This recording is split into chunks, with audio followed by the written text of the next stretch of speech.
Hello and welcome back to the 2026 USA Powerlifting Collegiate National Championships. It is day 3. We are in session 2 of day 3, well into the latter half of the event now. My name is Tia and I will be your commentator today. I'm here alongside Nolan Hyde.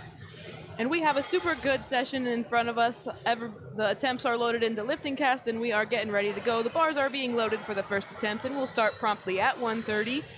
This session will feature our wonderful athletes from the men's equipped 90 kilo category as well as the men's raw 90 kilo category.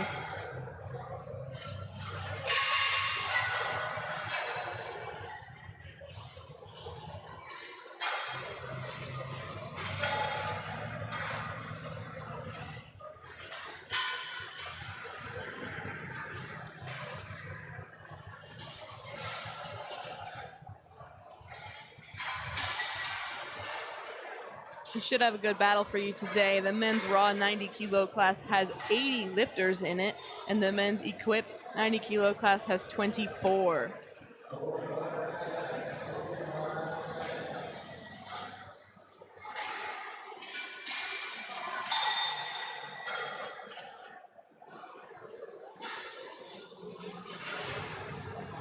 Pay special attention as we move throughout the day to platform 2. That second flight is going to have our top seeded athletes in it. Those are your projected winners for that men's raw 90 kilo class. And then you'll find that equipped class will be featured on platform 3. Both flights of that are your equipped lifters.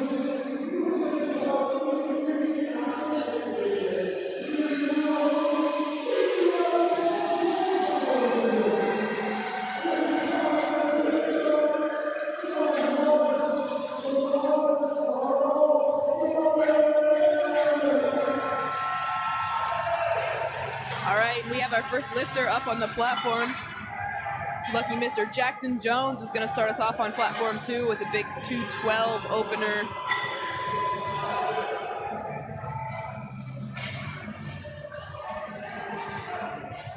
As well as on platform 3, Daniel Anderson opening up with 75 kgs, and Vincent Chavez also opening up with 75 kgs on platform 4.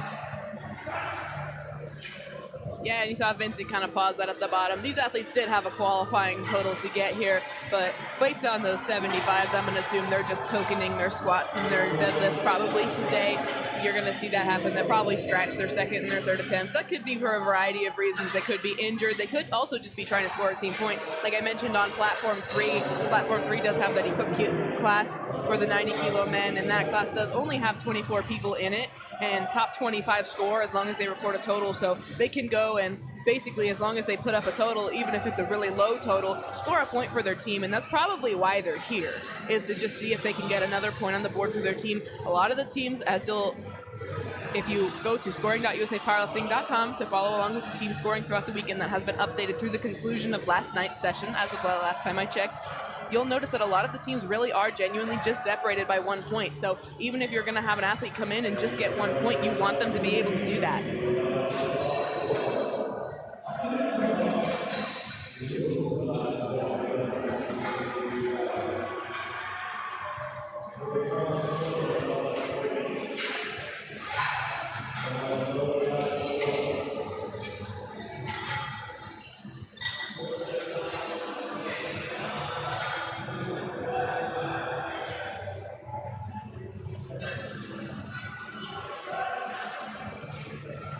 And also on platform 3, where we talked about that as that men's equipped lifters, the last couple lifters have definitely done their squats raw. Equipped lifters do not have to use equipment, but they can. It's allowed. It's a maximum amount of equipment that they can wear with the squat suit and the knee wraps. A lot of them maybe might like to just get a raw opener in because sometimes the suits can be a little finicky and can be kind of hit or miss on the day. And like we said, also, if they're just tokening an opener to like the 75 to get that point on the board, they don't really want to put on their squat suit for that. They might not even be able to get depth with their squat suit in the 75 because they have to fight against that suit to get low enough. Depth standard is the same for equipped and raw powerlifters. equipped lifters definitely cut it a little bit closer to depth, I think, more often than some of the raw powerlifters, just because they are fighting against that suit. So you'll see them, they kind of go slow at the bottom to make sure they hit that point. Sometimes they'll get a cue from their coach once they hit that point and go far enough low. Their coach might shout at them to pop up, and that's when you'll see them come up. Yep.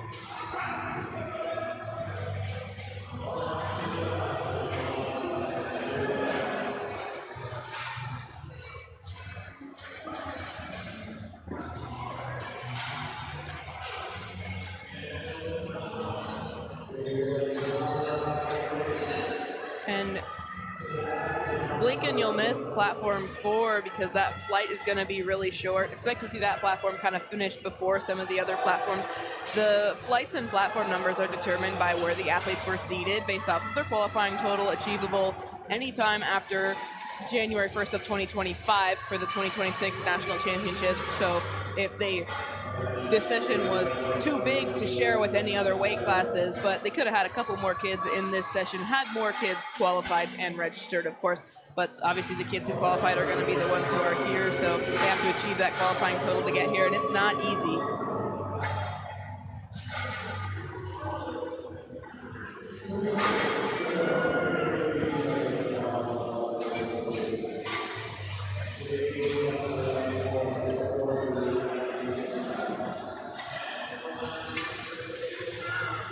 Couple missed openers so far done on platform 1.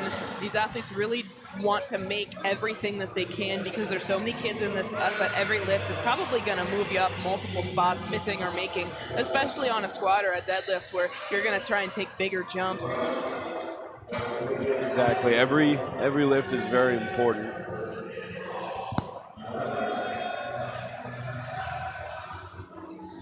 Caden on 2 leans to the right side a little bit there for his opener, but it was a little bit of a slow bar pace, but it moved consistently, so I think that might just be how he squats, but we'll see what he does with his second.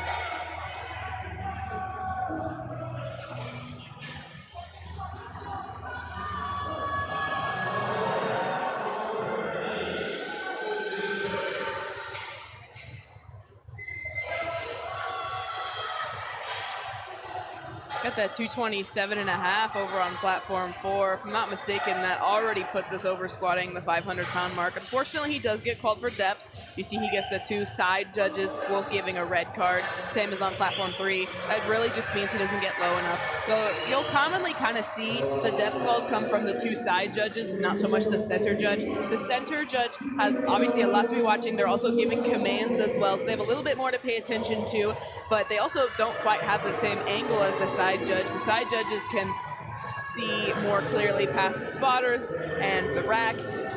So the front judge kind of has to sometimes give a little bit of the benefit of the doubt on a close lift, but the side judges have a good view of that. Yep. And what those judges are looking for on depth is the surface of the thigh. They're looking for the crease of the hip going below the surface of the thigh. That is the standard for depth. Yeah, so we're going to look for a crease of the hip beneath the top of the knee joint.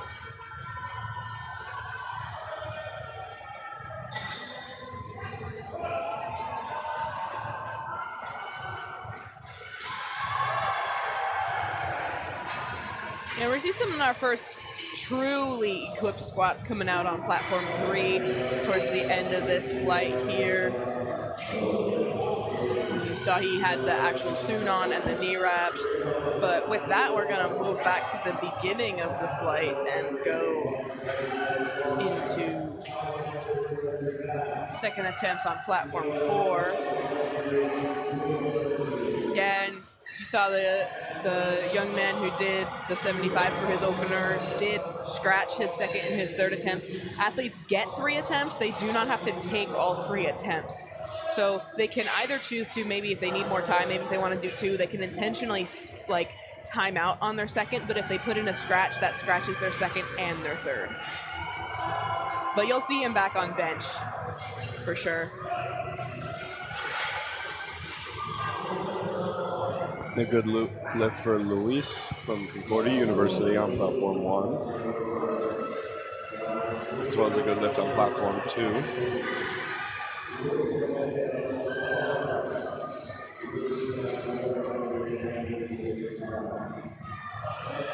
Yeah, and just pay attention to the sheer number of schools you see these athletes representing. You can see their school logos are right next to their names, and you're going to see a wide variety of them throughout the day. There's 4 different divisions here at Collegiate Powerlifting Nationals. You're going to have women's raw, women's equipped, men's raw, and men's equipped. All of those have a team title up for grabs, and many schools send a team in all 4 divisions.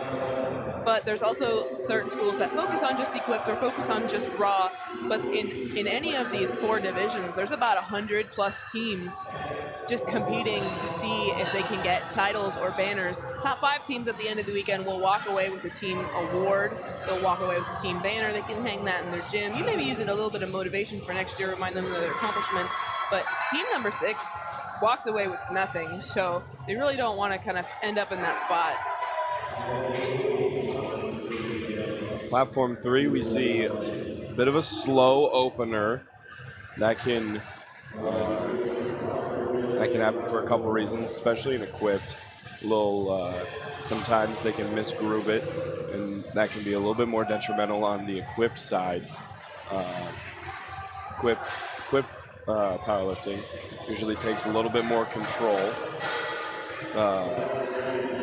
But especially on these openers, lifters are looking for really smooth, not specifically easy, but something that they know that they can hit.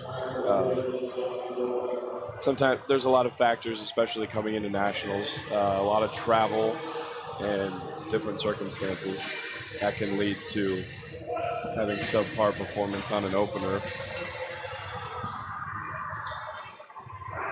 Yeah, that attempt selection for openers can be tough because sometimes athletes will see the numbers that their coaches put on their program for their opener, and they'll be like, that just seems so low. Yeah.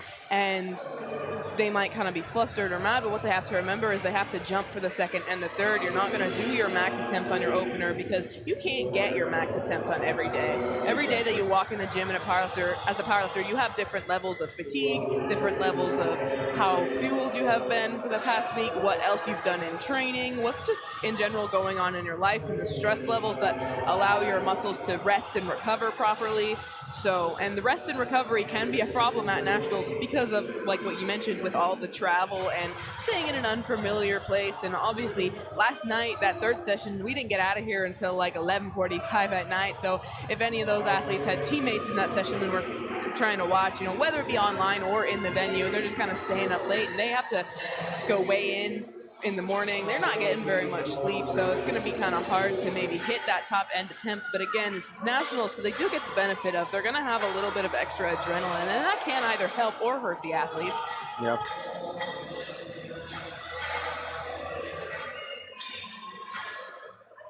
Very clean session so far.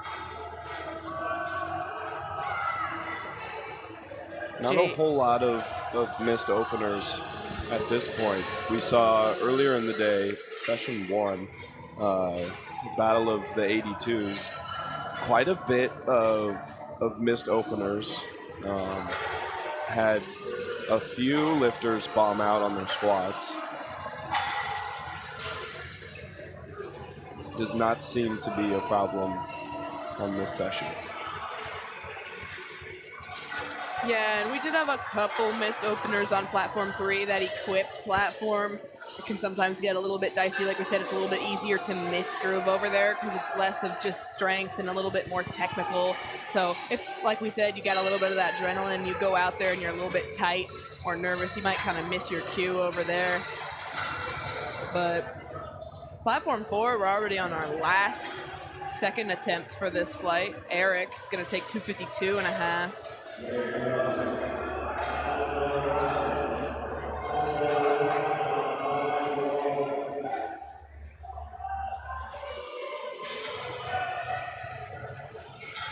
Yeah, and we're finishing up openers. We're going to have our last athlete up on platform 2.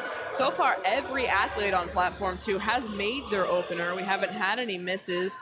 almost no red lights there too. Not very, like something you can get an opener 2-1 because all you need is a majority decision, but most of these lifts on platform 2 have been all 3 white lights. So sometimes making lifts and or missing lifts can be contagious to the athletes after you. So if you might see a trend line of green on LiftingCast in the results, and then sometimes the session starts to get messy and lifters after lifters will just miss, and you'll see they kind of match each other's momentum. And sometimes that has to do with some athletes thrive under pressure, like in the class such as the 90 kilo class, you're going to have so many athletes so close that they're all going to be pushing themselves to the absolute max to guarantee that they have a high enough placement at the end of the day. Sometimes in a class like that, though, you will see what happens is if they push a little bit too hard, it can start to get messy. So it really just depends on what kind of the strategy is. And I think I might have jinxed Sean on 2. We did get a depth call from 2 of those judges. He had 1 convinced, so he doesn't have to do much more, but maybe just a little bit lower on the one side.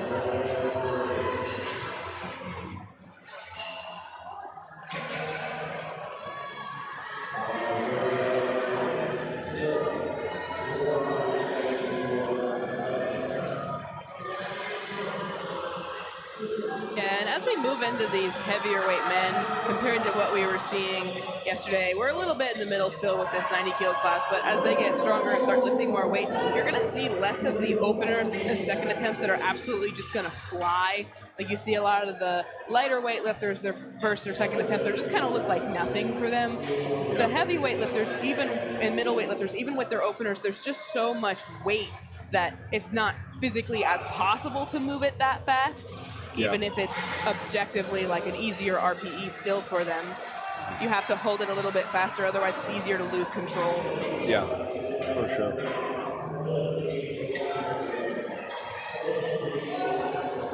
Yeah, on platform 1, that last attempt was a little bit interesting from Brandon. I think he kind of had it and kind of bobbled a little bit in the middle. The spotters seemed unsure about whether they should take it or not, kind of assisting and then letting go of the assistance and then finishing up at the end. I wouldn't be surprised if they go to the jury and see if they can ask for a reattempt on that lift. They did elect to stay at that 240 for the third, but if the jury grants that, they can retake it and then put in another attempt.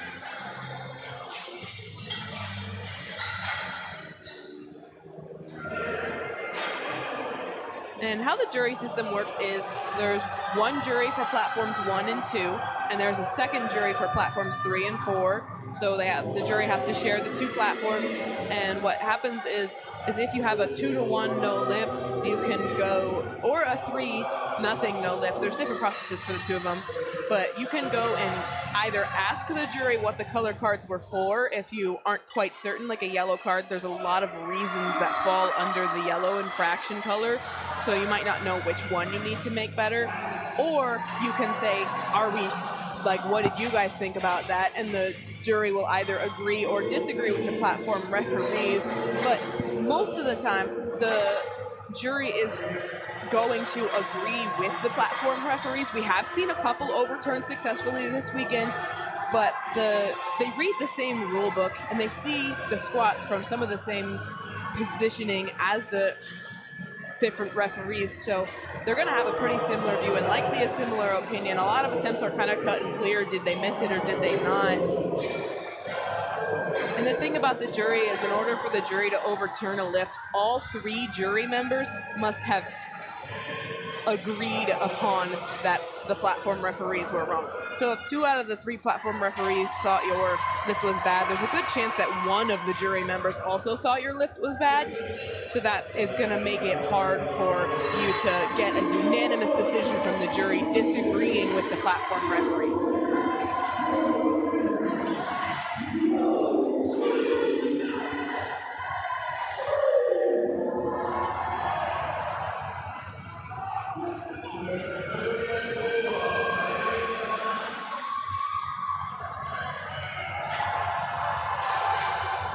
Fight through the middle for Luis, but it moves steadily. And that's 3 whites for him.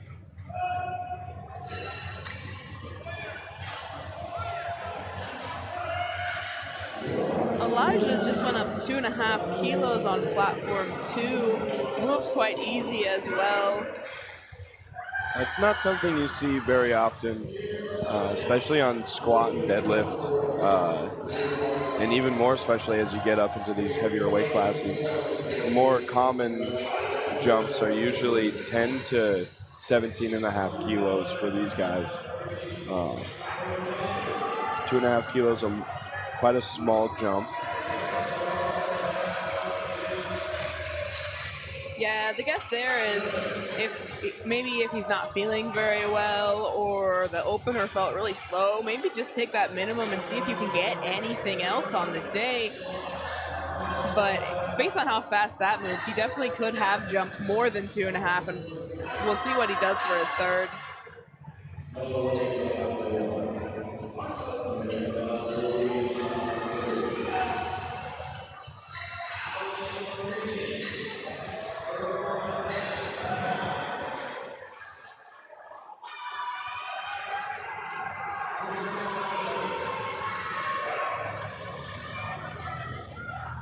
Final third attempt squat on platform 4. Eric is going to do 262.5. Has had success so far. Had but one red card on the last lift for depth, so he can't cut this one short. The judges are already watching for that.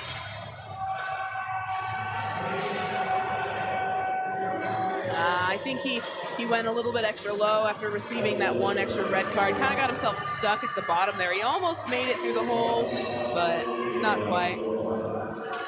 Very fine line for these lifters. You always want to make sure you're hitting depth, but sometimes you get a little overzealous and then you kind of sink that squat. Makes it a lot harder to get up out of the hole.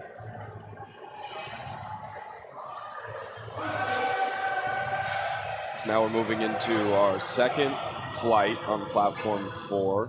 Alvin Liu opening up with 210 kilos.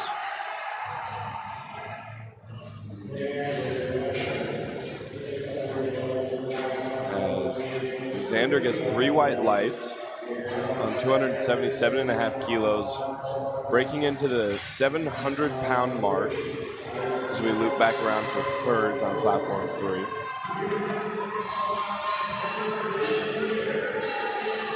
And third attempts on platform 1 as well. John will slow through the bottom. We'll see what the referees say about that. They like it. They give him 3 white lights, and he goes 3 for 3 on squat.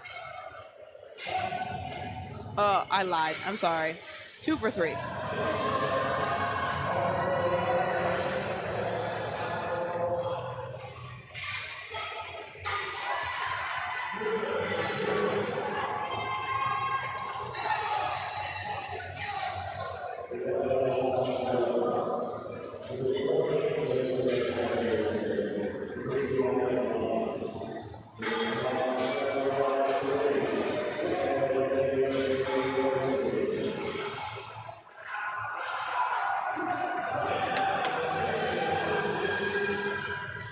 Also, as we get into the meat of this squat session, as we get rolling, just a shout out to all the spotters and loaders. They're responsible for the safety of our lifters, as well as most of the efficiency of the meet, making sure that the lifts are getting rolling on time.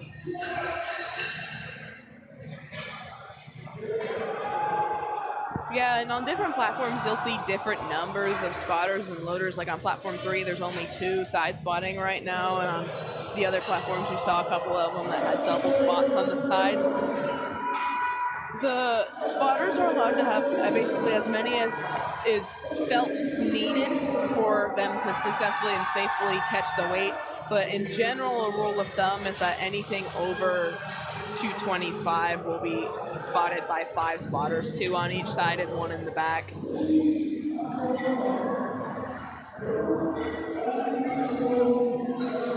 On platform 3, we have the first of this session in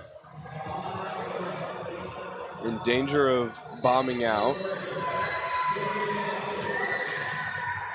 Yeah, he missed his opener and went up 20 kilos.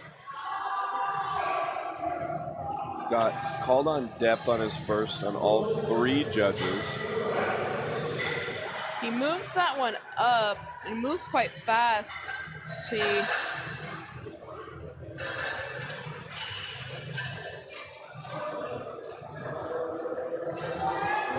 Yeah, he's not gonna get that. Depth calls again from all 3 judges. I think he kind of undershot that first attempt after going up and screwed up the lift, and then was a little bit nervous coming back out for that third. It's understandable. He can continue the meet. He'll be back for bench and deadlift. He just won't register a total on the day or score points for his team.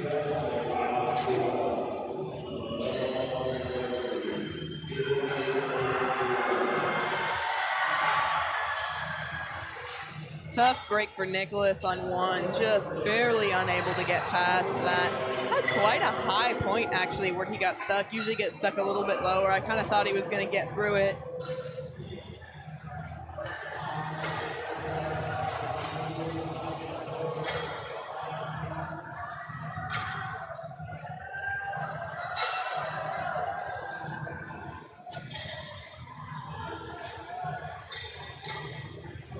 You'll definitely notice that we're seeing a little bit bigger of a jump pattern than we have seen in previous parts of this weekend. Athletes more commonly taking 10, 12 and a half, 15. And the fire alarm is going off.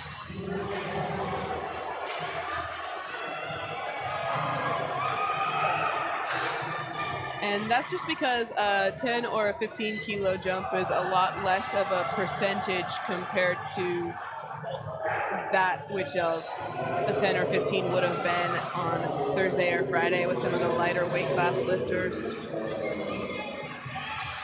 Luckily, I believe that that was a false fire alarm. This session is just red hot at the moment, and we're going to keep going.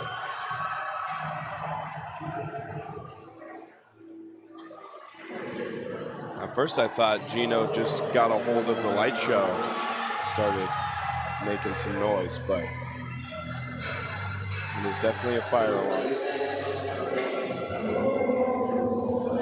Yeah. Luckily, being next to the commentating booth, we are right next to an exit, so we will be safe. I don't know if these equipped lifters with their knee wraps on will be able to make it out, but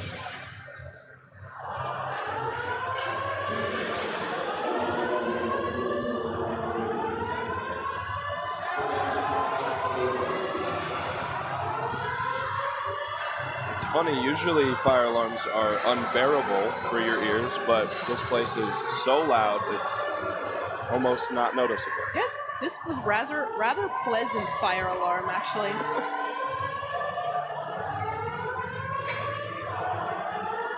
Luis coming out to take his third. 260, platform 1.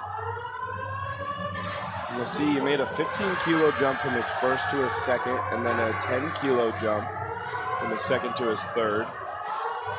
Usually a sign that maybe his second didn't go as smoothly as he wanted to. Definitely gets depth. Fights. Unfortunately, he hits a wall halfway through. A great effort.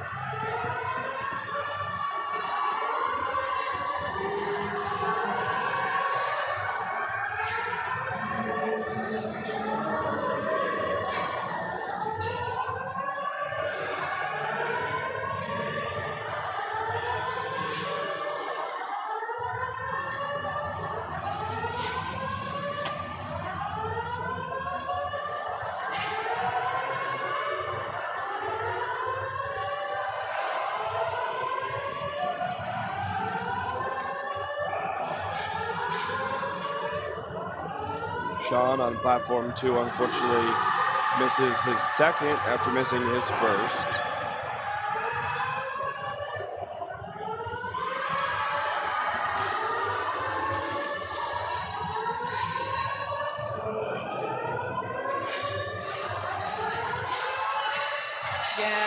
platform 1, we're starting to see a couple more misses at the end of the flight compared to the beginning. That's just because those third attempts are going to be at or near these athletes' PRs. So as we talked about, you're not always able to hit your PR on any given day. A lot of these athletes are really close. We haven't seen a lot of total and complete misses where they just don't get it moving at all. A lot of them are kind of getting stuck in the middle or coming right out of that bottom position, which are the hardest parts of the squat.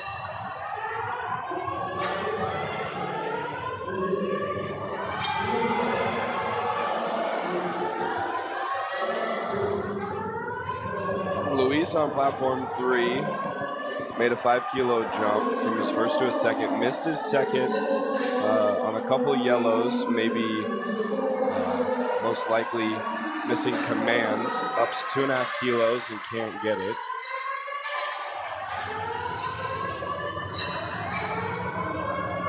Moving into that second flight over on platform 1 now.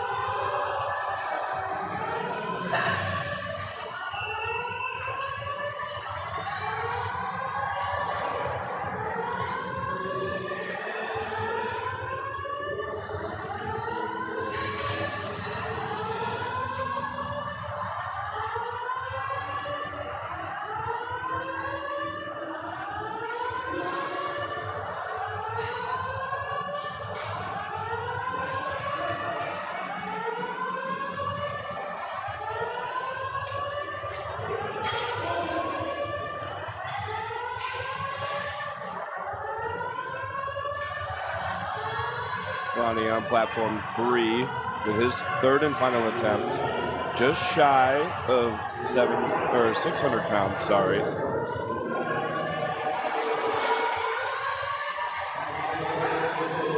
Looks like he's pretty excited about it. Yeah, he really fought through that in the middle. Gets it 2-1. One blue card. Didn't quite like. Maybe the lockout of the knees at the end there. Yep. Because I didn't really see any up and down motion, not too much bouncing, but... Yeah. And those are the 3 reasons for getting a blue. Making sure that those knees are locked out, both at the start and the finish of the squat. And then as long as the bar cannot move down at any point in the ascent of the lift, and there is no double bounce at the bottom.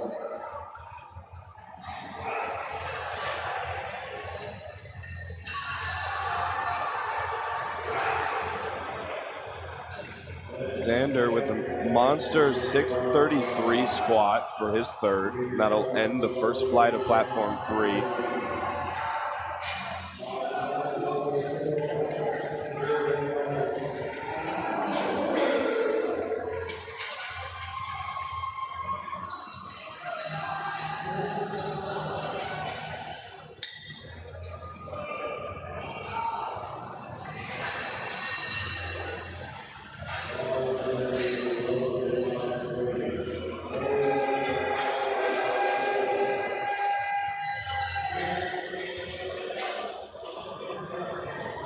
And you see Caden on platform 2 is asking them to just tighten up that collar a little bit. The bar was called loaded, but athletes are entitled to ask the spotters loaders to tidy up the bar if they feel it's not ready for them. That does run his minute clock down unless the head referee agrees that the bar had been loaded improperly or not tight enough. They can elect to pause that clock. But usually they'll keep that clock running. Sometimes lifters will ask for a rack height adjustment when they walk out to the platform. Maybe felt okay in the warm-up room, opener's a little bit heavier than some of the warm-ups, sinks down a little bit more, but that usually runs their clock down. They do have 60 seconds for situations as that, so that they still have time to make the adjustment, and then you hopefully make the lift. Unfortunately not there for Caden, but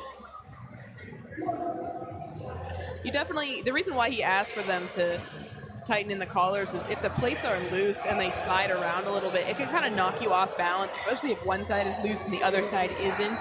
It can kind of slide out a little bit on the bar and cause you to lean that way, and that can sometimes throw you off on a squat. And even if both sides are loose, if that weight isn't all the way as close to the middle as it can cause a little bit more bar whip than lifters are used to. Bar being a little bit more bouncy. Which, if you know how to use bar whip, can actually give you an advantage. Yeah. But most lifters are used to the practice of lifting with the plates all close in because that's how it's supposed to be in a competition. So they don't practice with it, and if you don't practice with it, it can throw you off for sure.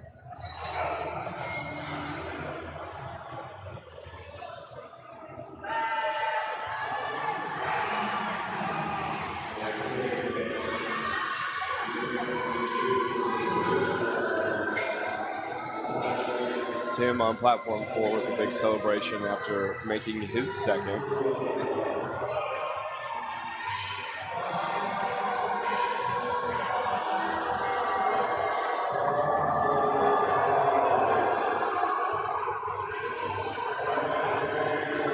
And as you can see, in the middle of both platforms 1 and 2 and 3 and 4, if you're not so inclined to go to LiftingCast.com, they do have top 3 current finishers in the weight classes being shown now.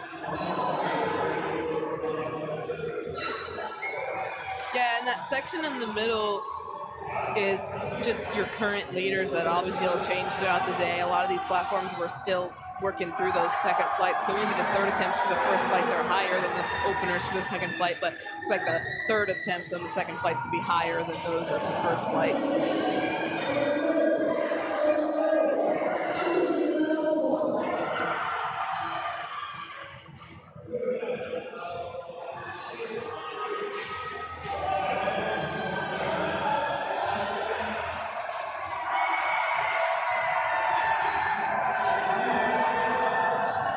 It is showing up that on platform 3, we do have one athlete in the 100-kilo weight class. It doesn't look like he missed weight because he's solidly into that 100-kilo weight class.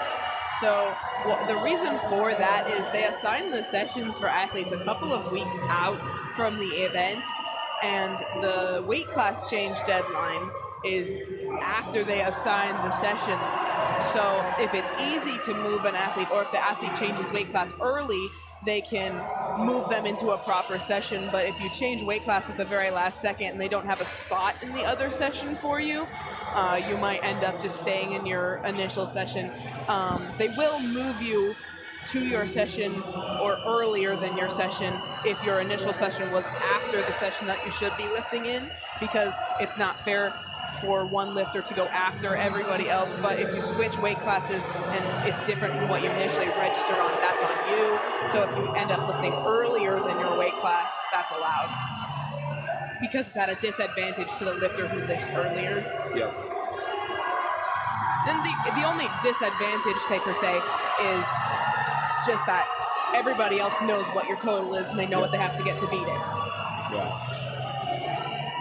Makes game planning a lot easier for your opponents. And certain athletes, they'll base their attempts, of course, on what they think they can do, but they'll also base their attempts on what they think their opponents can do in an effort to maybe potentially try and ice them out a little bit. Yeah.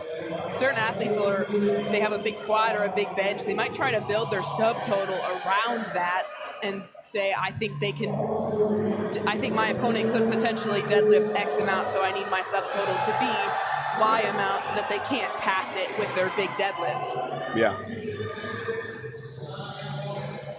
And you don't think about it, but it's kind of a social media game too. Some lifters will post light lifts online. Some lifters will post their top sets online. Some lifters kind of keep those top sets a secret so as not to give that advantage of information to opponents, but it can also be an intimidation factor. If you hit a really big PR and nobody else is close to that, you're going to post that online to kind of scare your opponents. Yeah.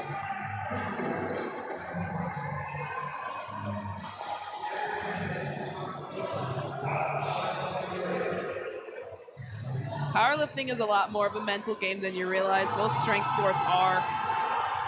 Yeah. You're out there. Especially on this stage, everyone is so amped up, and if you kind of get a little too caught up in the excitement of it all, you can kind of lose focus of your cues and just trying to stay calm and collected.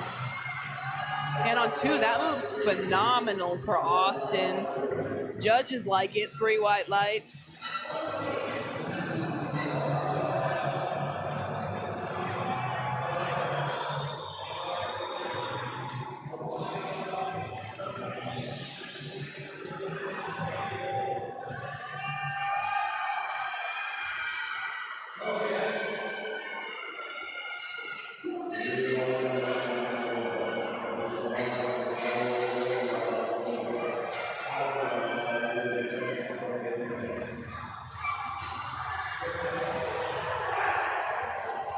And they did get the fire alarm to turn off.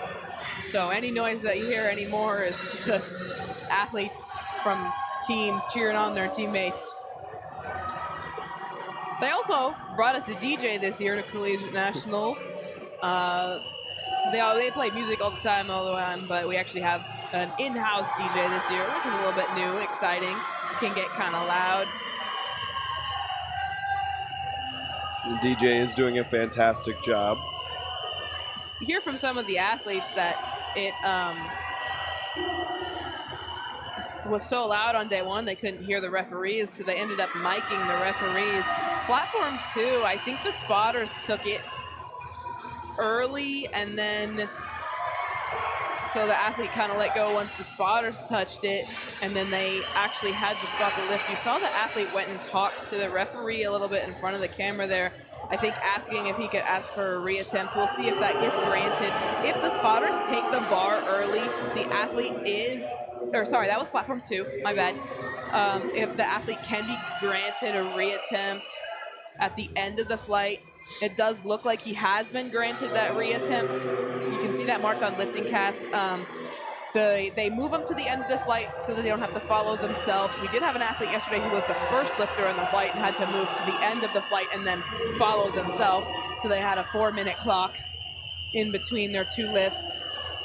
The only time the bar will ever be downloaded, unless it's moving to a next round, is if a reattempt has been granted.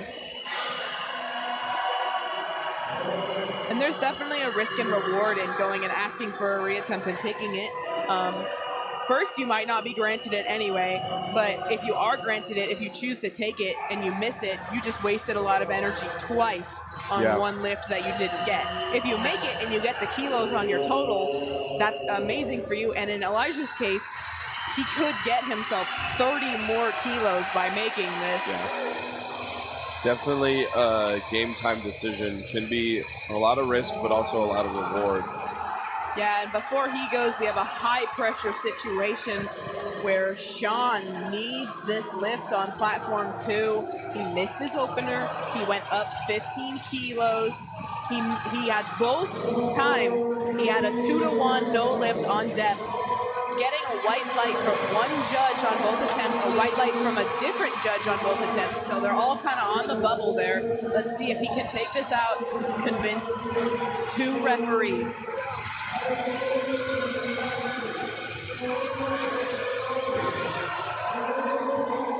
Very on the line. Right on Looked the bubble. a little high.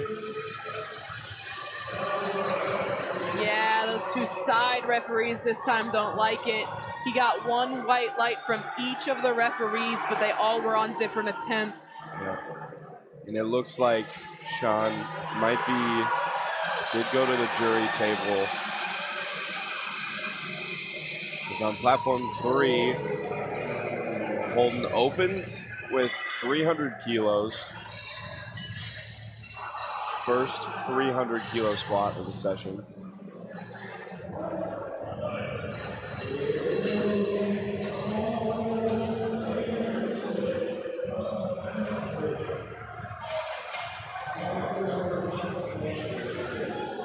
Some big openers from this flight on platform 3, 310 kilos. is 683 pounds. Unfortunately, that'll be a no lift.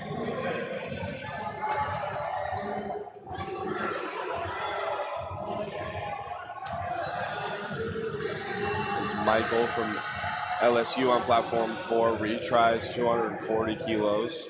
And that was an excellent grind from Andrew. Got it nice and deep and just kept fighting on the way up. Did not let the bar stall or waver in its path at all. Looks like Elijah was very confident after his second attempt. This is our re-attempt on platform 2. So he has already tried this once. He has used a lot of energy to do so. He is elected and been granted a relift as the bar was taken early from him on the last attempt.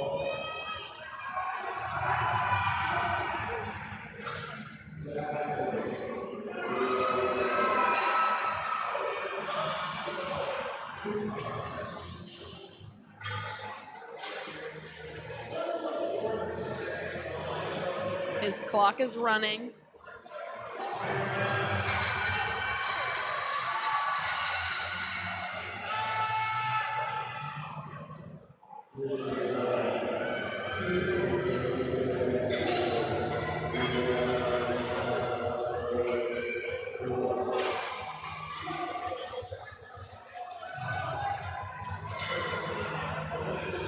Steady walkout. And he gets the command, start. Good depth, big grind, didn't have it. What a shame. Valiant effort though, retrying it.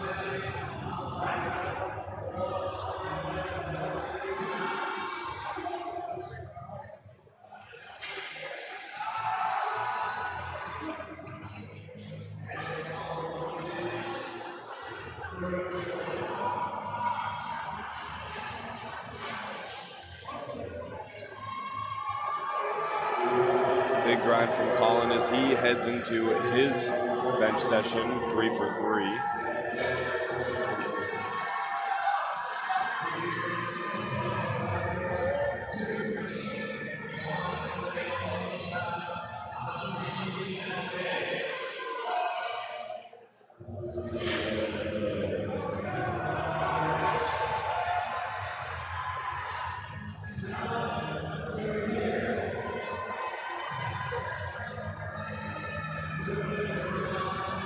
See on all 4 platforms how fast these loaders are working.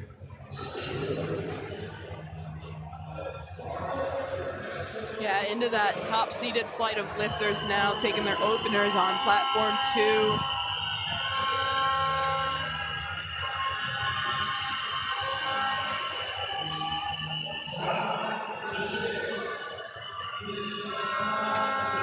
Platform 4 almost done with the squats.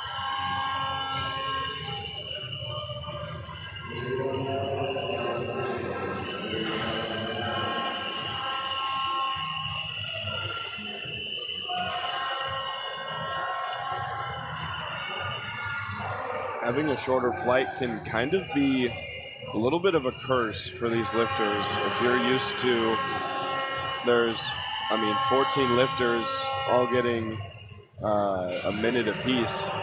If you're game planning about a 10-minute rest period in between your attempts, and then all of a sudden you have 5 minutes between your attempts, that can be kind of a wrench thrown into these lifters' plans.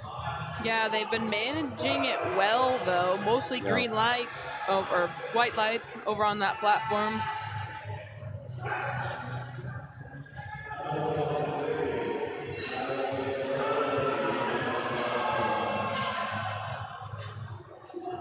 Sometimes being in the maximum number of lifters you can have in a flight is 15. I believe the minimum is 6. This flight has 9, so we're definitely on that lower end. But sometimes it can mess them up, but it also could be to their advantage. There are certain athletes that just like to go a little bit fast. If they're in practice, they take warm-ups back to back to back just to try and keep going. And sometimes if you're in a full flight of 15, that wait period in between, especially if everybody has long walkouts and setups, if it's not a full 15 minutes, sometimes you can get a little bit cold. Yeah.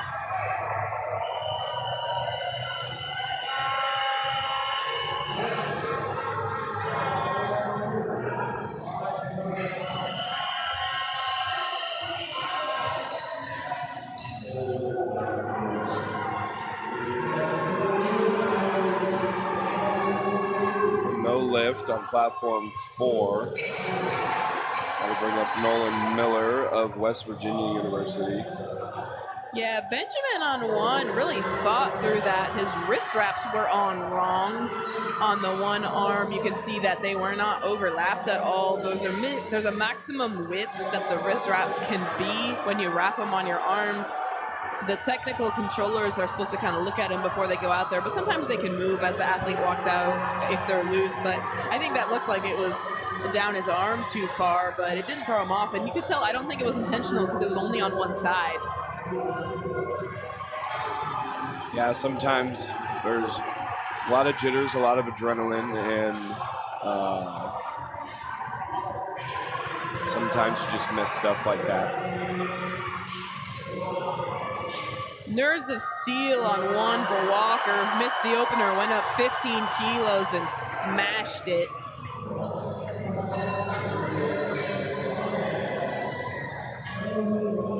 That can be a real high-risk, high-reward play. Obviously, you want to, if you can, stay on track, stay on game plan for your attempt selection. But after missing an opener, throwing a wrench into that plan can be a little wary. As Darian does the same thing, crushes his second with 3 white lights after missing his opener.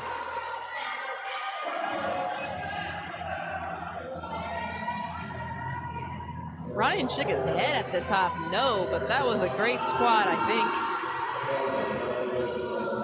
You'll see that sometimes. Sometimes the RPE, how these lifters are feeling under the bar, can be very different to what you see with your eyes. Ryan's first squat looked quite amazing to the eye, but sometimes the bar just feels really heavy on the lifter's back. He did get that. They made him kind of wait for the lights out there. Sometimes that just happens. There's a lot going on here, a lot of the streamers running. It takes up a lot of capacity. Yeah.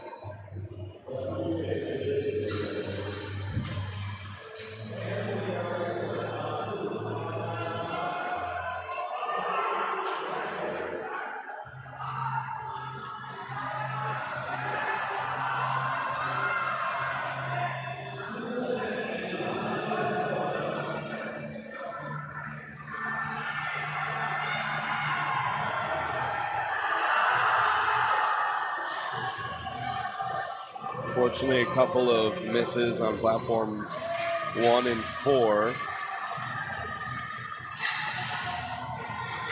Yeah, and platform 4, actually, that was the last squat attempt, so they're going to move to bench. They're going to take a 10-minute intermission on 4, and then they will get started on bench at the conclusion of that time.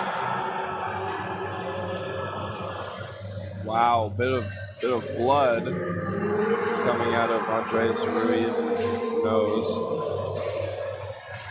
Sometimes that does happen. A lot of pressure built up from that bracing.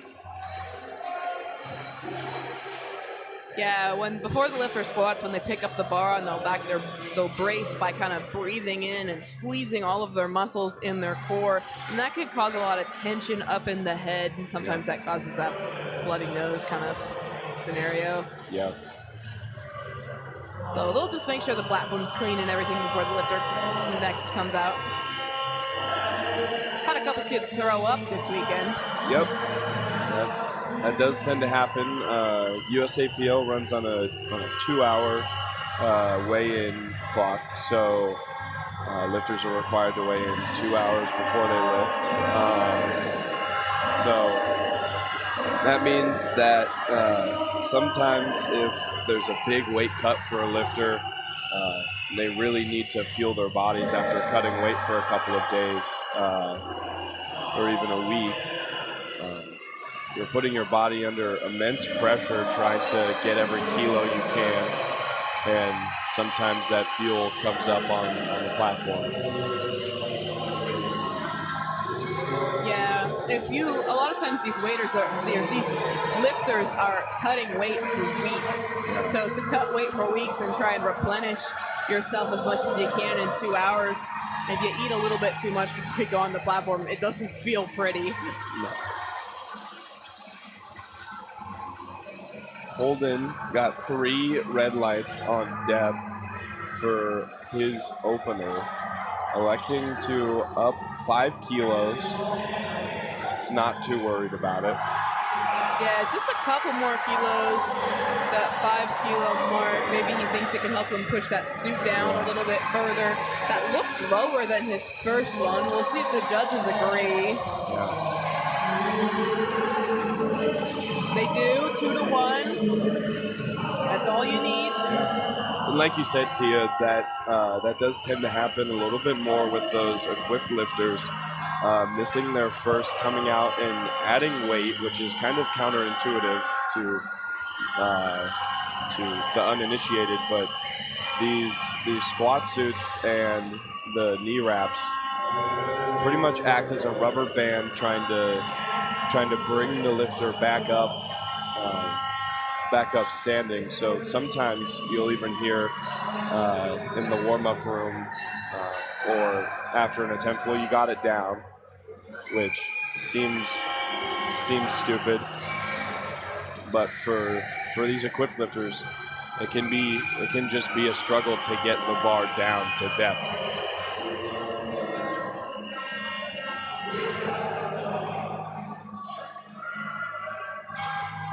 Yeah, sometimes lifters will joke around if they have a set of 3 and they make the first 2, they'll say they did 2.5.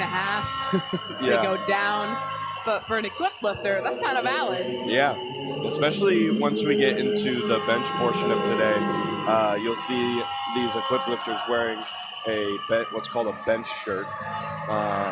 And that requires them to almost literally pull the bar down to their chest.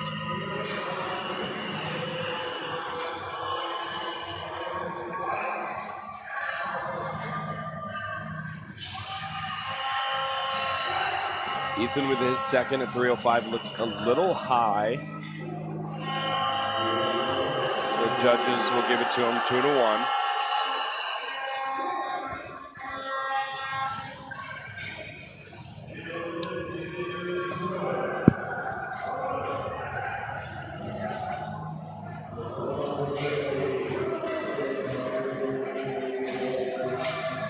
Rounding out these second attempts on platform 3, 2 lifters remain.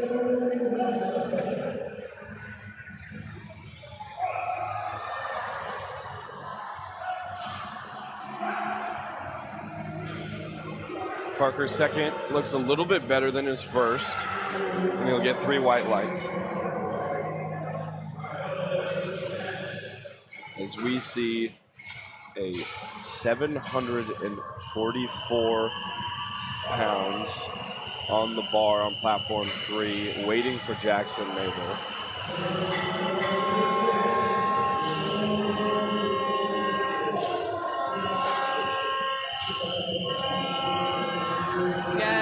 He did get his opener, so he's good to go. He's just trying to add extra kilos to his total right now.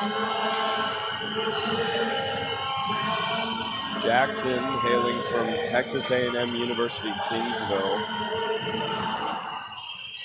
His current forecasted total, just based off of those openers in this attempt, would give him 857.5, but if he starts to have a bad day, there's another lifter who's about 10-15 kilos behind him based on forecasted total, so he can't miss big squats or deadlifts. He needs that in order to fend off somebody from potentially taking that first place forecasted finish. And that's why it is so important. always the goal is 9 for 9, but you got to make those big thirds.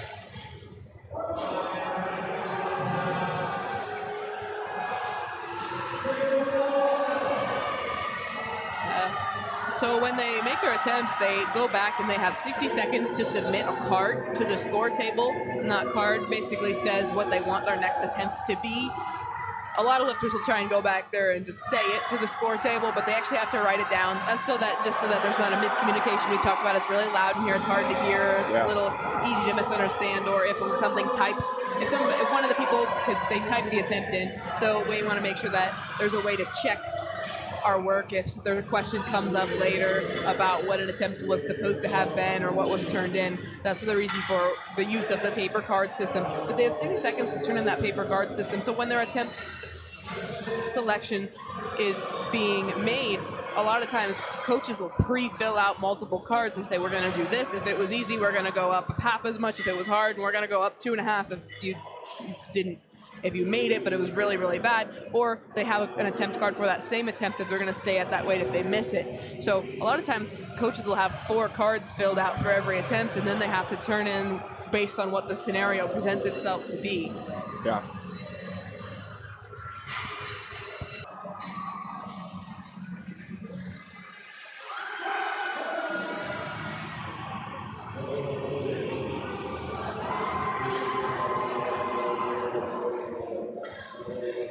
Yeah, they made Justo take off his headwear on platform 2.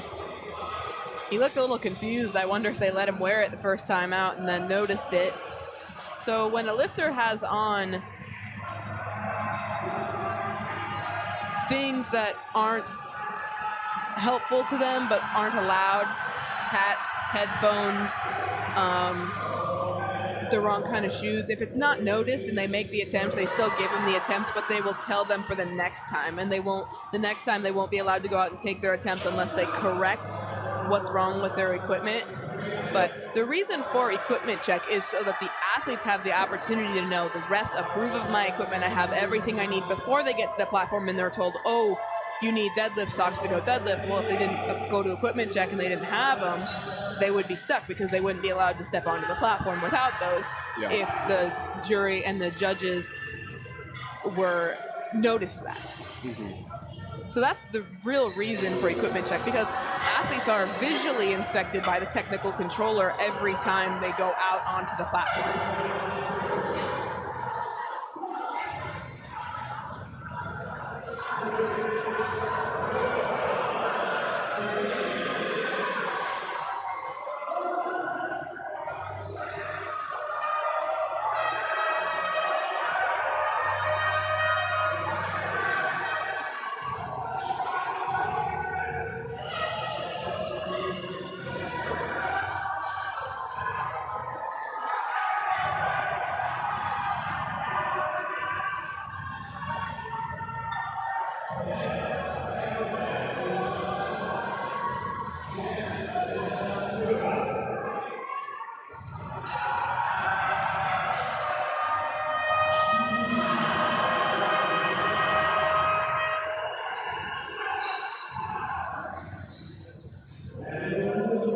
Lorenzo on platform 3 with a great effort.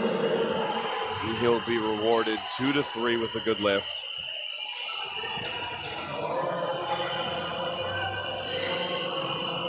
Just a couple thirds left on 1.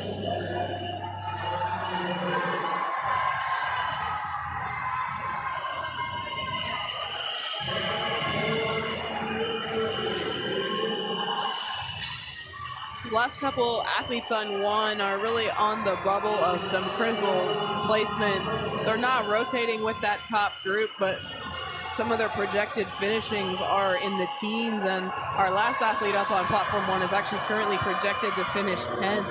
So those would be valuable points for their team, and obviously also personal prestige as well.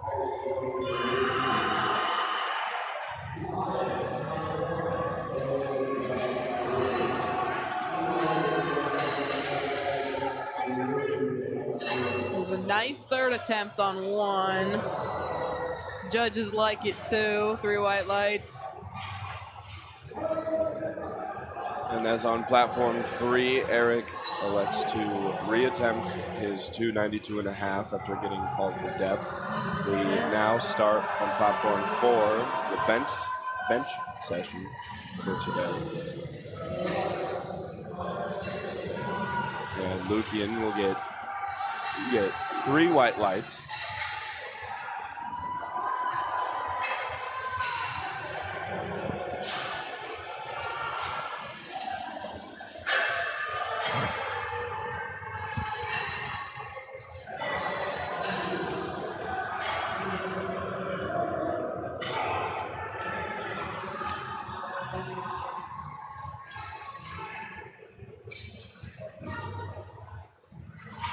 Anthony is going to retake that 270.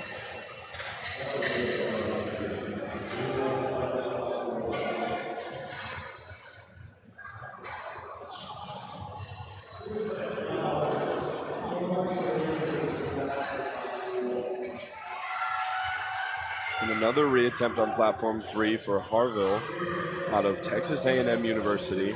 I believe that'll be high on platform 1, yeah.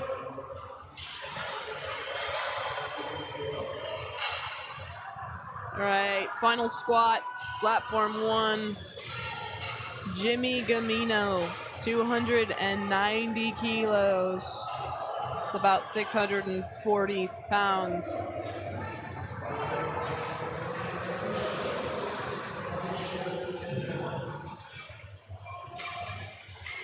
A little bit of a high risk, high reward play for Braden Hall on platform 2.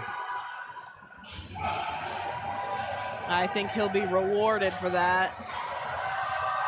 Braden projected to finish in 6th place, trying to stick to his game plan after missing his opener so he can stay in contention for a top 10 and hopefully for him top 5. Yeah, some of these athletes that are projected from the beginning of the competition to finish in 6th, maybe a little bit lower than that, who are on the bubble for top 5. Some of that strategy there really might just be kind of playing it as the underdog a little bit, building a big total, a big subtotal, maybe not taking the biggest jumps, but kind of almost hoping for somebody else to mess up or miss a lift and open the door and then deadlift to move into the medals. Exactly. Not trying to break down the door yourself, but waiting for someone to unlock it so that you can come in.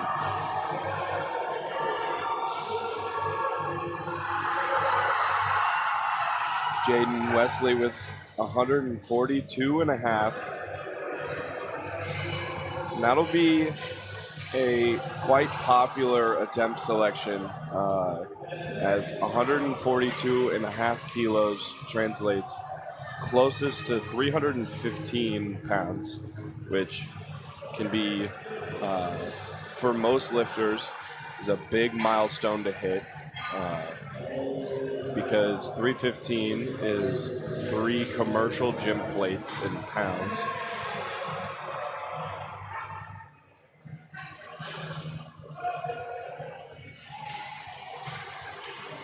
Parker Williams gets 3 lights. That'll bring up Gage Bowker for another 142.5 kg selection.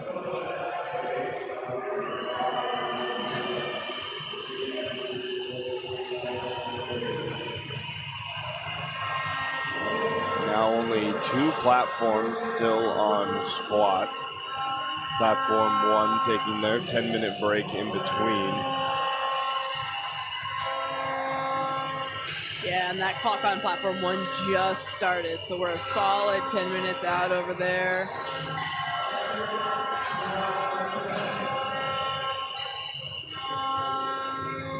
Holden Brown eating up quite a bit of his clock, making a 2.5 kilo jump.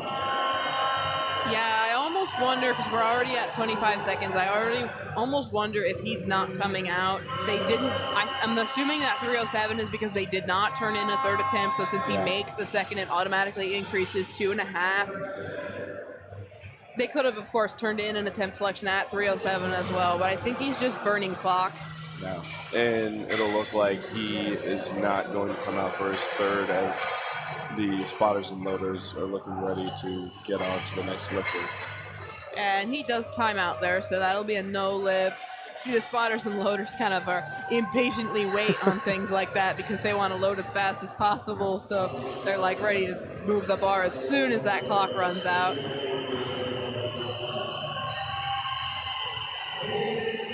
These spotters and loaders being very efficient today. Yeah, in a shorter flight, it is good practice to scratch your lifts by actually timing out. So we said like that minimum flight size of 6. Your opponents would probably hate you if you just making their time even shorter than it already is. Yeah, so if you were in a flight of that short amount of people, you would probably not appreciate having another minute taken off of your clock. But if you were in a full flight of 15, you probably wouldn't mind. Gonna go a little bit faster, but you still got plenty of time. So it really just depends on the situation.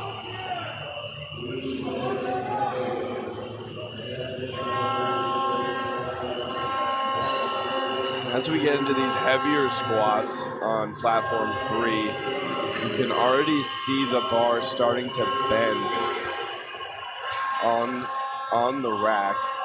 320 kilos, just a hair above 700 pounds for Ethan Haynes.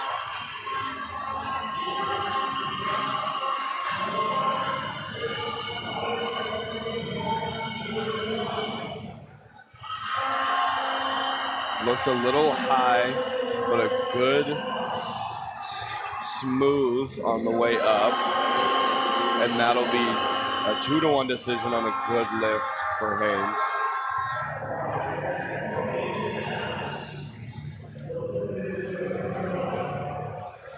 Now wrap back around to Lukian on his second attempt.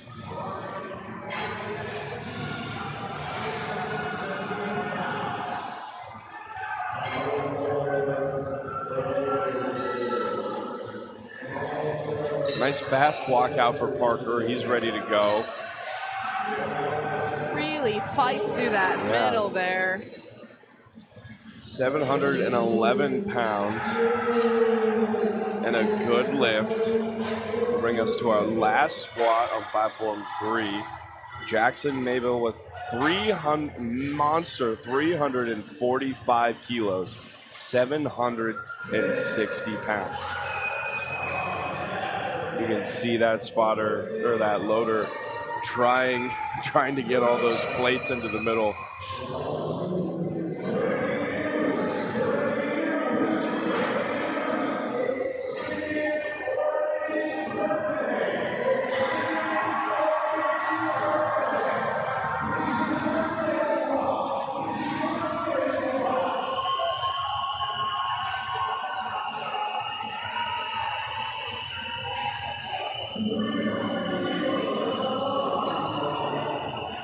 He gets depth, comes back up, and a smooth 345 kilos for Jackson's third attempt.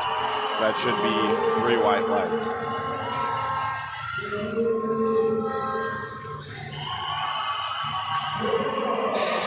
And we move into third attempts on platform 2. That last squat was excellent from Simon.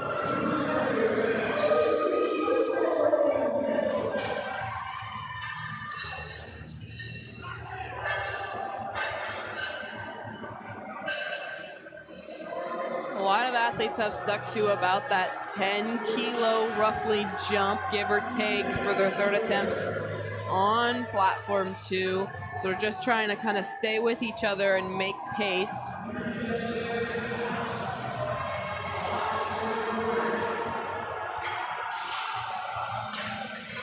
A big fight on Luke's second bench attempt.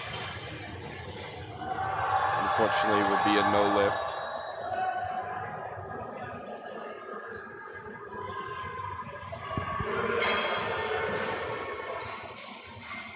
or excuse me, a no lift for the lifter before Luke. Luke is now up from Auburn University, making a 10-kilo jump from his opener at 130.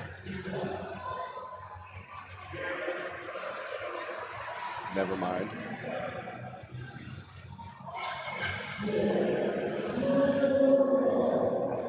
Now up is Sebastian Guerrero.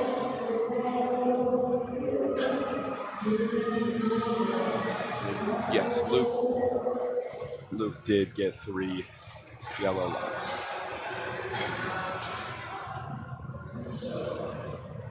Yeah, sometimes the overlay is a little bit slow on our end for what we're seeing, so pardon us if we say the wrong name reading off the screen. As we get done with platform 3's squats, you can see the men's equipped 90 with Jackson Mabel at the top with 345 pounds, and then a tight race between Parker Anderson and Ramiro Yanez III, 322 and a half kilos and 320 kilos respectively. And another tight race in the men's raw 90. As platform 2 is starting to finish up.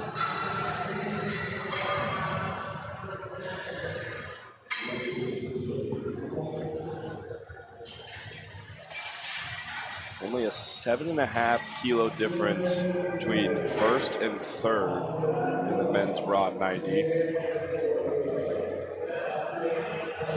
You will see different lifters do have different strengths, and that will play a part in how the subtotals, how those progress throughout the session.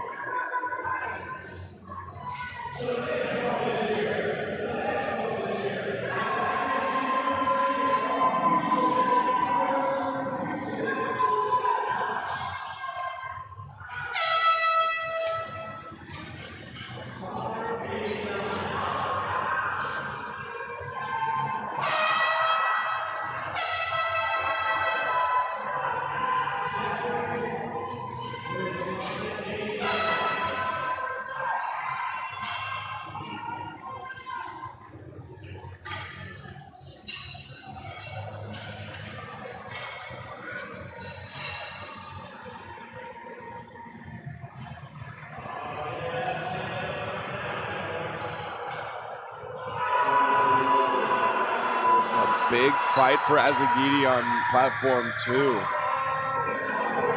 267.5 kilos. That'll be a good lift. 3 white lights. Yeah, he did good when he wavered in the middle there to not let the bar go back down at all. He kind of had a little bit of a hip shift to a forward lean, but as he did that, he kept going up, so the bar continued to move up as well. Getting love from all the judges.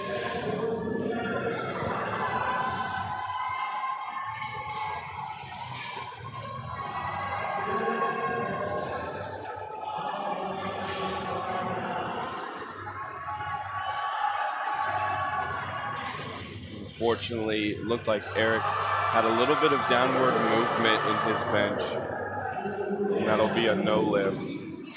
That'll bring up Gage Bowker of Friends University, making a 7.5 kilo jump up to 150. And we're about to come back as well on platform 1 with our bench session over there. First up is going to be Armando Dian at 120 kilos. Gage currently shooting way above par.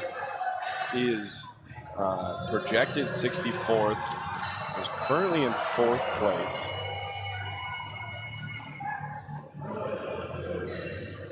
And that's just because that's that first flight to bench, so they have squat and bench reported onto their total so far, so.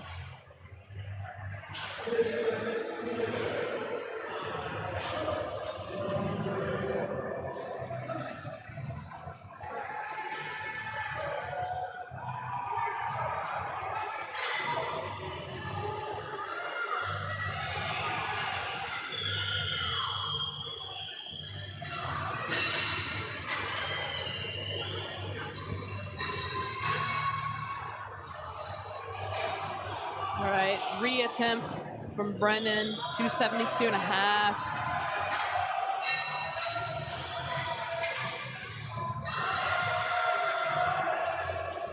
Gonna get caught by the spotters there.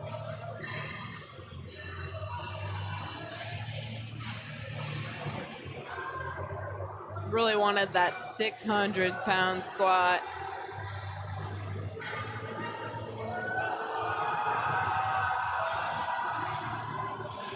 Big fight for Vincent on his second. Does not get it.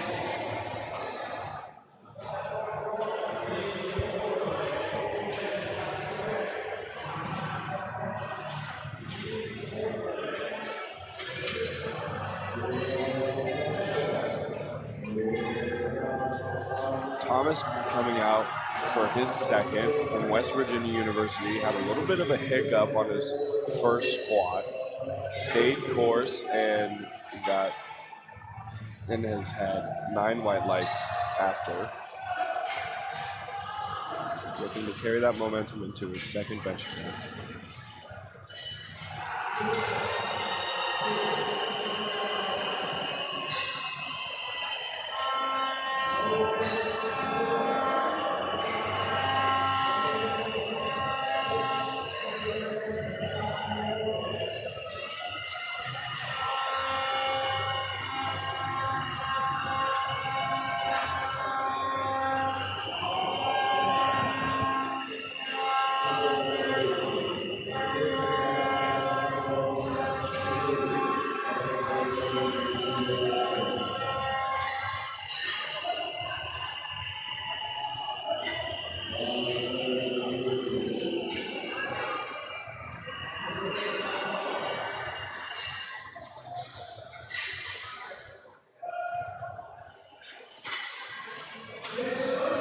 Platform 4, starting their third attempts on bench.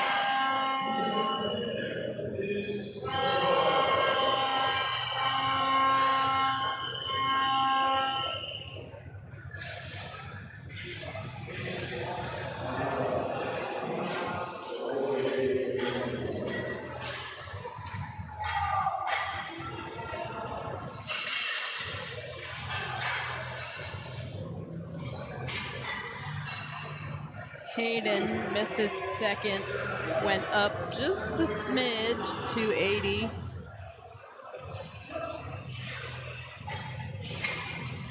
See, he's got a little bit of a higher belt position than some other people have on their squats.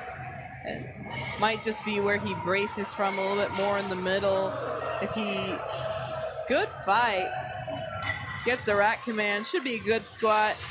Part of the reason for that belt placement might also be sometimes there's certain athletes who, if they wear their belt a little bit too low, it could kind of hit their leg when they try to hit depth and almost get in the way. So I think because of his wider stance position that you saw there, that might also play into the factor of why it's a little bit higher.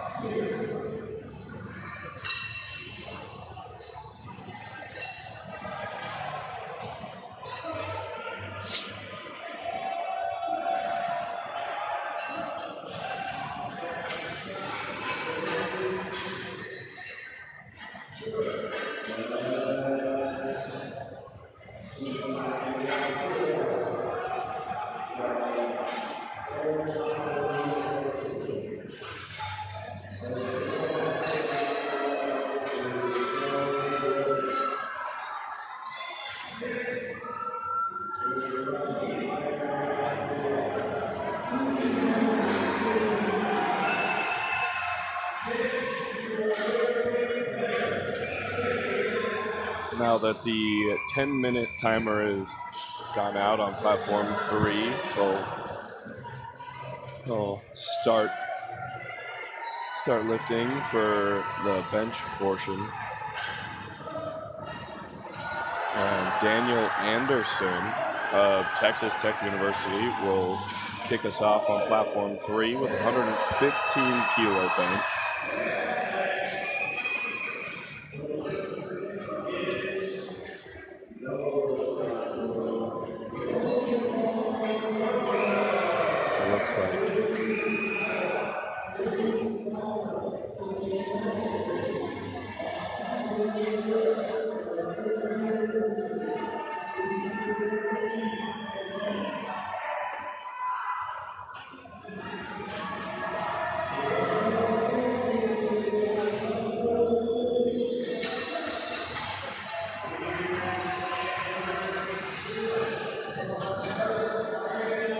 A couple more squats on platform 2.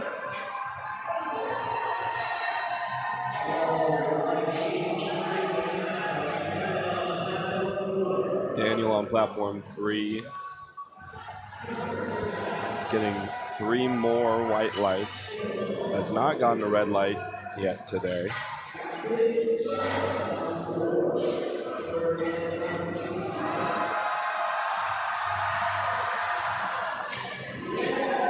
A great fight by Edgard on platform 2. Really good lift. A 2-1 decision.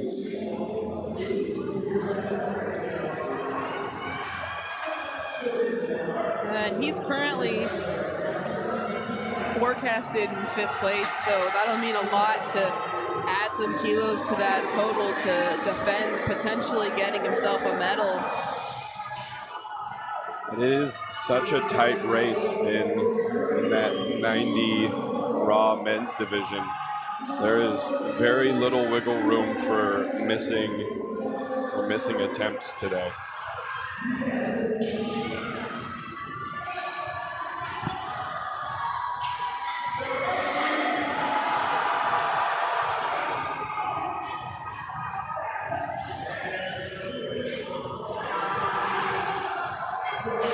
Duck of the Oregon Ducks gets 3 white lights on his last squat attempt.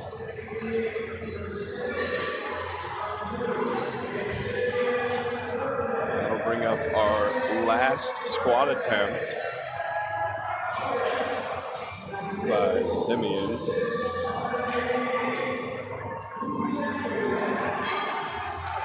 $312.5 kilos for Simeon. Just shy of 700 pounds, 689 pounds.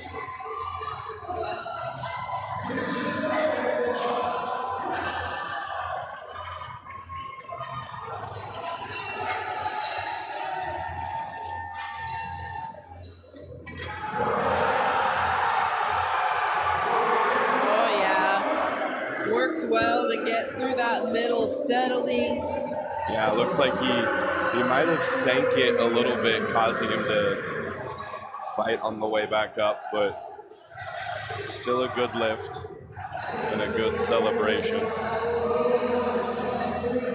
And that will wrap up our squats on platform 2. They'll have a small setup period for the bench and then a 10-minute break as well. Well on our way with benching on platforms 1, 3, and 4, though. Last couple openers on platform 1 for this first flight.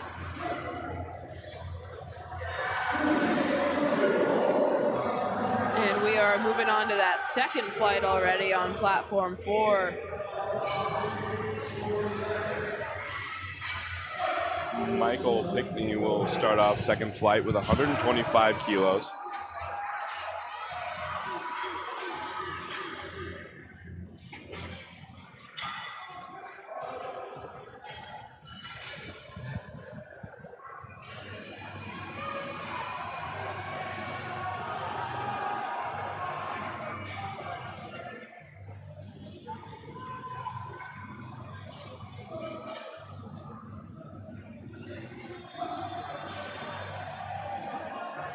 What you'll notice on all 3 of these platforms at the moment, lifters are not required, but have the option to take a lift off from one of the 5 spotters and loaders. Lift off is when you'll see they stand on that platform on the bench and they hand off the bar. This lets the lifter get their shoulders set and their entire technique on point. That way they don't have to worry about bringing that bar off the rack and into position. It can be very helpful. Some lifters, like you just saw on platform 4 with Justin Stevens getting 3 white lights, elected not to take a lift off. That does happen from time to time. Completely up to personal choice. Some lifters opt not to take the lift off, wanting to be a little bit more responsible for their own performance. Sometimes lift offs can be different person to person, but our teams have been doing superb jobs giving great lift off to all of our lifters.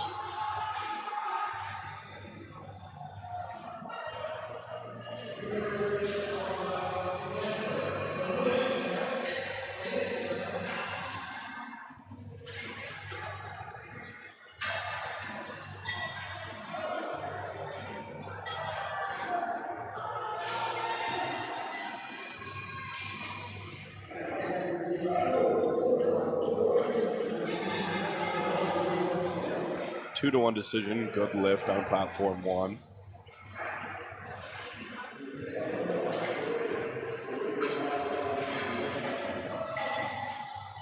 And another 3 white lights on platform 3. Like I said earlier, you might see a lot of 142.5 kilo attempt selections. Very popular attempt selection. We've got a couple coming up next on platform 1, and 2 coming up on platform 4.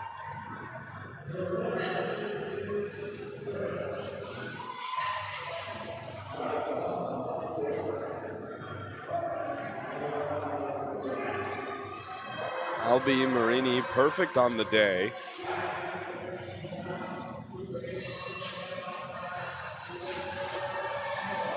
Went 9 for 9 on white lights during his squat. Got a three white lights on his first bench attempt. Gonna try and keep that ball rolling. Another thing you'll notice, difference between platform 4 and 1 here right now. The use of lifting wrist wraps. That'll keep the wrist more supported in a neutral position. Sometimes lifters on the bench will like to opt to not use those wrist wraps, letting their wrist come back a lot more. Again, up to personal preference for each lifter.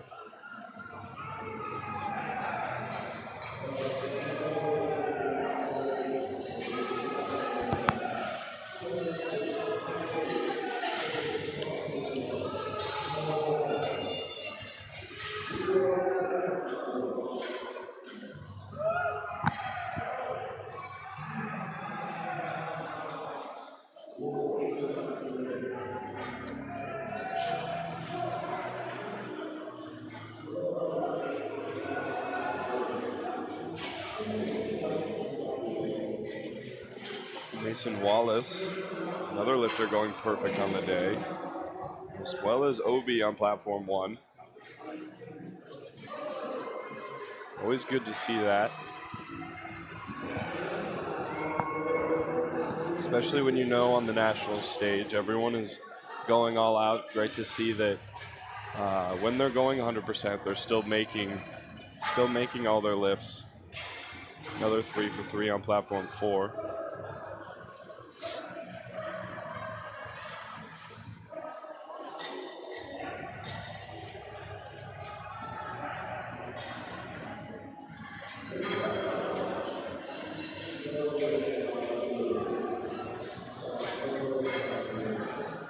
With that last opener on bench from Luis, over double body weight, 418 pounds. That'll wrap back around to Philip for his second attempt at 122.5.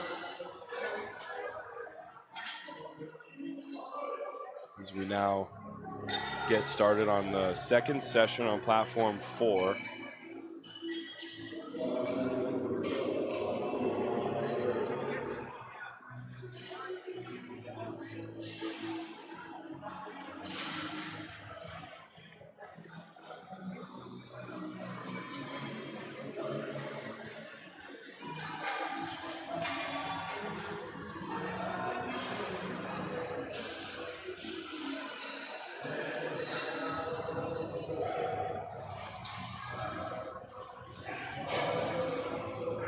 3 white lights for on platform 1. We'll bring up Luis of Concordia University, making a 7.5 kilo jump up to 150 kilos.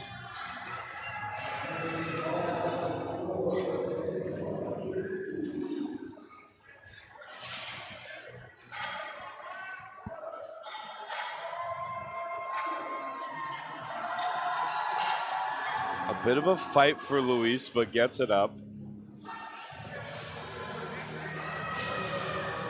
Unfortunately, that'll be a no lift for Luis.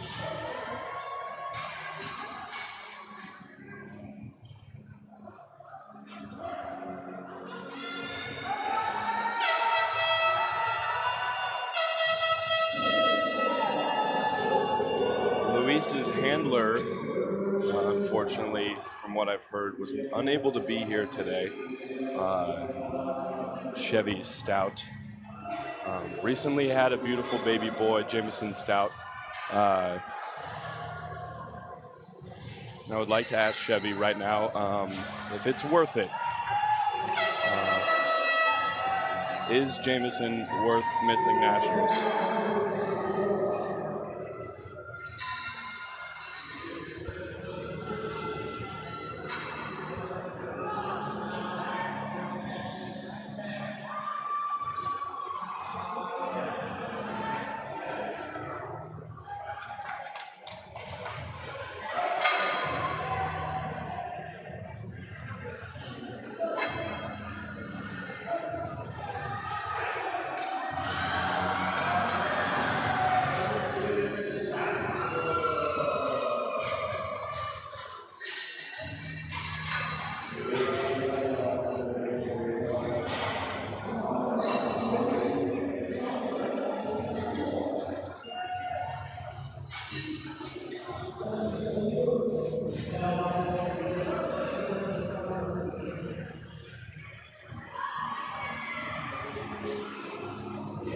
Just finishing up first attempts on platform 4 with Leo weighing 162.5 kilos for his opener.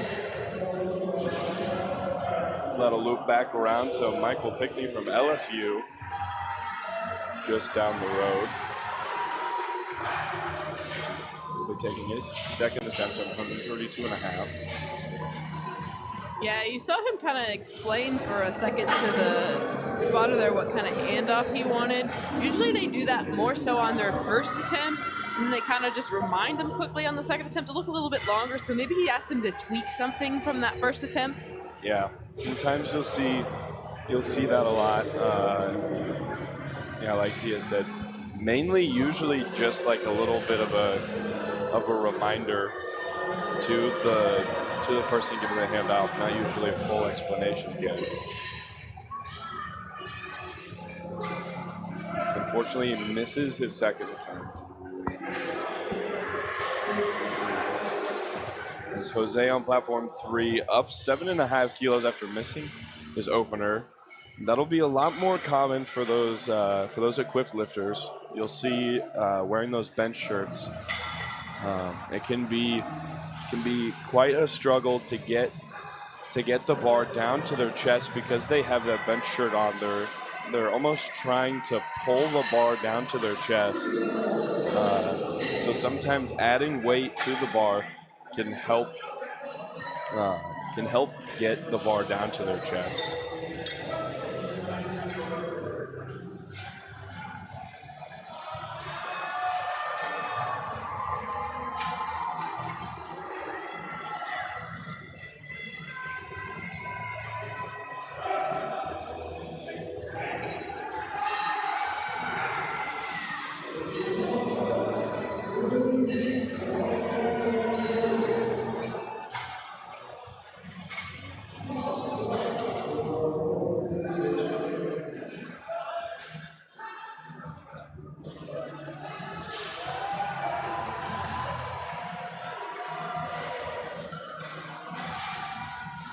Another 3 white lights on platforms 1 and 4.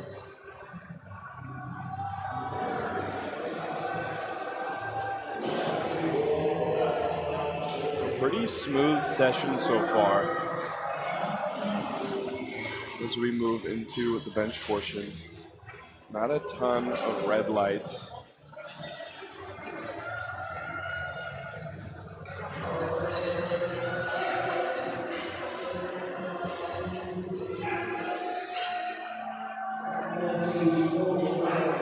Yeah, not agreeing with what you said. Everybody on platform 4 in the second flight made their opener successfully, which is what you want to see on bench, because you make your opener on bench successfully and you really get to have an opportunity to just really see what you can go for. Yeah, it opens up the chessboard a lot. Making your opener, you have a lot more moves to take.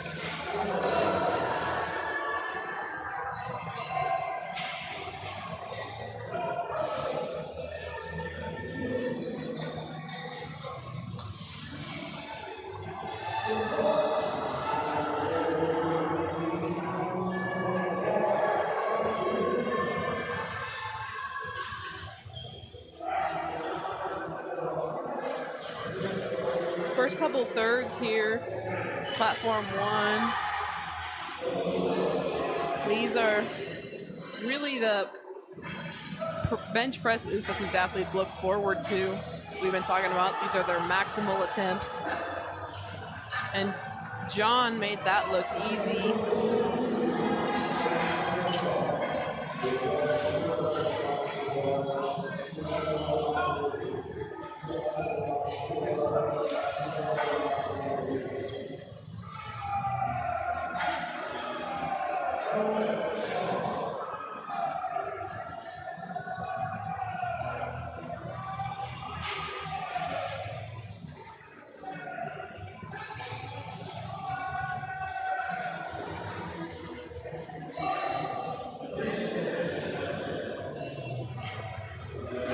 Trevor of San Jose State University fighting for his second.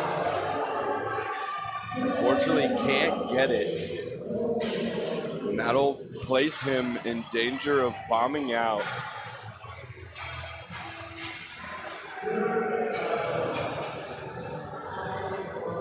And like we've said before, unfortunately, if a lifter misses all 3 of their attempts on a lift, they will not be able to record a total and will not be able to score points for their team. Maybe a little bit of a panic moment for Joshua, and 2, just missing his opener really on strength there. He could do a little bit better of a job probably with some leg drive off the floor, hit a little bit faster with the response to that press command off the chest. A couple things that could help him out to maybe make that what should have been his opener on his second.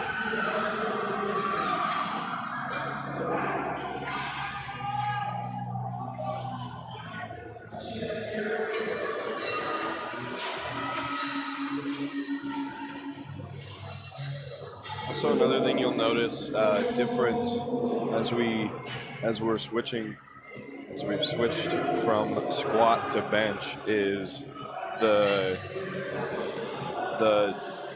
jump selection is very much smaller. Great example on platform 1, consistent 5 kilo jumps out of Obi.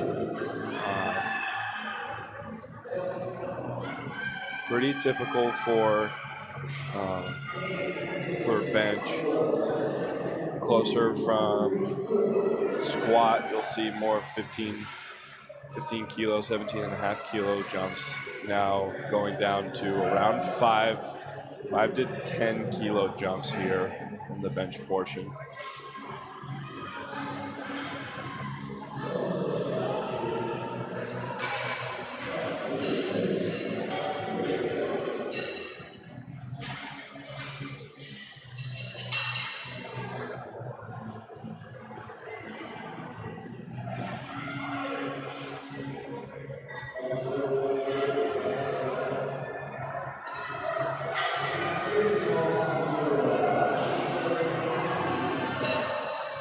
And that was wonderful from Brandon. Strong press all the way through. And that'll be a good lift as well. All right, Luis is going to follow him on platform 1. He did 150 on his second. He got some blue cards from 2 judges, which is why it was a no lift. They're staying at that same weight. They're going to take it again. If I remember correctly, Luis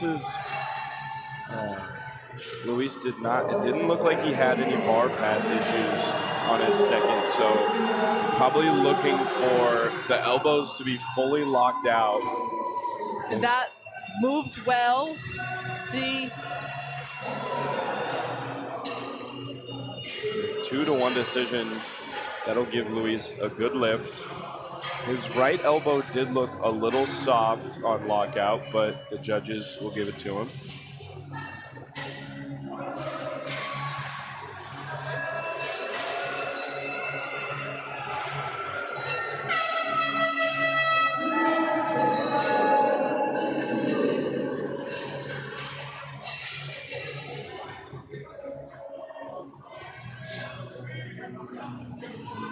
Philip on platform 3 fortunately did bomb out on squats, so will not be able to record a total or get points for the University of Texas at Dallas.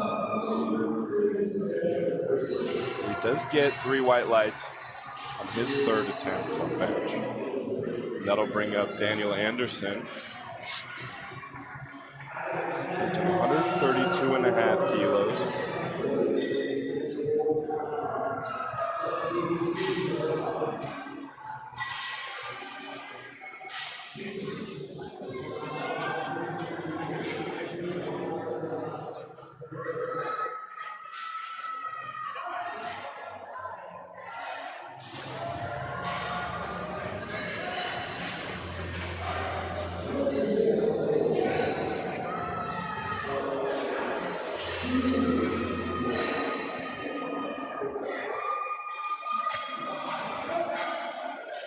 Casey on platform 1 uses a little bit of a different technique than some others. He's really fighting for it. He gets to one side, not quite on the other side, but hit his feet a little bit uneven, I think, from the beginning. I was going to point out that he had a little bit of a wider stance, but one foot was definitely further out than the other, so you could see that unevenness. The foot that was further out was the side he made, so I think he had a little bit better leg drive on that side. I think he had pressed into the floor better, which is why that foot was out further. I think that closer in foot didn't allow him to get as much leverage.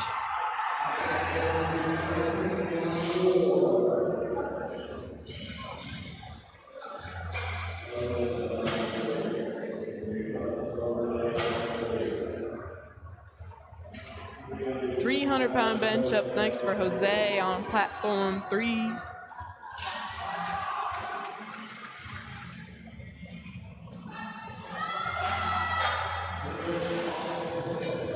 No lift on platform 4 for Michael Pickney. That'll bring up Justin Stevens, the 142.5 kilo attempt for his third.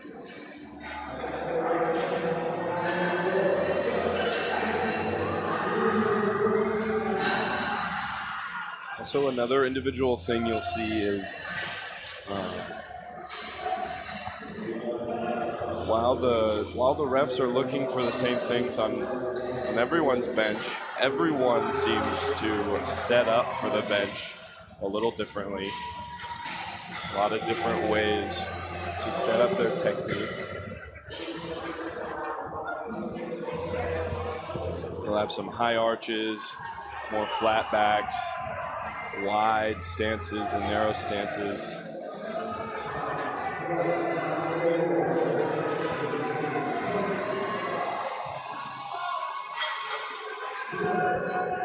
And you can bet if they've made it to this national stage, they've definitely honed their technique to this point.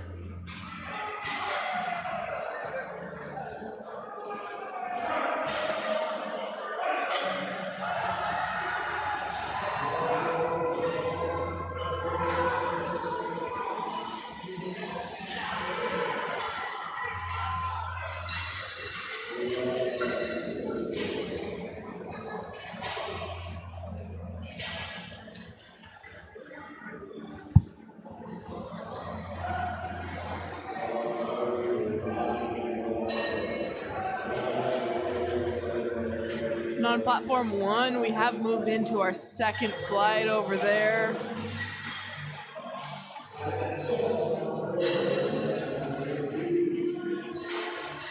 A little bit of a messy session on platform 1.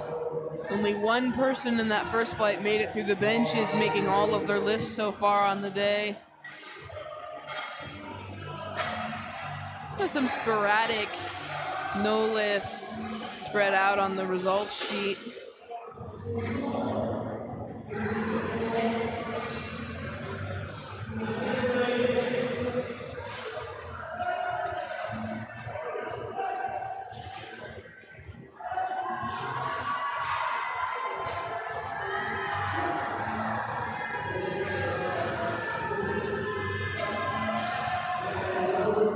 Stefan on 4 has a really close grip, but he makes his bench move very well for 3 white lights.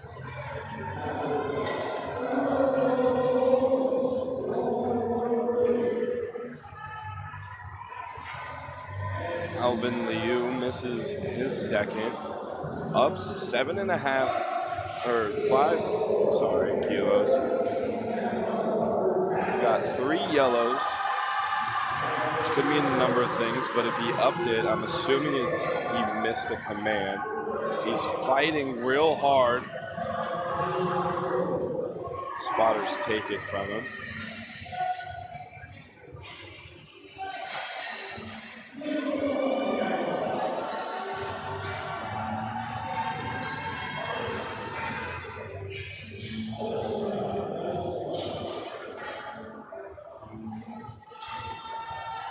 Final opener on platform 2, Zane, 177.5 kilos. Ooh, Scott on 1, a little bit pressy with some of the elbows there at the end. Was there up and down motion? No. He gets 2 white lights and a good lift. Trevor Lizerna trying to stay in this competition. He needs this bench to not bum out.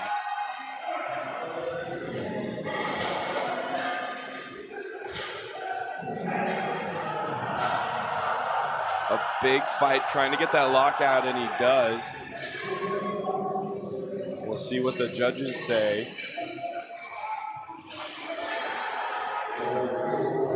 That'll be a good lift, keeping Trevor in the competition.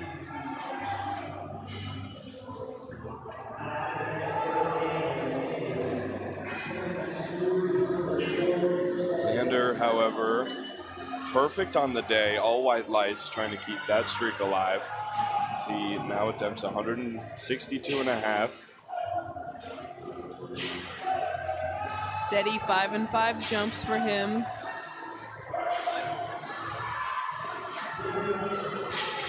This is what you like to see. Usually means that they are on pace. They're following their game plan, haven't had very many hiccups. That'll be 3 more white lights as Luis Abraca tries to keep his day alive. Yeah, coming out a little bit tough there. Yeah. Luis has not had the day he wants. But he can always turn it around by making this bench, keeping himself in the meet, and then deadlifting something big. Yep. Exactly.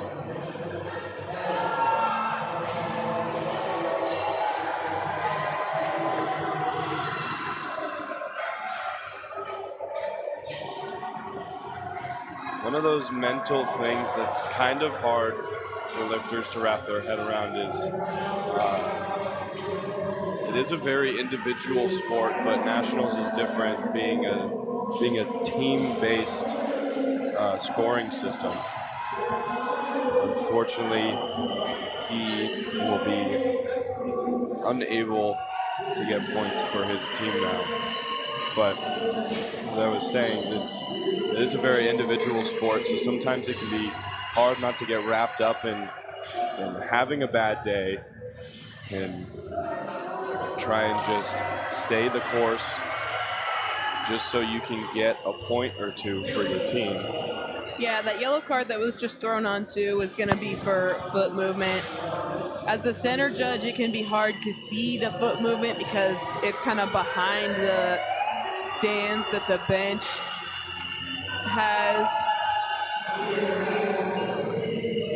But definitely the side judge has a clear view of that and saw it.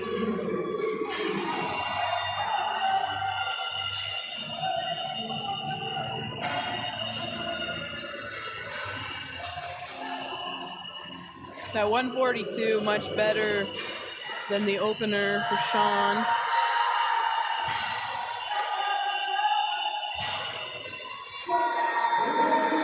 Tim Pham with 3 white lights on his last. That'll bring up the final bench attempt for platform 4, Leonard Wang. Upping 5 kilos to 175. Yeah, it gets to put those 3 big red plates on there with the comp collar. 175 is definitely a fun number, a pretty one to look at on the bar.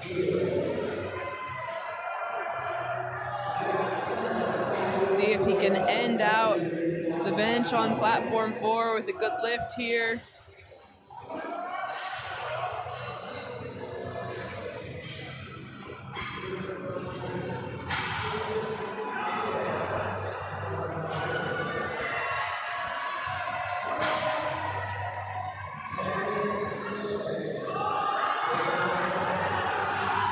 I think it's good.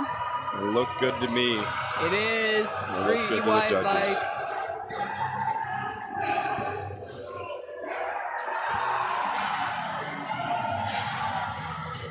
And platform 4 will transition as they get ready for deadlifts and their final lifts of the day.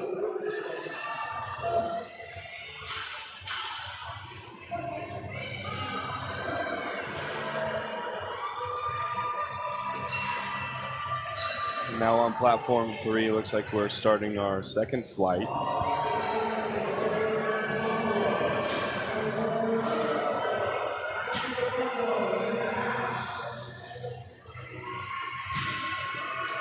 Got 3 lifters on platform 3 trying 140.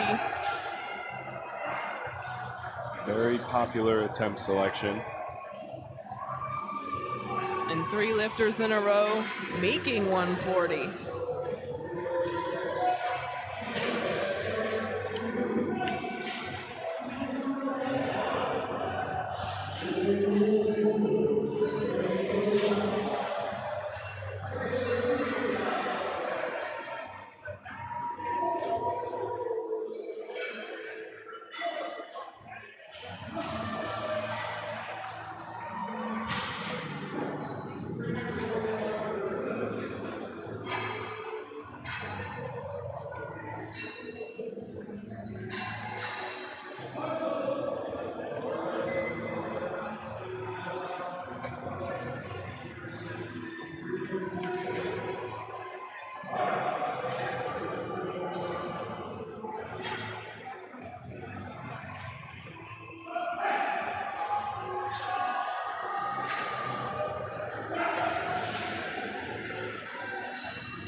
Bit of a slow opener for Eric on platform 3. He'll get 3 white lights.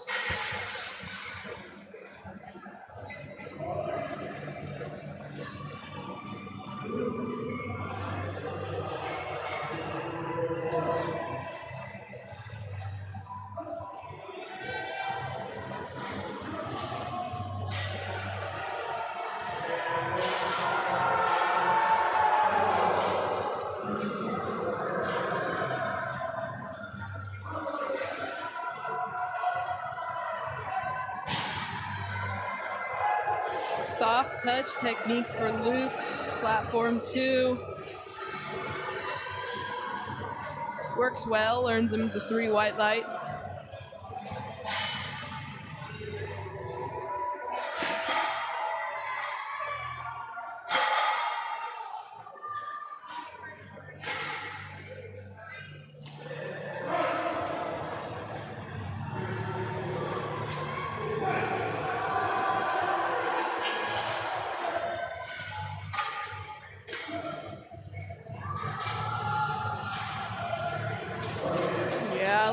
back and forth on the way up for Zaid.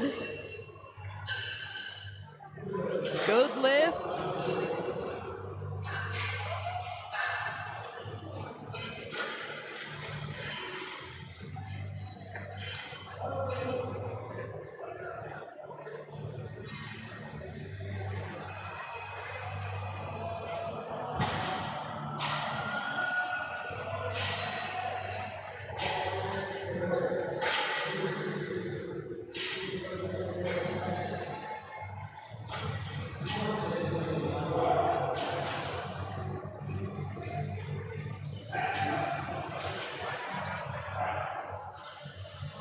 It's a little sticky in the middle for Harvo.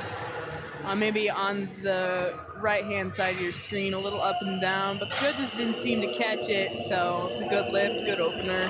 Better be careful with that attempt selection for the second.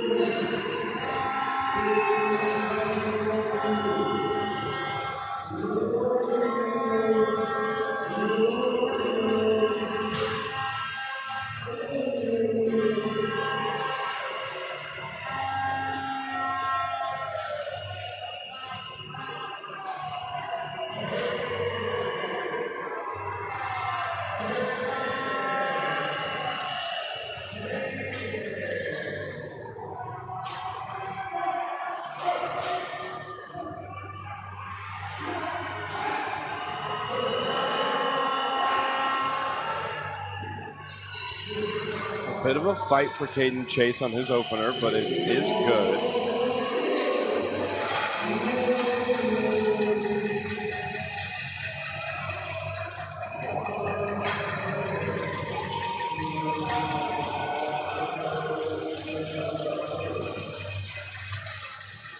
That'll bring up Holden Brown of the Raging Cajuns, opening up at 185. Benching a little over double his body weight.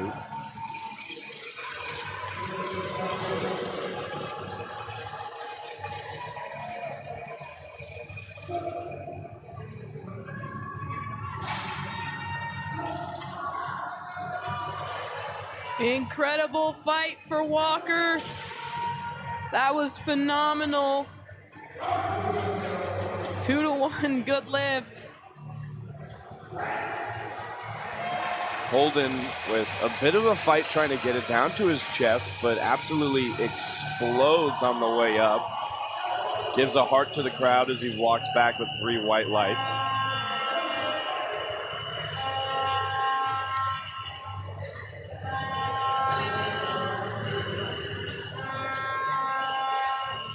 John on platform 1, waves off the handoff guy.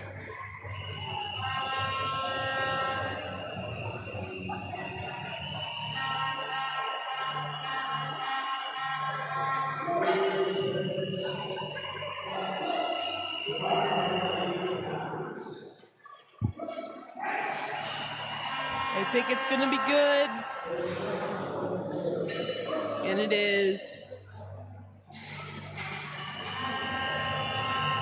3 white lights for Ethan Haynes will bring up Andres Ruiz of UTSA.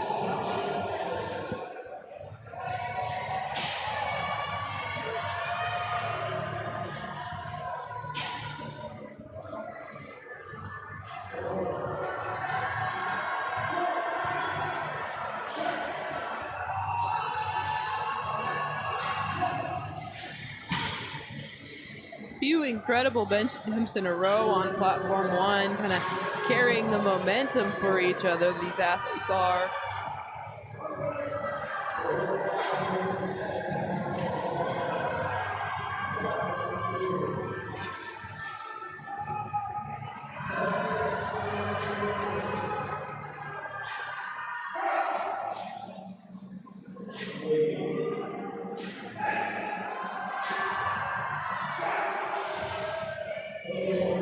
Should be a good lift for Andres.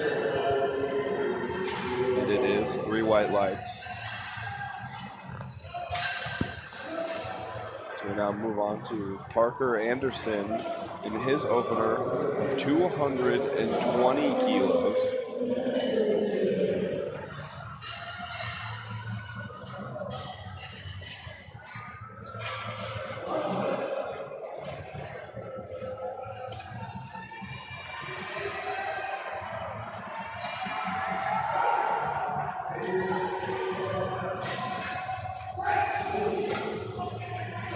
monster opener, well above 2 times his body weight, makes it move very well.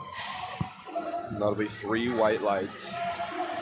Then we got Jackson Mabel, the highest squatter in this platform as well.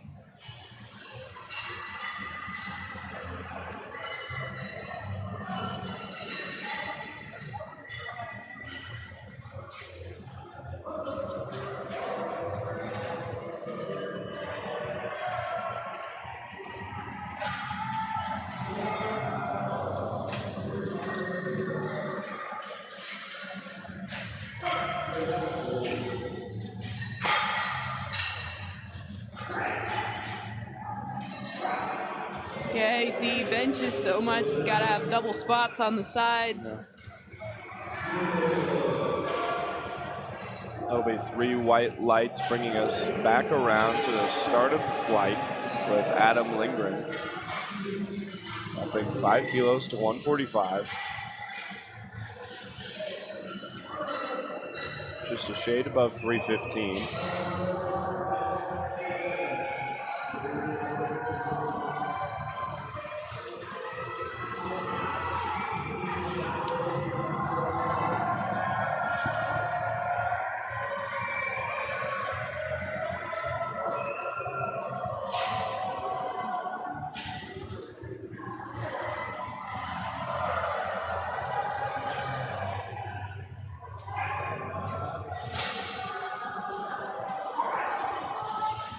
What a fight for Adam. Looked good.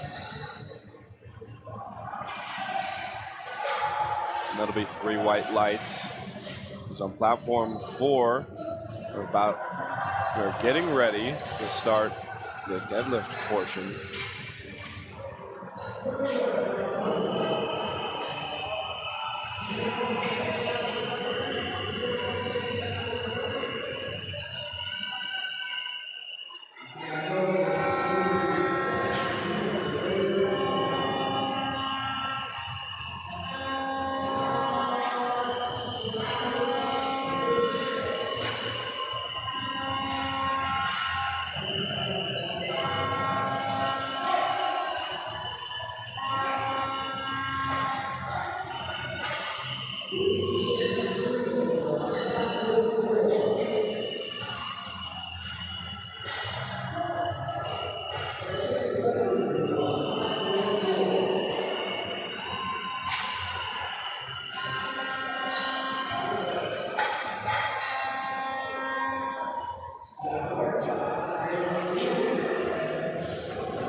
After a token opener, that'll bring us to Eric Lara, opening at 227.5 kilos.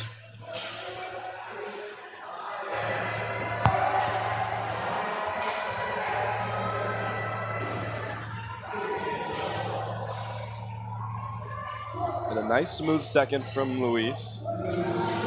Bring up Lorenzo Bartoloni, re-attempting 160 kilos.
Lorenzo, unfortunately on his second, still fighting to get to that lockout.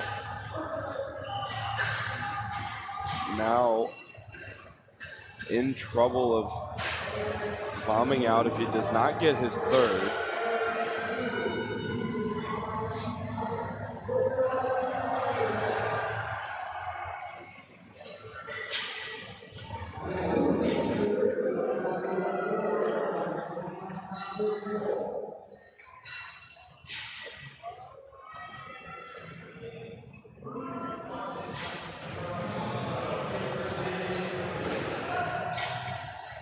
Lukian moves his opener of 240 very well with 3 white lights. It's unfortunately a missed bench attempt on platform 2. Big fight by Andrew Wynn on platform 1. Yeah, on platform 3, you saw that Eric really struggled even to get that down to his chest. On the way down, it got stuck about an inch off of his, maybe 2 inches off of his chest, and just didn't even want to go down. So really didn't have a shot of holding it down that much and then pushing it back up. He'll have to kind of try and use the shirt a little bit better on the next attempt. Might not be surprised if he maybe even ups his weight a little bit, trying to get the bar down to his chest.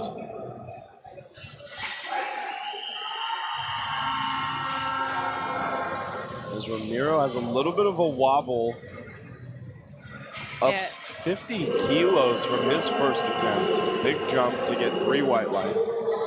I believe he took his first attempt raw. Okay. And that explains that 50 kilo jump.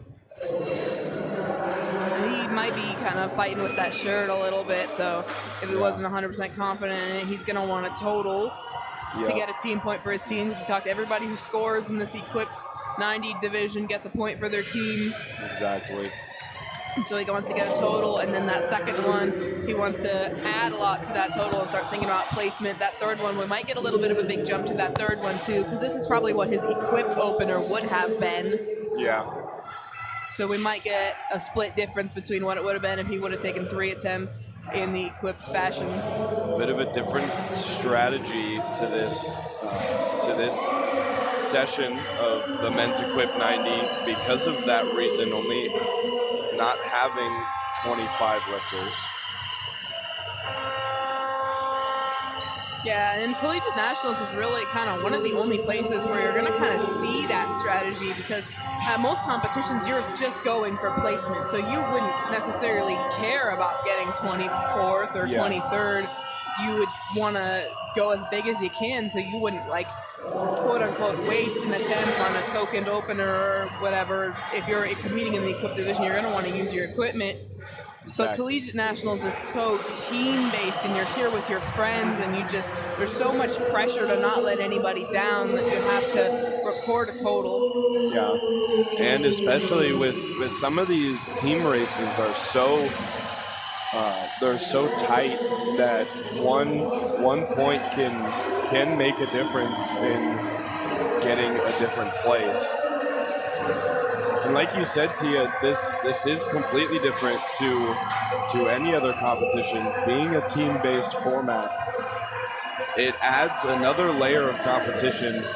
Most lifters, powerlifting is a very individual sport, but when you go to nationals, you're competing for something higher than yourself, and I think that can either bring out the best in these lifters, or some of them do crumble under that pressure, unfortunately. Yeah, and I've been to both Collegiate Nationals and Raw Nationals and competed at both, and the difference is stark. The environment at Collegiates with the team is insane. If you think about, like, going to Raw Nationals, a lot of lifters will bring themselves, maybe 1 or 2 family members or friends or a coach or something, but they're going to have kind of a small crew. When you're here at Collegiates, a team can have up to 12 people on a roster for any given division. Some teams have more than that just aren't on their scoring roster. But if you figure every male or female team has about 10 teammates with them, you automatically have a bigger fan zone than you would at any other meet. Exactly. It creates an unbelievably high energy environment. It's obviously coming through on the live stream. This place is loud.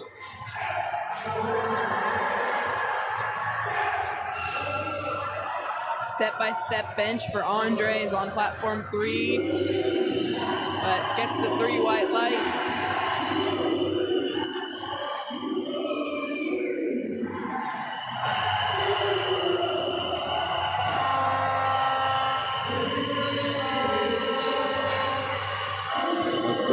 for Eric Lara.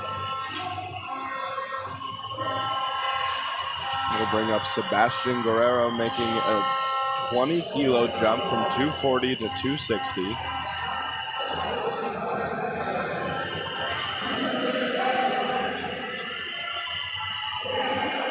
Ethan and Ethan on platforms 2 and 3.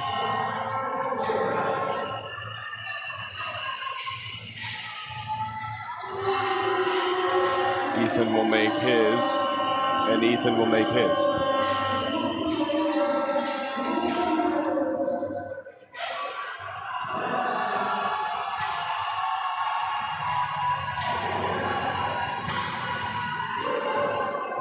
That was a nice deadlift for Sebastian on 4.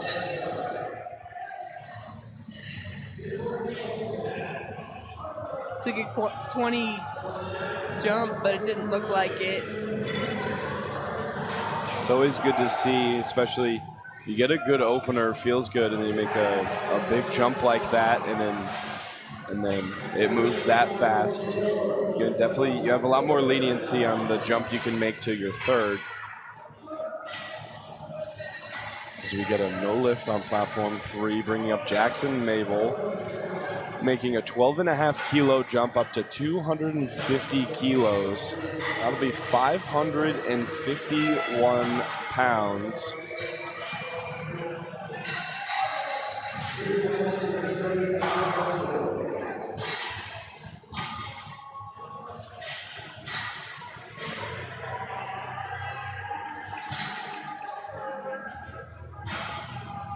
Again, 4 spotters for this big bench. He's getting it down to his chest, and that moves almost the same as his opener. Yeah, I think it even moved maybe a little bit better just because it was easier on that way down. Yeah. Obviously, I'm not his coach, and I don't know him, but I would love to see him make a 20-kilo jump just to see. On bench? On bench. Just to say that I saw someone bench triple body weight. That'd be a first for me. We'll wait and see what attempt gets put in. Most likely not gonna happen. No, if they took a 12.5 on that first one, they'll probably match that. Maybe a 15. Yeah. Have to be feeling pretty frisky to make a 20-kilo jump on a bench. But who knows? We'll see.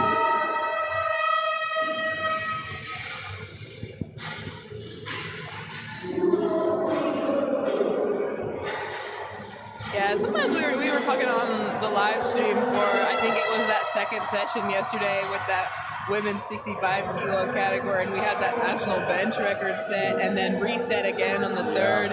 And the second one was easy. You kind of figured it was going to be easy because it was her second attempt, right? So then you figured the third one might be more of a true max, and totally just blew it up. Yeah. And one of the things we were saying when we were commentating was that we wanted to go to the gym with her and see what her actual max was. Yeah. And I think that reigns true for a lot of lifters at Collegiate Nationals. Some of them might not get the opportunity, especially on squat or bench, to show off their true maxes, just because they are trying to build that total and be safe and secure, and then kind of go for broke on the deadlift seems to be the most common strategy at Nationals. So I really hope that after Nationals, everybody just posts everything online. Here's my actual 1 rep max, guys. I can do 30 more kilos than I did.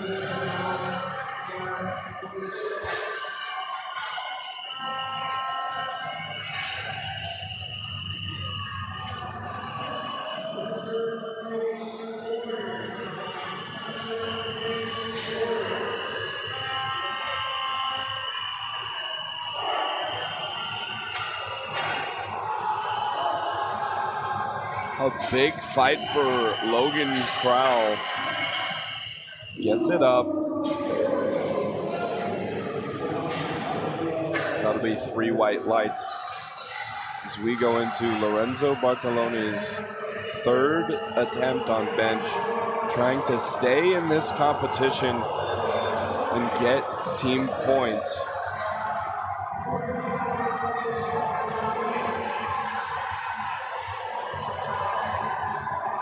gotten some red lights on every single lift so far. He did get his squats recorded in, but he needs a bench right now.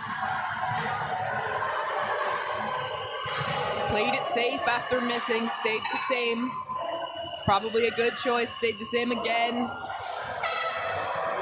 Trying to correct his wrongs. Gets it to the chest. We're looking for a lockout. The right arm comes in. That looked a lot better than his first and second. And he will stay in to get points for Northwestern.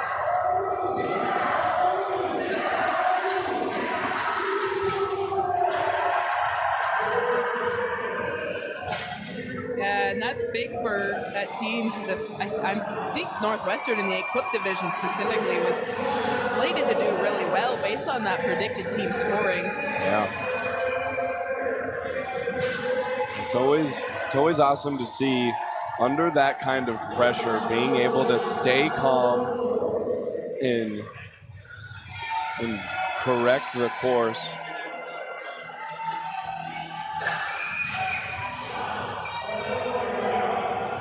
We are on third attempt deadlifts already on platform 4.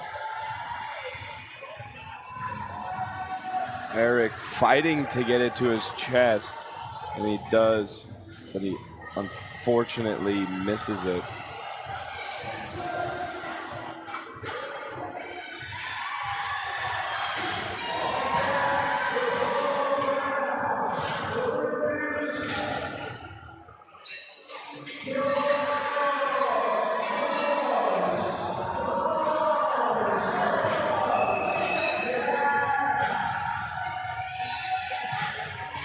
That'll bring up Harville of Texas A&M on platform 3. After missing his second at 175, ups 2.5 kilos to 177.5. Got 2 blue lights on his second. Gonna look for a nice smooth ascent with no downward motion, and it looks like it's not gonna happen for Harville today.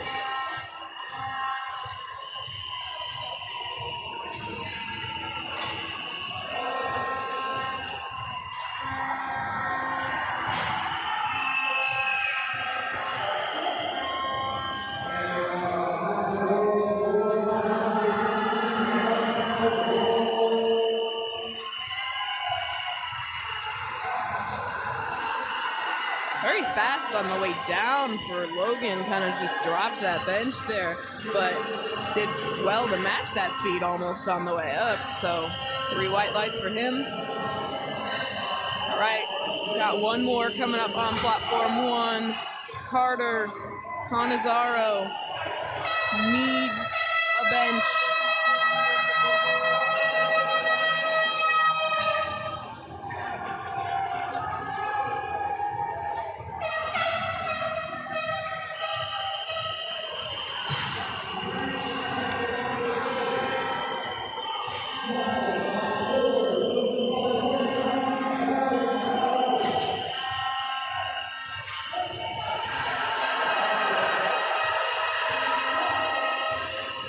And that was his best one yet.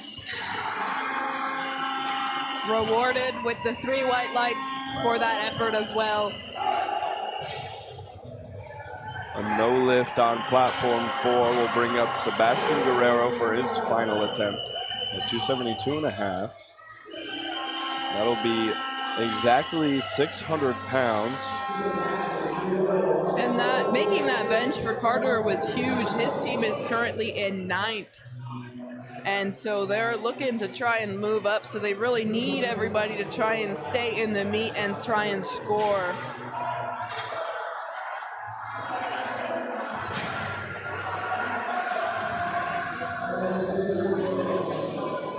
Sebastian slow off the floor, gets it to his knees and can't lock it out. That'll finish his day.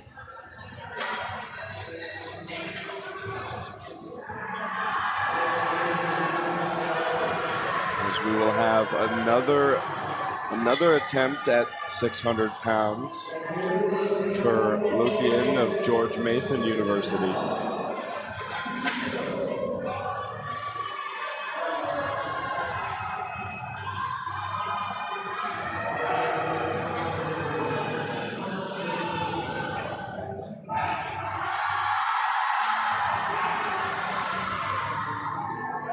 Lukian attempting a very big milestone for most lifters of 600 pounds. Unfortunately, cannot get it up.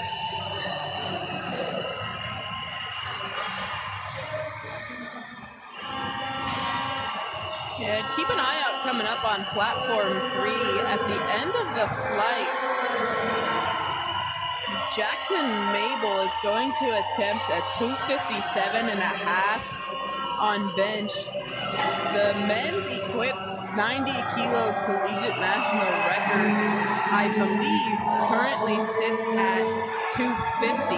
So he'd be looking to add 7.5 kilos to that. That record has stood since 2007. Wow. And even more impressive, most of the time you'll see people chip records adding only a half a kilo, but Mabel looked to frankly obliterate that record by 7.5 kilos. Yeah, I'm not exactly sure what the rationale was, but for his second attempt, he took 250 to match that national record when he could have taken 250.5. Yeah. I almost wonder if that was a little bit of an oversight. I wonder. But I mean, if you're confident enough in 257, I guess it doesn't really matter for the record. If you don't need to make it on your second if you're going to make it on your third. Exactly. And watching Jackson's second attempt, I don't see why he wouldn't be confident in 257.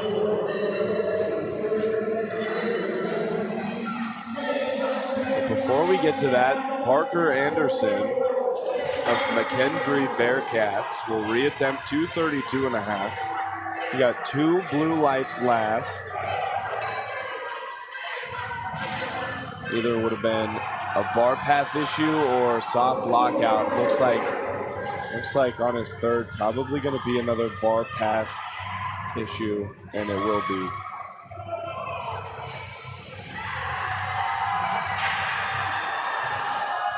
Fight at the top for Jaden.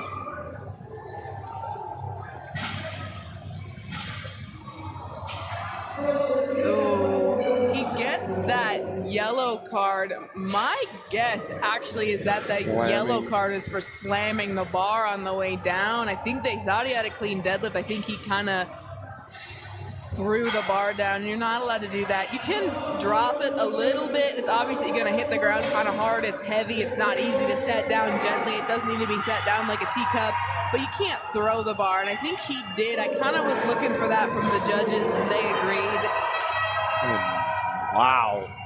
257.5. Absolutely flew for Jackson Mabel.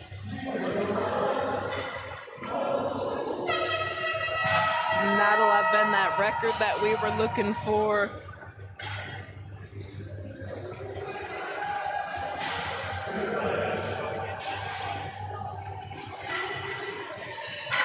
Yeah, maybe a little bit of a tight path on the squat there too. That he squatted, Jackson did 345, and the national record for squat would have been 347.5. So I wonder if he is eyeing a total record at the end of the day, and that's the rationale for taking some of these attempt selections that they've made. Yeah.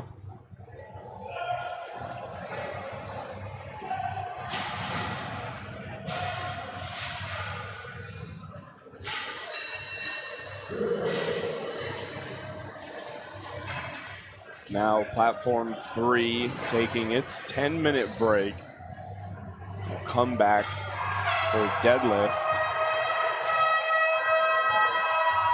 So we have a no lift, bringing up Kellen Anderson, attempting 230 kilos. A hair above 500 for Anderson out of Iowa State University.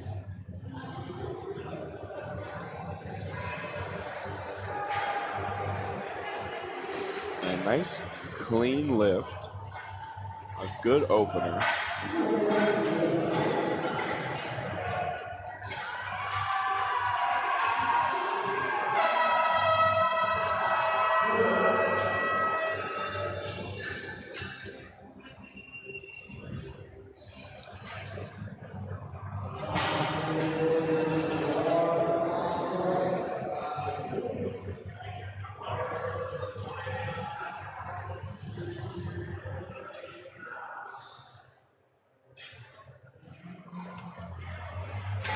Yeah, and on platform 4, this is that second flight.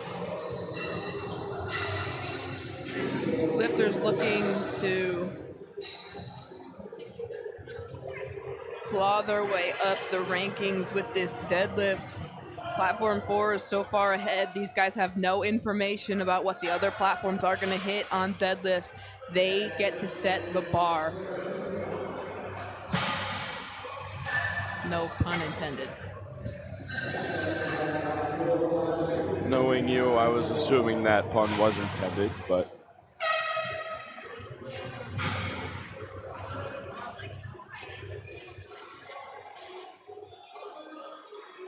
and something you'll notice as we have in the middle of day 3, getting to some of those heavier weight classes, you'll notice a lot more conventional pullers today and tomorrow. Some of the lighter weight classes, sumo is much more heavily favored. Still see a good amount of sumo pullers in the 90, being smack dab in the middle.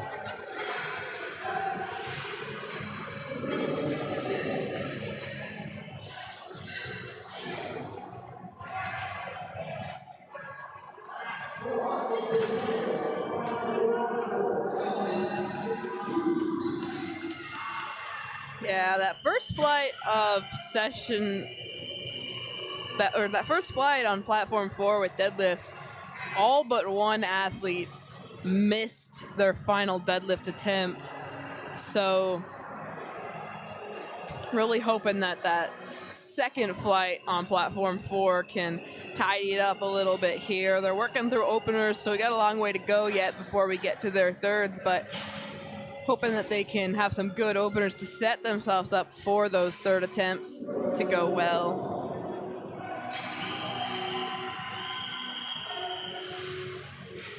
Logan on platform 2 uses a little bit more of a sink technique instead of that soft touch. Gonna get those yellow cards. Maybe got called for a little bit of heaving because of that sink technique. I didn't see too much movement with the shoulders or anything, or the feet, so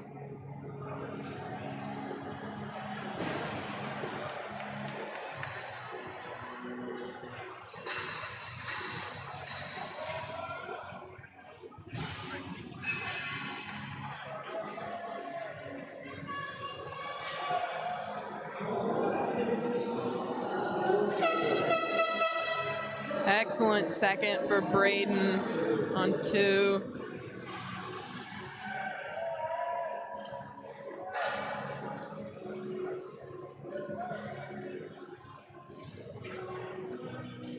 Platform 1's got about 4 minutes until they start their deadlifts.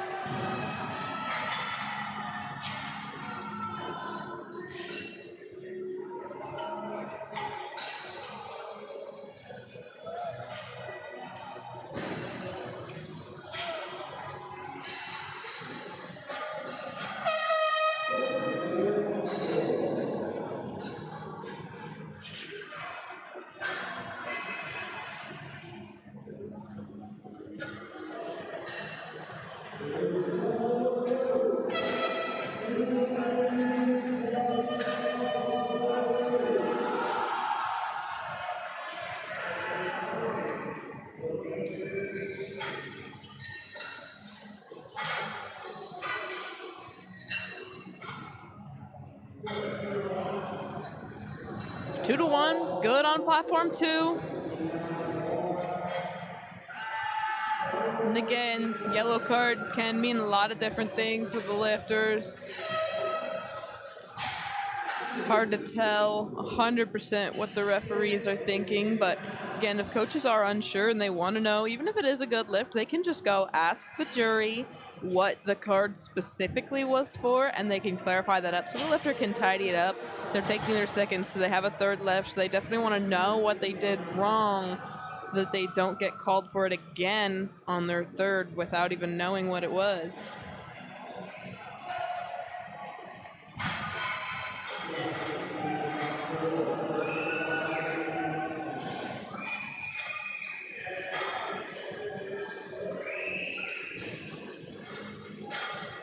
Good lift over there.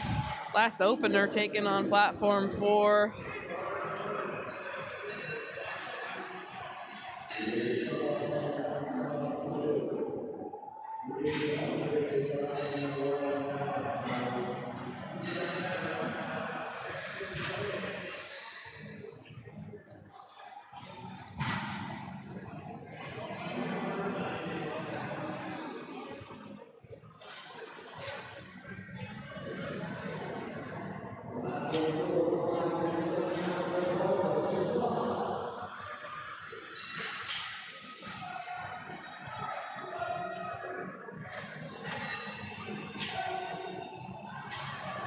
Oh, one at a time.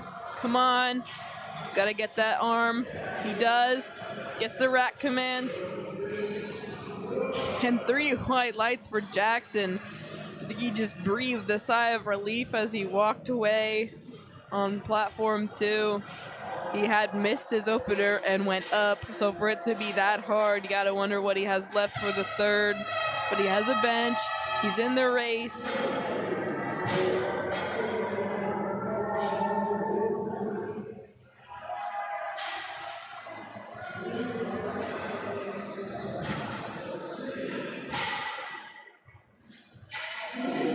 Just 1 minute roughly until we resume with platform 1 with the deadlifts.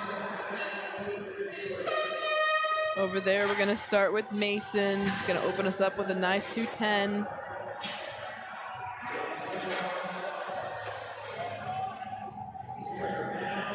Scott is gonna retake that 182.5. Try to open with 400 pounds. Missed it the first time on a technicality. 2-1. It needs one better here. And that was very clean. 3 white lights.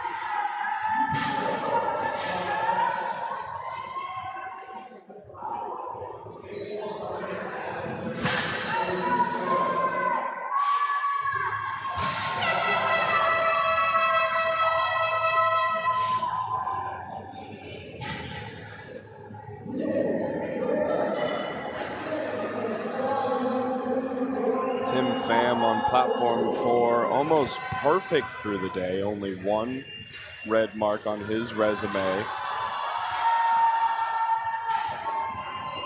Gets it past the knee with a clean lockout. That should be 3 white lights for Pham. That'll bring up Justin Baga.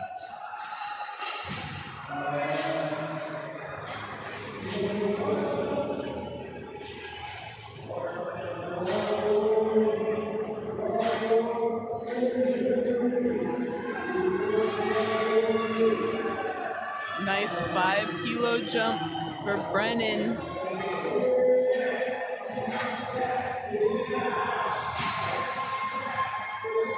Forecasted in 4th.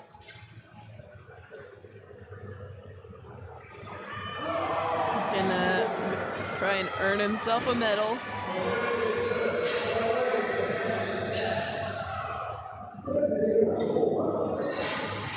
Justin with a good lift after missing his first.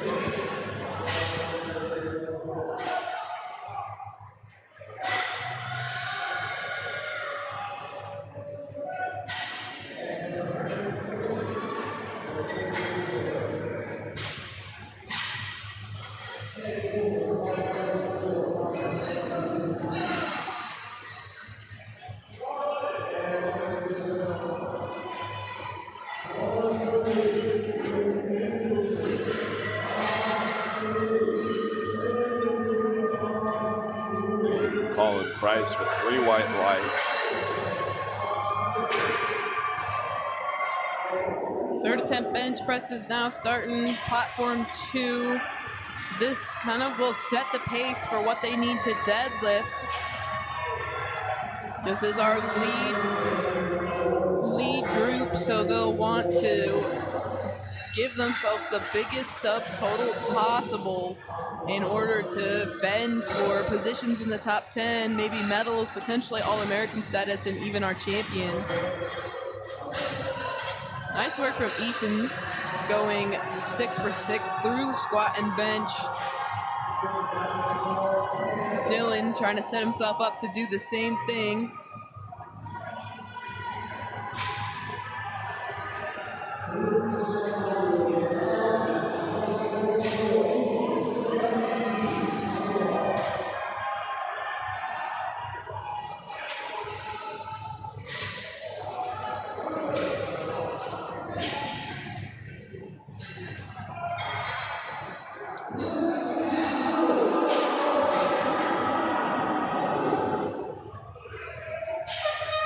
Great fight on platform 2 by Dylan. Unfortunately, does not get it.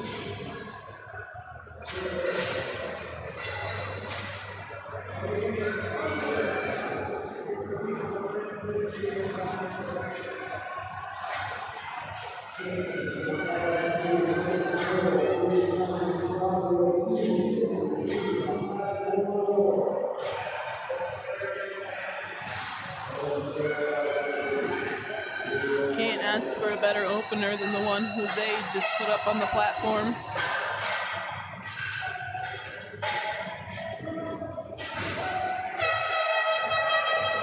Hayden gets the 162.5, third attempt.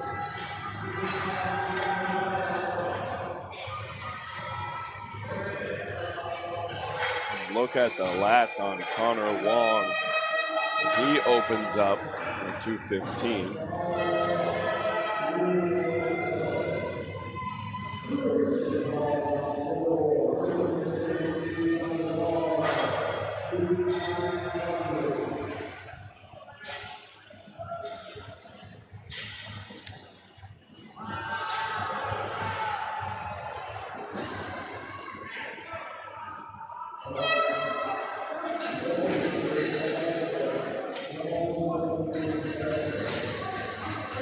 Yeah, notice the ground and the camera shake when some of these deadlifts hit the floor. It's just so much weight that every single one of these men is moving.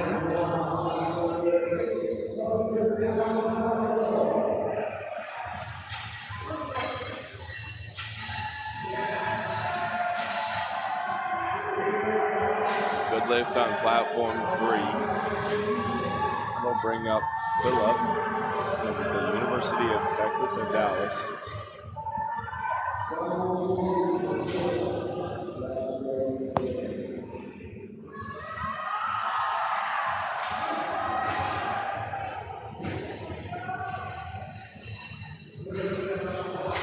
Leonard Wang with what looks to be a good lift, and it was at 600 pounds.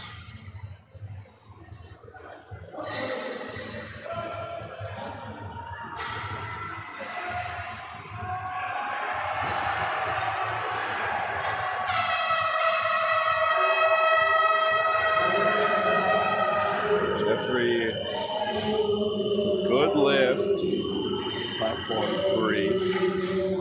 Will bring him good momentum going into the deadlift portion as Logan Miller reattempts 172.5.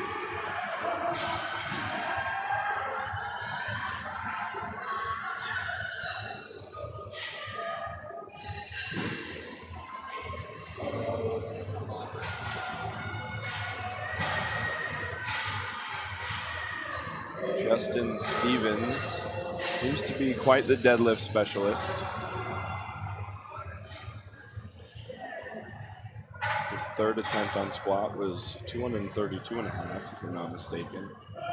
Now on his second, a little over 280.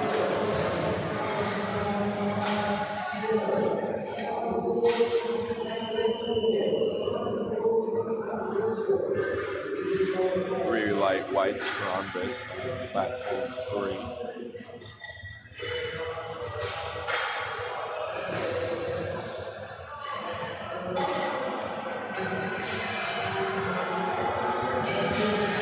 Over on platform 4, had a little bit of a relief moment for Stefan. Saved himself from bombing out on the deadlifts, making his third and final deadlift with 230.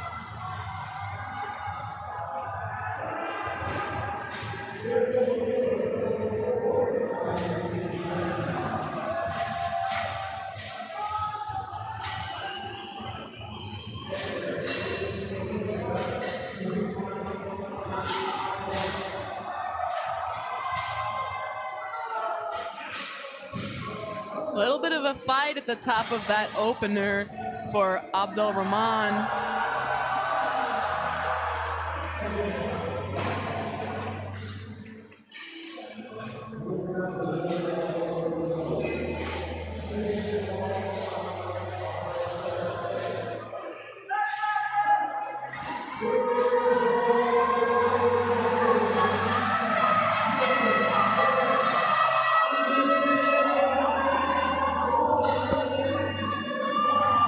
Platform 2 duck going of the Oregon Ducks.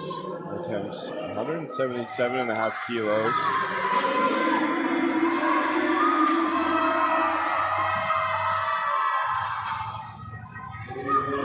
Bit of a smaller jump for Duck from his second to his third.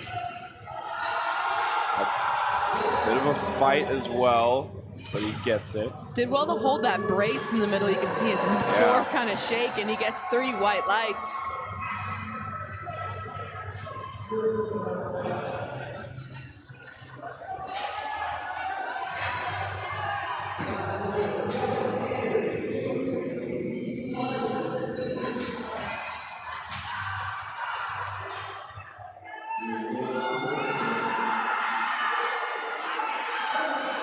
Kellen Anderson with a good fight on platform 4.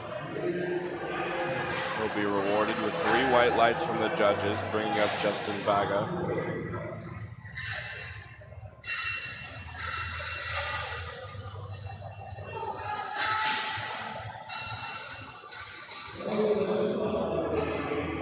We'll bring up another quite popular attempt selection on the deadlift of 272.5. That, if successful, will bring him into the 600-pound club on deadlift.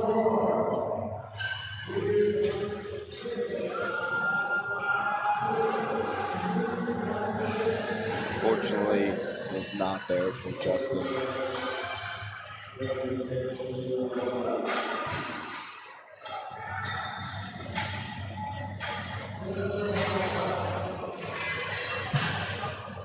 Now on platform 3, we loop back around to Daniel Anderson for his second attempt on platform 3. 397-pound third attempt for Nicholas, platform 2.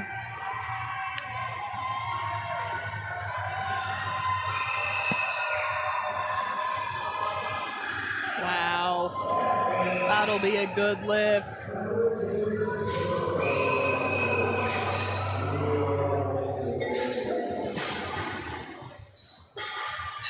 Colin Price, after fighting for that lockout, gets 3 white lights on 275. I think the plates on platform 1 look a little bit wiggly on this left-hand side of the screen.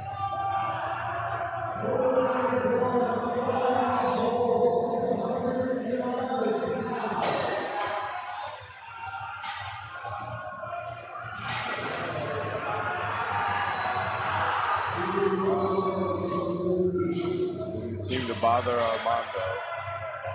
Making a big 20-kilo jump for 3 white lights. That'll bring up Luis of Concordia University, Nebraska.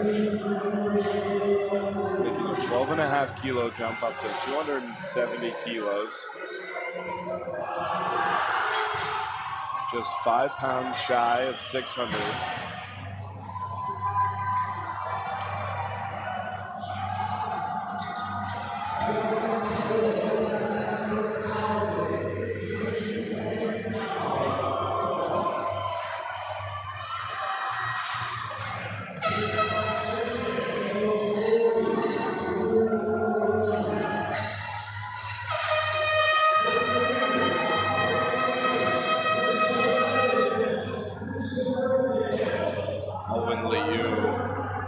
The United States Naval Academy fights to get the bar off the ground. Unfortunately, does not. That'll bring up Christian Paul of Sam Houston State.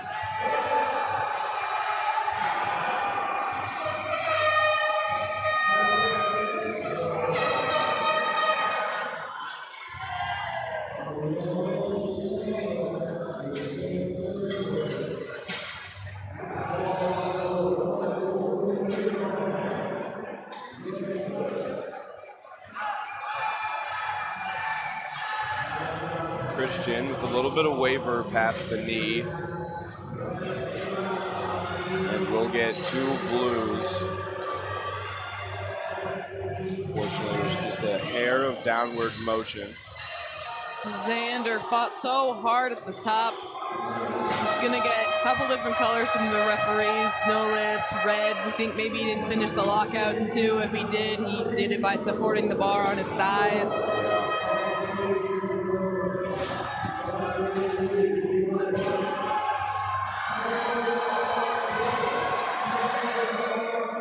Nice and slow for Brennan, but he gets it.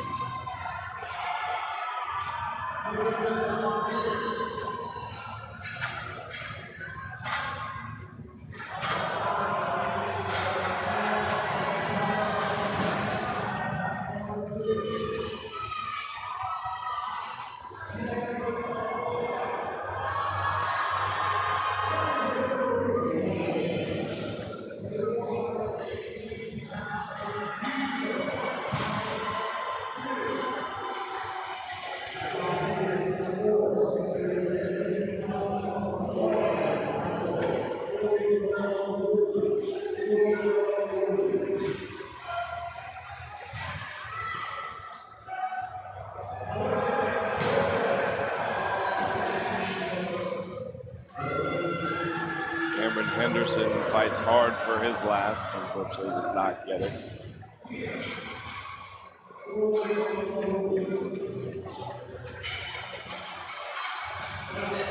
The last lifter of platform 4 will be Justin Stevens, attempting 287.5 kilos, 633 pounds.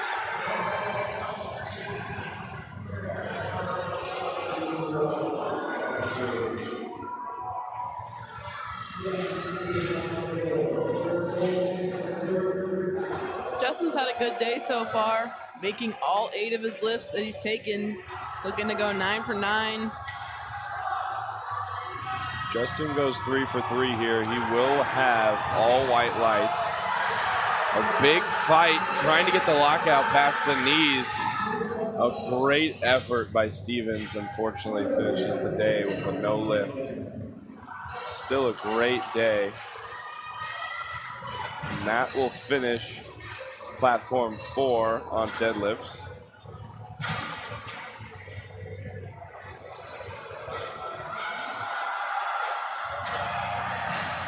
And platform 4 will come back to us for session 3.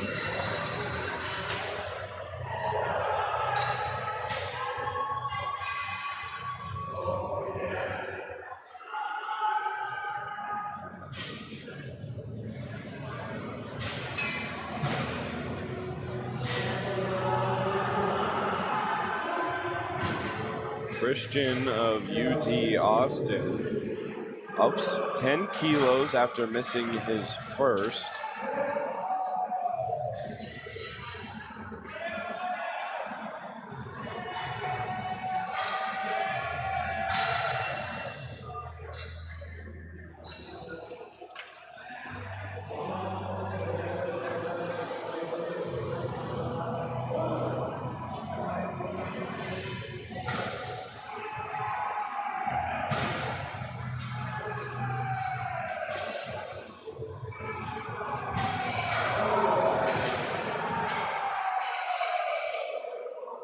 be a no lift for Christian.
Nicholas struggled at the top. Waiting for the lights. Doesn't get it. He's going to get that blue card. I think that's also just going to kind of be for his, just at the top of it, right where he was trying to lock out. When he tried to lock out, he kind of unlocked his knees a little bit, and that brought the bar down.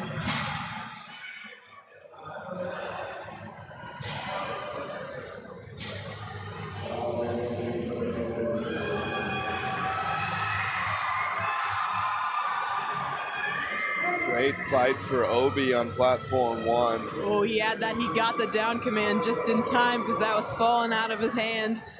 2-to-1, good lift.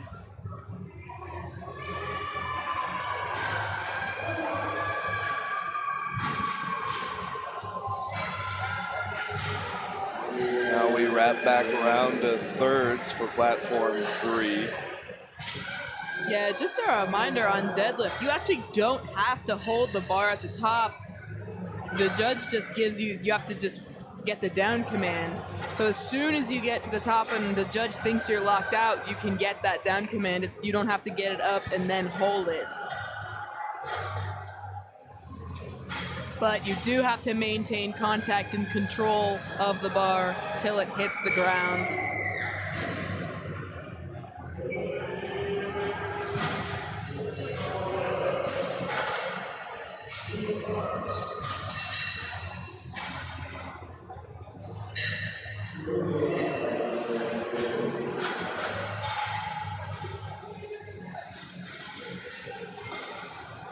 Now up on platform 3, Xander of Texas A&M reattempting 235 after getting a couple different calls.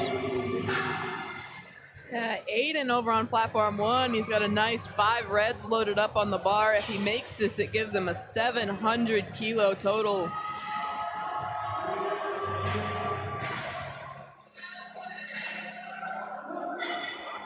That was nice. Let's see what the judges think. 2-to-1, good lift. That yellow card is going to be for, I think, a little bit loose with the slamming of the bar on the way down.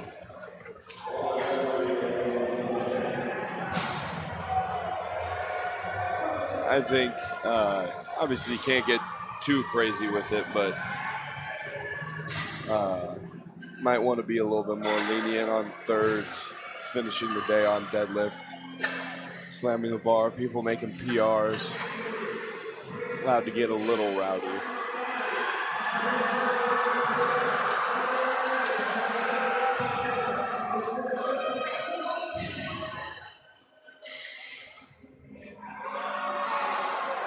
It was a good fight.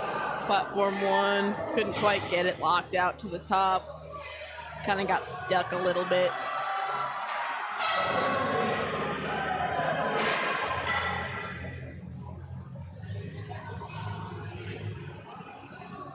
Would like to point out that a couple of lifts ago on platform 1, Lawrence had been no lifted. The jury did grant that lift.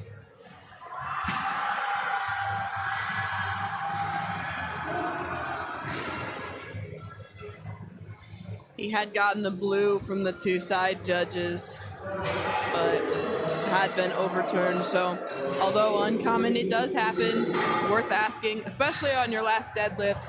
Sometimes athletes and coaches joke about not wanting to ask too many times because they don't want to like piss off the jury. But if you're on your last deadlift and you miss it on a 2-to-1 and you think it was good, you should go ask because you got nothing to lose. The competition's over. As Luis makes his third and final attempt, 282.5 kilos, 622 pounds. He pulls. Gets the hips through, down command. That was a clean deadlift. Yes, it was. And 3 white lights for the effort.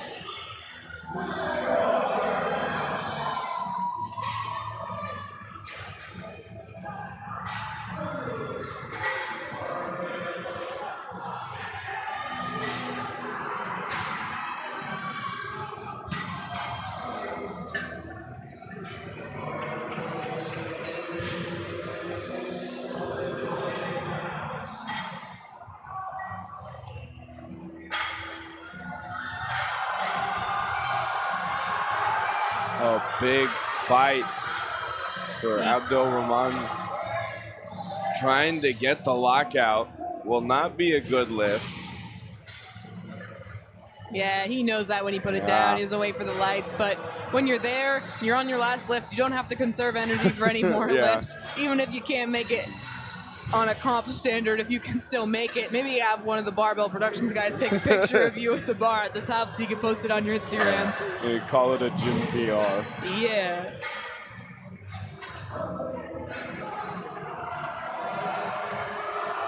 That'll bring up Christian Lopez.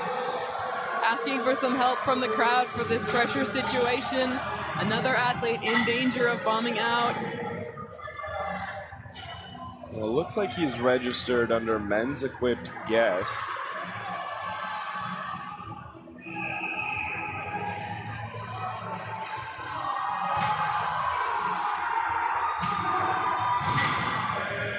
And he does get it.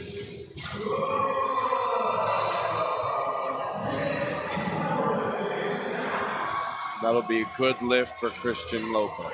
Yeah, good lift for him. Good way to end the day. Saving yourself, sigh of relief. He does record a total. He is in the guest division, you are correct, so he can't necessarily make points for or he didn't make points for his team because you have to lift in your nominated weight class per registration. But still a great way to end the day. Can still lift as a guest lifter, and I believe guest lifter lifts also still can get you state records in whatever weight class you actually weigh in at. He missed that 90 kilo weight class by 0.2 kilos, so just close, but so far away still. Yeah. I also could be wrong on the state records, but I'm pretty sure.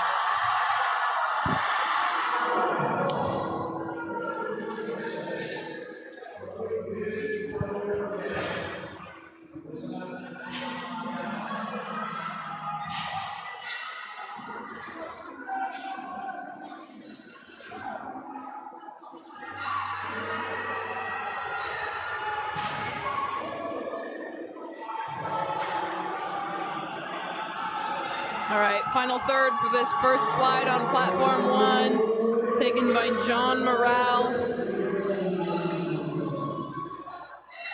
University of Colorado at Denver, 507 pounds, being pulled. It's a fight to the top.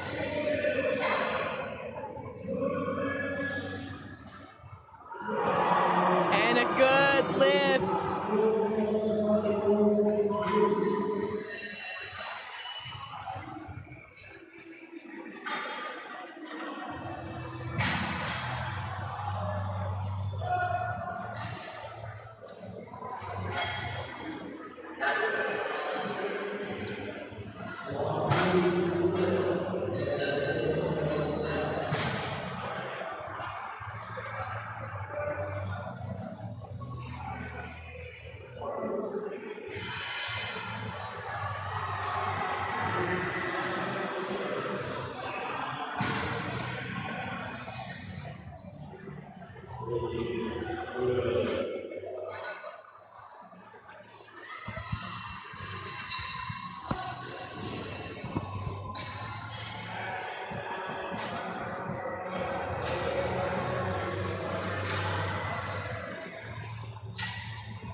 Good fight for Ronnie Walker on platform 3. 3 white lights. That'll bring up Trevor Lozano, San Jose State University, attempting 277.5 kilos.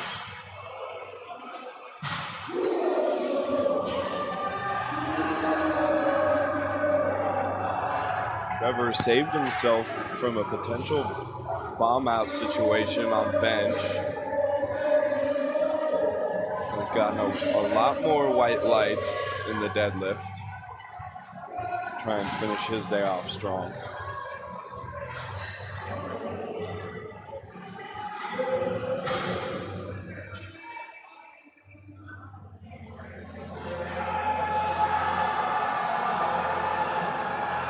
Gets it past his knees, trying to lock it out. Hips come through.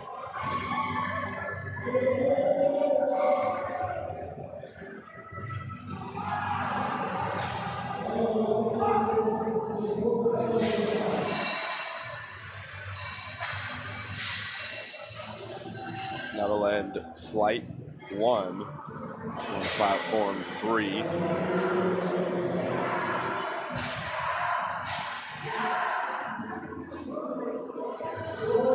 That'll bring up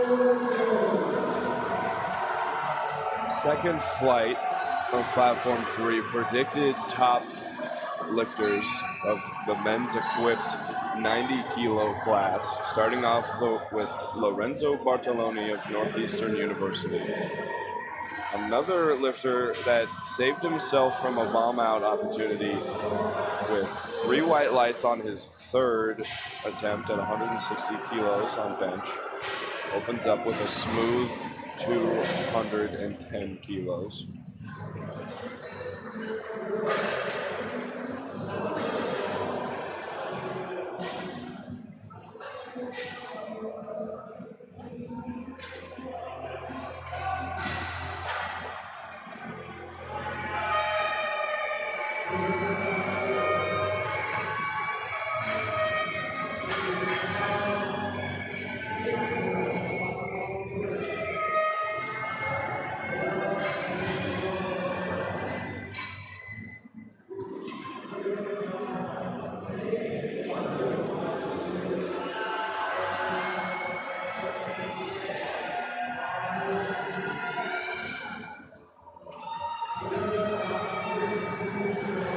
Good lift on a 2-to-1 decision on platform 3.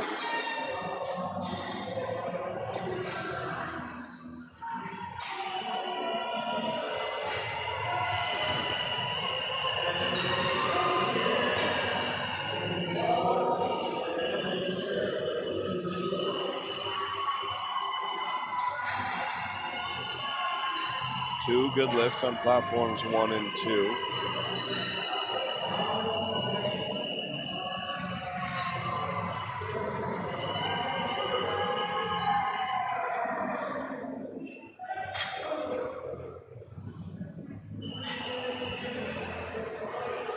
As Caden Chase of Midland University makes his opener.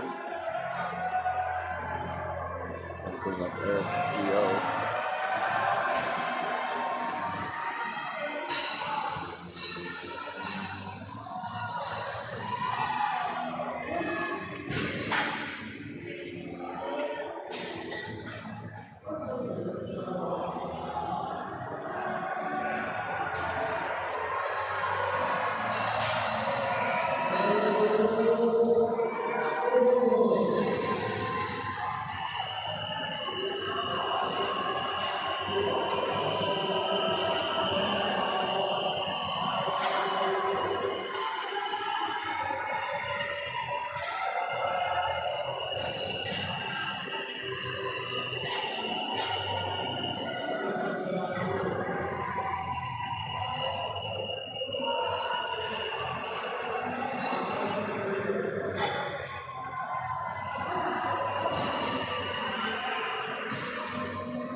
Nice smooth opener for Luis Huerta.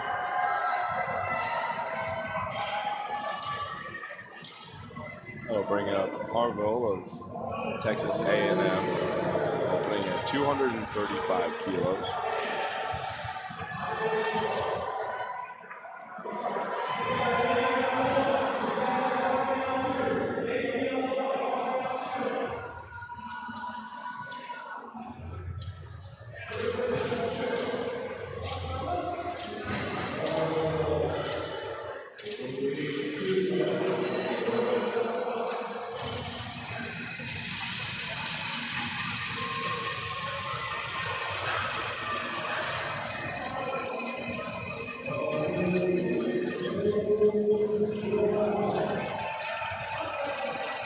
As you can hear, the ruckus being made by this Louisiana crowd for Holden Brown.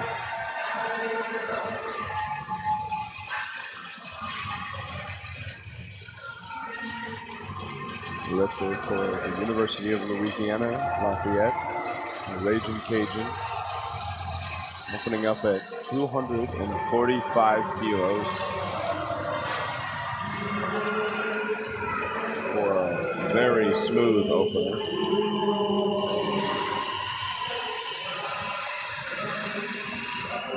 As Logan Crowell will attempt the same weight.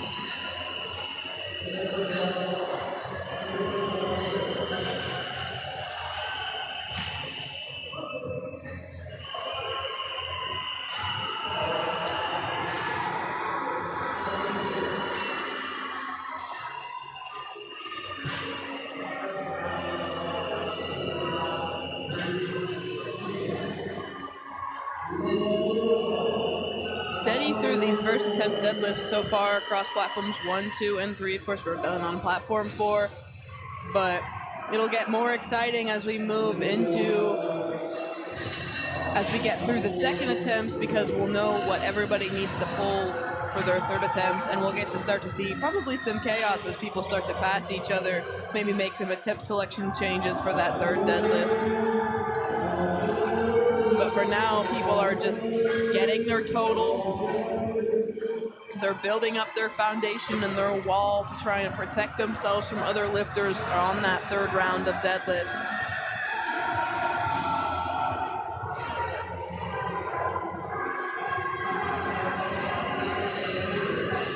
We're on the last flight on platform 3 and the last flight on platform 1. Platform 2, we're still on that first flight. Got a ways to go yet there.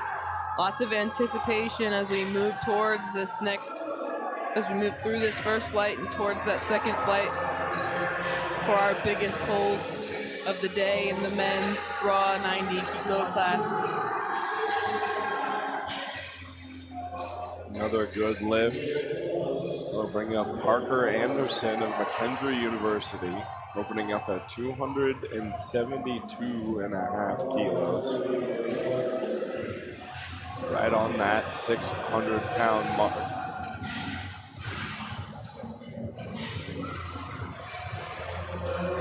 A bit of a struggle, looks like maybe an injury for Parker. Maybe not as he runs off.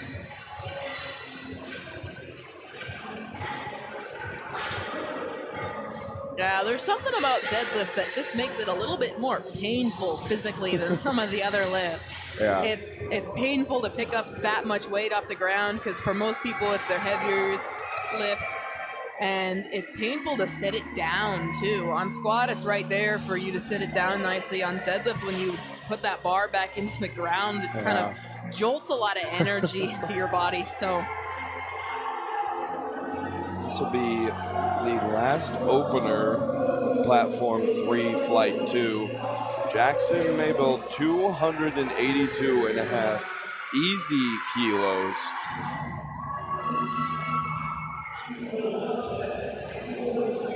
That'll be a smooth 3 white lights. Wrapping back around to Adam Lindgren, making a 10-kilo jump on his second to 225 kilos.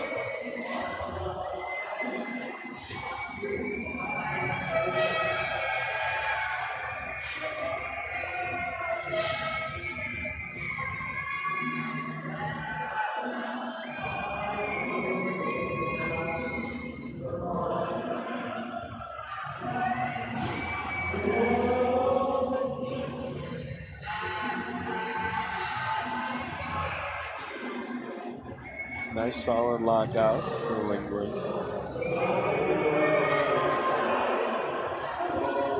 Carter, I think we got a little up and down at the top there on the lockout. Yeah. 2-1, no lift.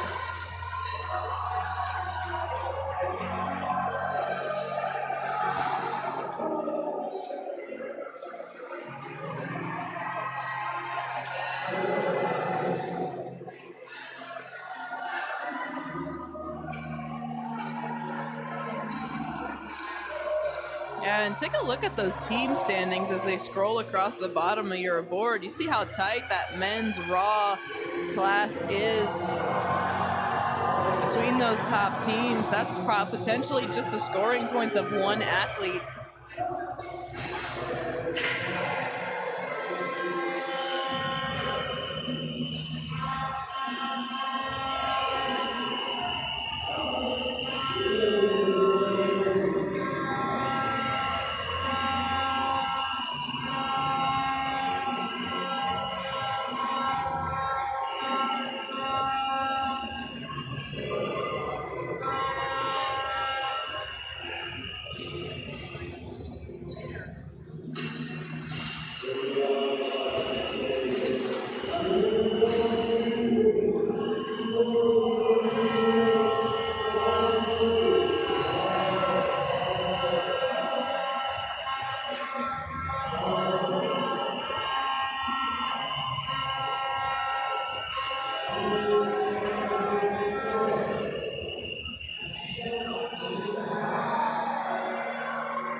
Looked like a little bit of up and down for Haynes.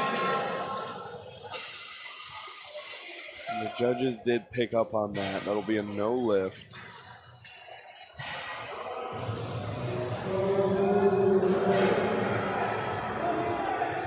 That'll bring up Eric Guillot for Rochester Institute of Technology.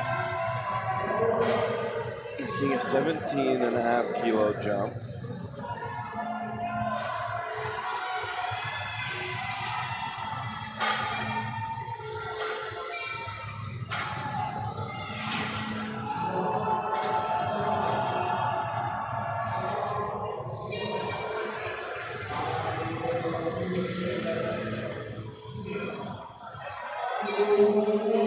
Unfortunately, Eric left one of the loaders hanging.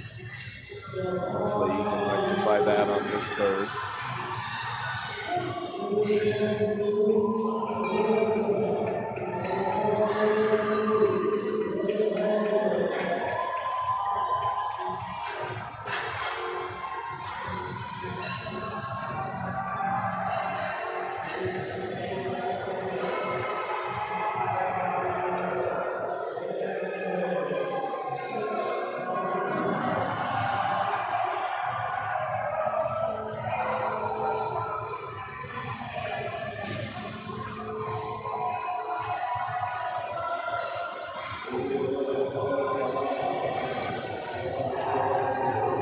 Lights on platform 3 will bring up Harville Farlock, making a 20 kilo jump up to 255 kilos.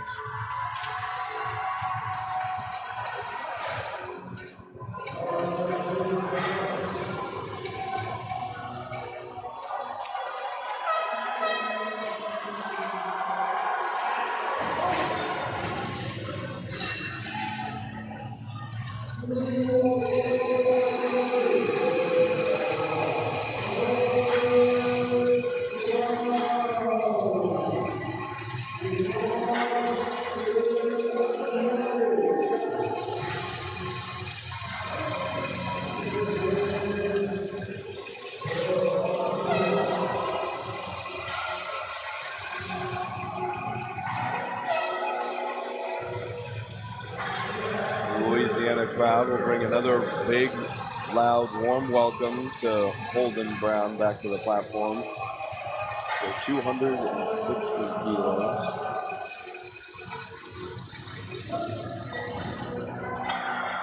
Another smooth attempt for Brown.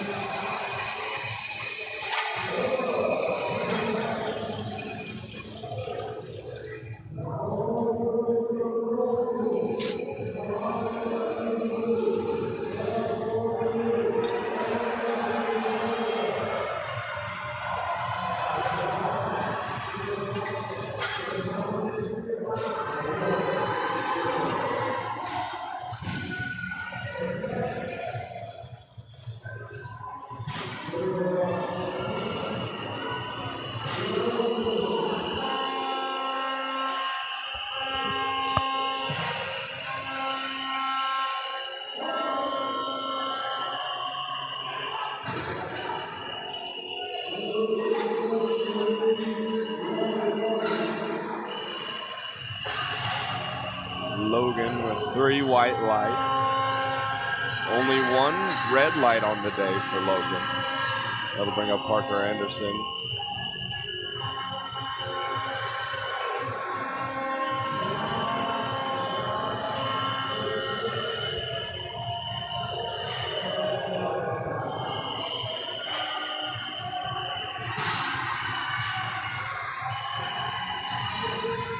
That should be a good lift for Anderson. That'll bring him up to 2nd place.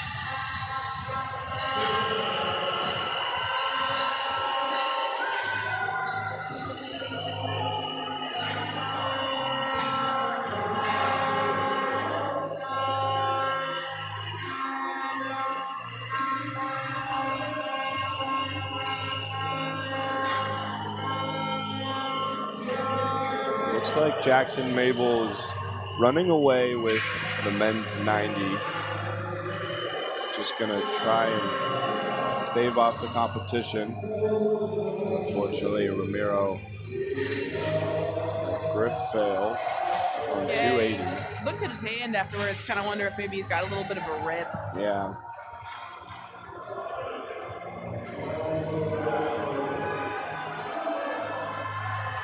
It can happen on deadlift. Those calluses build up, and then eventually at some point, they will just tear off.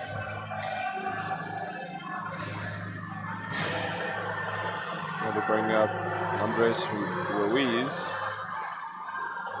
making a 12.5 kilo jump up to 282.5 kilos.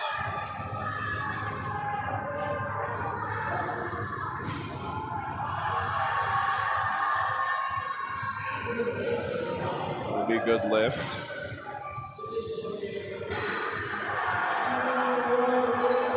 Three white lights.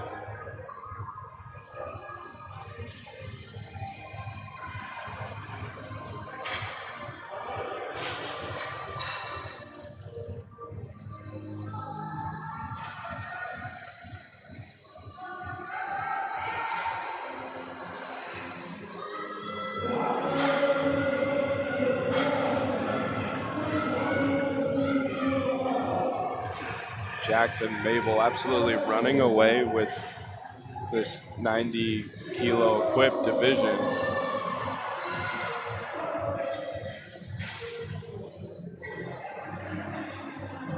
It looks like 2nd and 3rd probably set as well.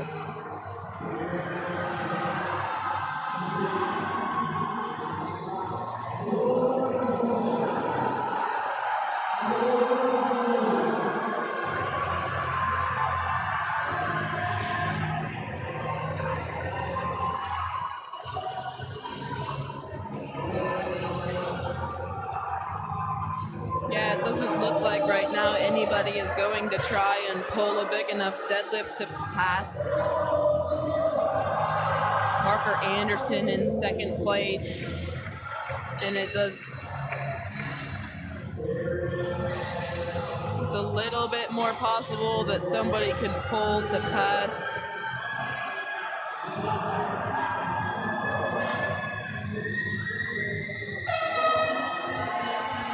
third, but still looks unlikely.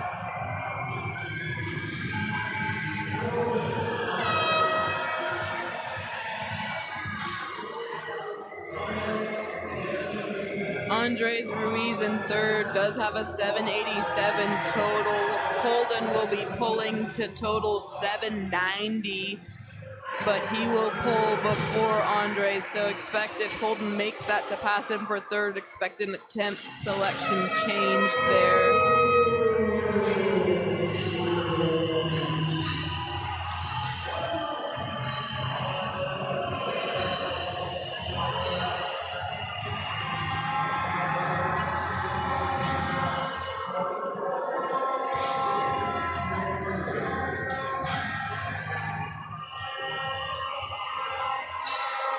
This would provisionally put Ethan into a medal position. He gets that up quite easily. Gets called again with the yellow lights. Seems unhappy with it. I think he's gonna send a coach to the jury, maybe. Like maybe a little bit of a slam. Yeah.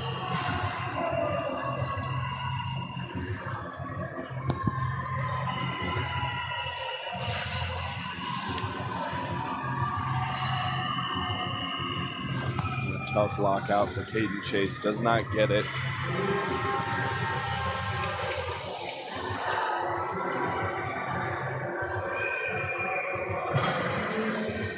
Bring up Eric Yo. RIT making a 5 kilo jump from 240 to 247 and a half.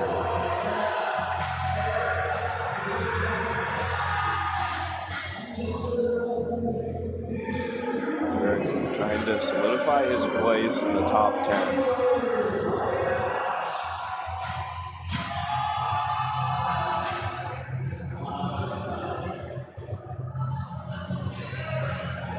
And you see he helps load the bar for the next attempt there.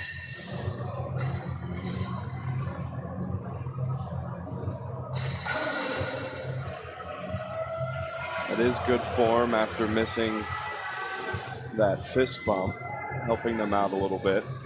Oh, was he the person who missed that? Okay.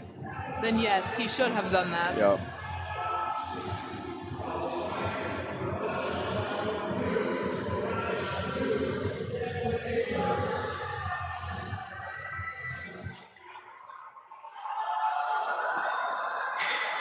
Big fight on platform 1, trying to get that lockout for Zaid.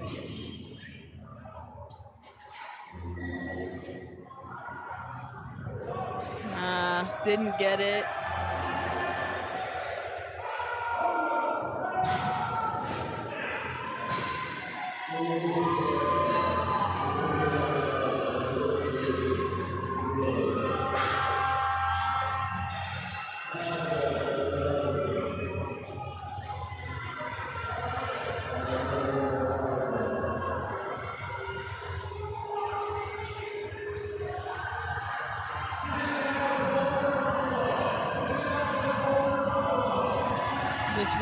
This will keep Harville in 7th, but he wants to add 20 kilos to his total.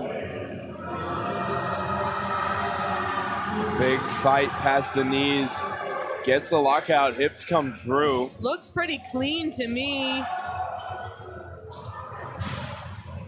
Unfortunately, no.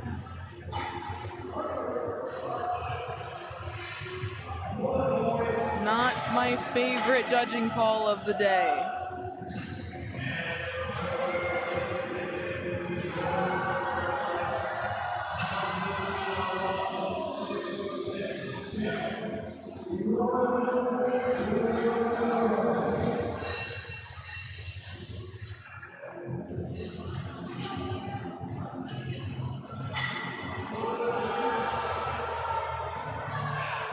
Platform 1 is yet to have a successful third attempt deadlift, but Constantine just changed that, getting the 3 white lights.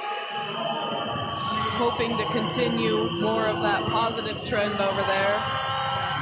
You want to see everybody make their thirds. Andrew took a little risk. Jumped up to 277.5. If he gets this, this will add 32.5 kilos to his total.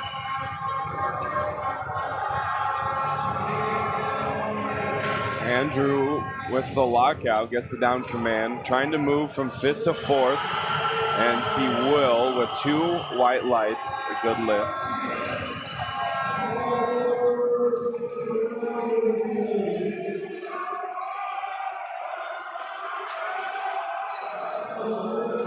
Now with Parker Anderson trying to solidify his 2nd place finish with a very smooth 3rd and final attempt.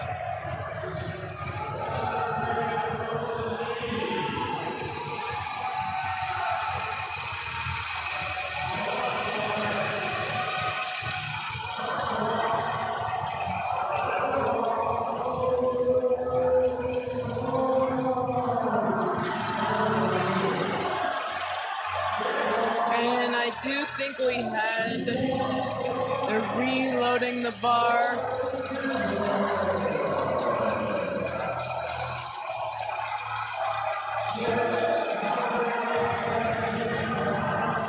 Holden Brown making a 22.5 kilo jump.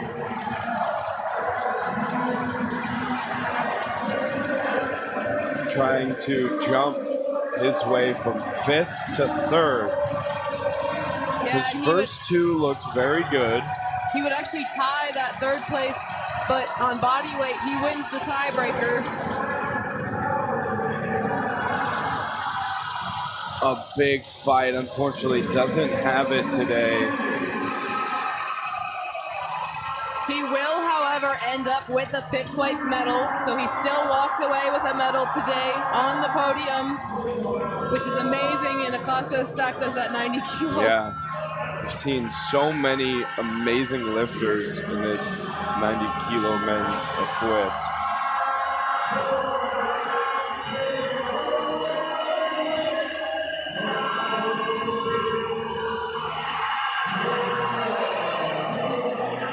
Clock is running on 3. Now Andres Luis already in 3rd place. 3rd place is secured. He will stay in 3rd place making this lift. If he misses, he will also stay. Just trying to add to his total. Wants to up that dot score a little bit as well. Yep. Maybe going for a PR. Oh, so close. So very close for Andres Ruiz. All right, they are loading the bar with 3:20, a victory lap for Jackson Mabel. Already in 1st place. 1st place is secured. He is the last to lift. 705 pounds for Jackson Mabel.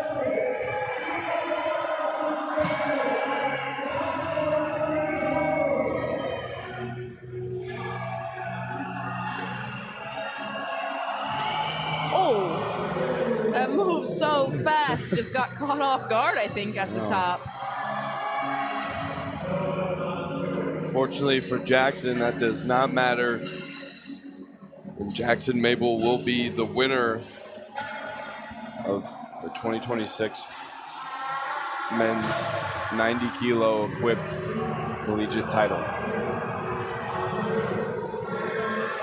All right, that signs us out on platform 3 and 4. That live stream will return for session 3.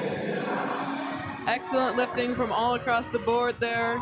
We might put up the final results in a minute and let them show for a while, but just to recap on platform 3, that was where the entirety of that equipped men's 95 kilo class was. And your 90 kilo class, and your winner in that class is Jackson Mabel, runner-up Parker Anderson, bronze medalist Andres Ruiz, and then Ramiro and Holden both pulling in their own with winning a medal there as well. All-American positions to top 3 and valuable team points to everybody with a total.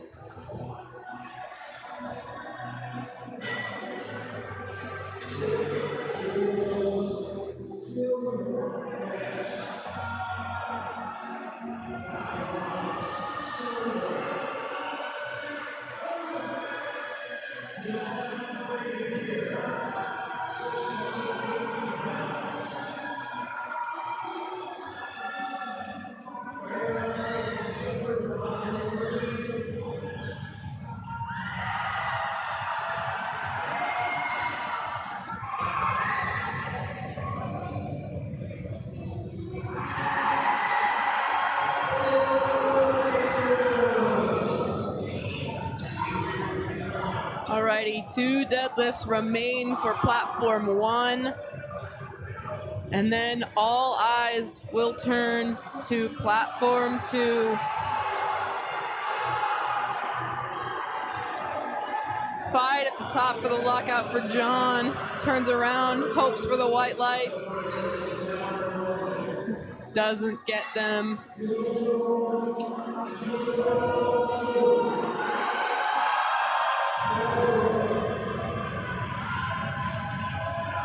And with that on platform 2, they'll deload the bar a little bit and we'll move to openers for that top flight.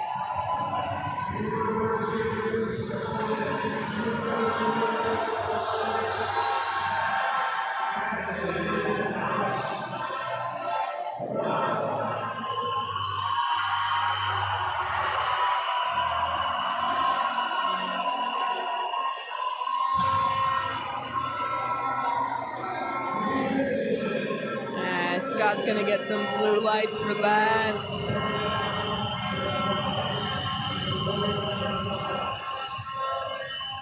And we are on to platform 2.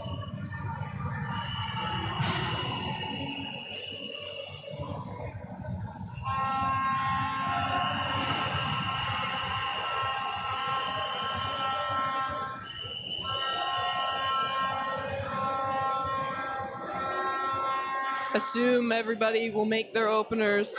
Where the real game comes in will be what they pick for their second, because if they pick a big second, it puts pressure on their opponents.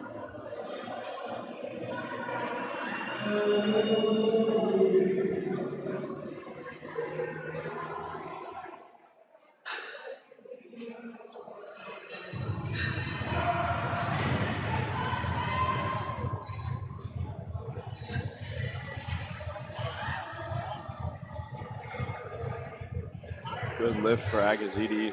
We'll bring up Jackson.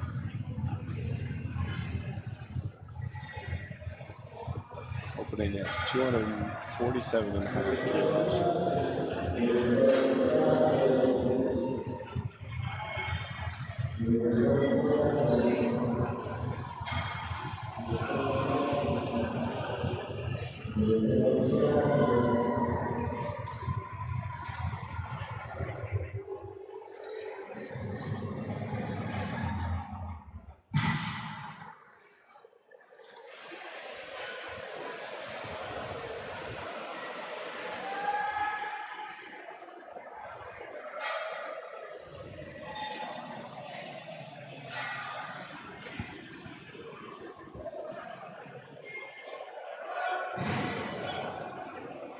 Jackson with a smooth opener.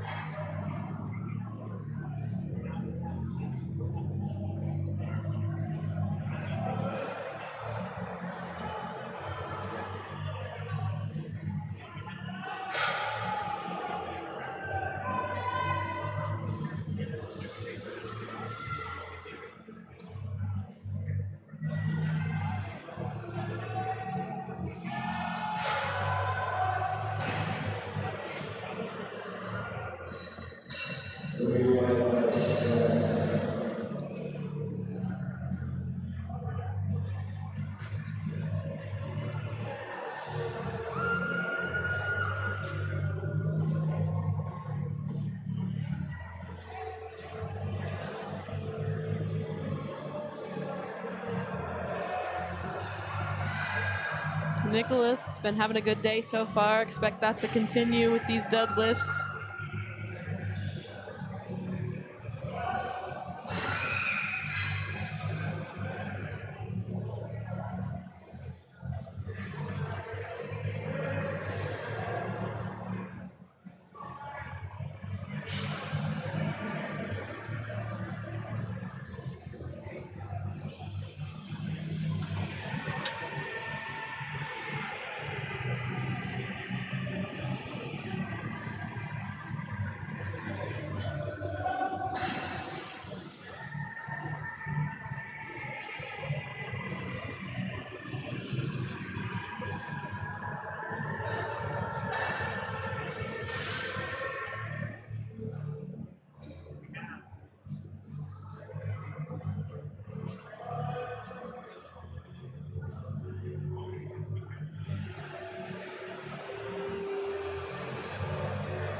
Can't imagine the pressure that everybody is feeling on this platform right now. All the other platforms are completely done in entirety, and these guys have about an hour of all of the spotlights shining on them.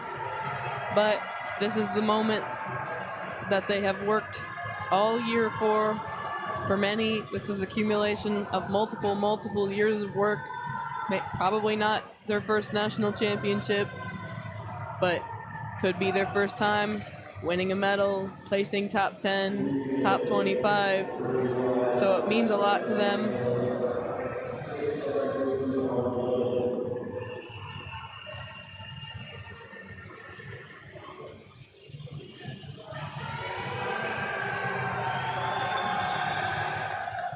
We know this is a close category. Edgar opening with 280, same weight as the person before him and after him. Shows how close everybody is.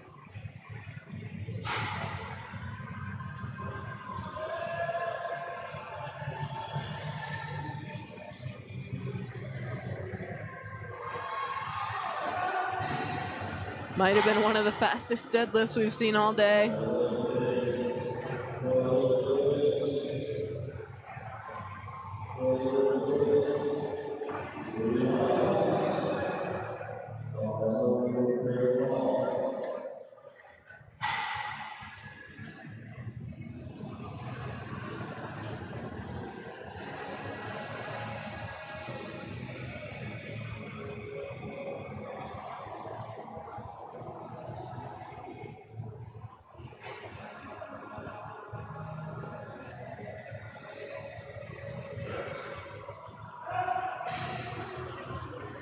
Another fast opener for Brayton Hall. Yeah, you see that gave him a blue there for that little bit of up and down. I think that center judge was maybe trying to say that he kind of double pulled it. A lot of guys will pull the slack out of the bar at the beginning, but not usually that much. I think that whole bar kind of came off the ground a little bit there on the slack pull.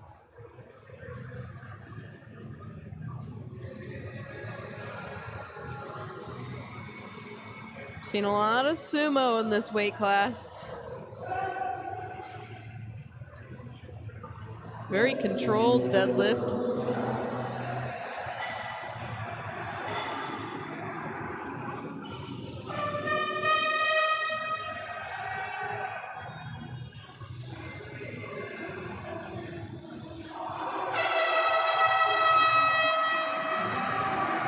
3 openers remain. Everybody thus far has been successful. You see a couple of them kind of roll the bar around before they go. A lot of them are just kind of straightening that bar. Sometimes the spotting loading team, it might get a little bit crooked. I've also heard from some of the athletes and the coaches that there's a spot in the middle of the platform where you can kind of see there's some carpet squares on the platform that maybe if it's lined up right on that square, that bar wants to roll a little bit right when you touch it. So they might just also be trying to kind of get it off of that groove so that they can have a good spot for their setup.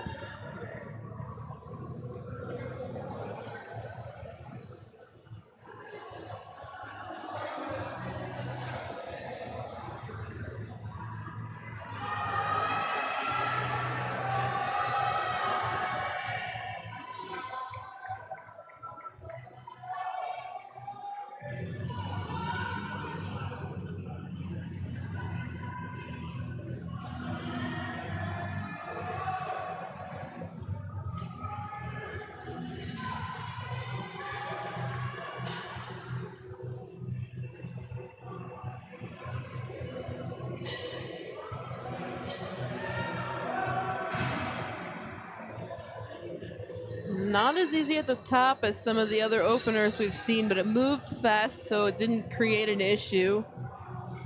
Has a little bit of a 2-part deadlift there, I think, with the pull and then the lockout. Not so much at the same time like some of the other lifters you'll see.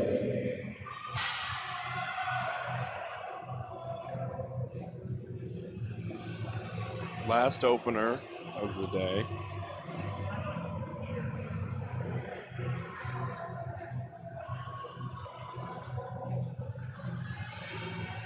And this would set him up to be in 5th place after everybody's openers are done. Long ways to go. A lot of people are going to try and pull for that last medal there, but it always helps to start with that advantage.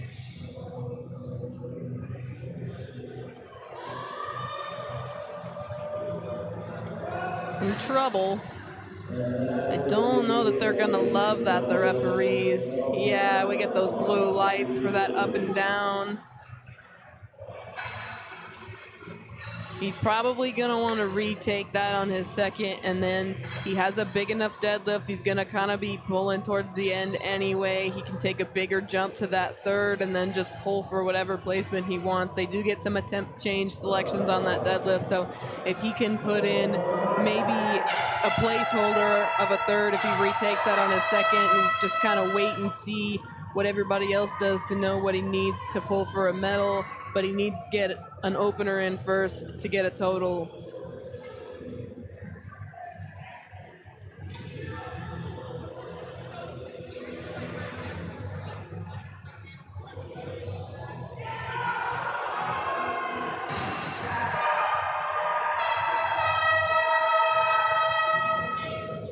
Zagidi continuing his all-white light streak.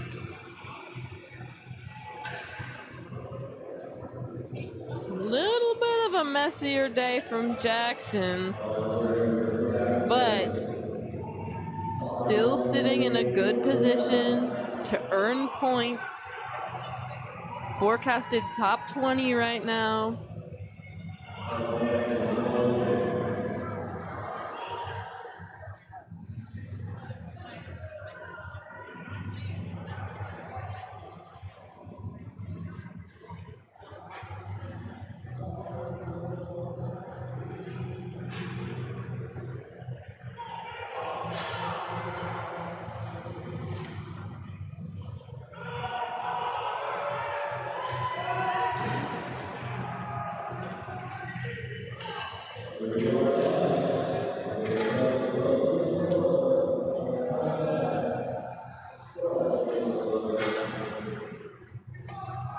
Logan coming out forecasted 12th right now. And the forecasting assumes everybody makes all of the attempts that they have entered. He could be a little bit of a dark horse to finish in the top 10, potentially getting to that bonus scoring range, but he's got to make this, and then he's got to make one more to pull into that top 10.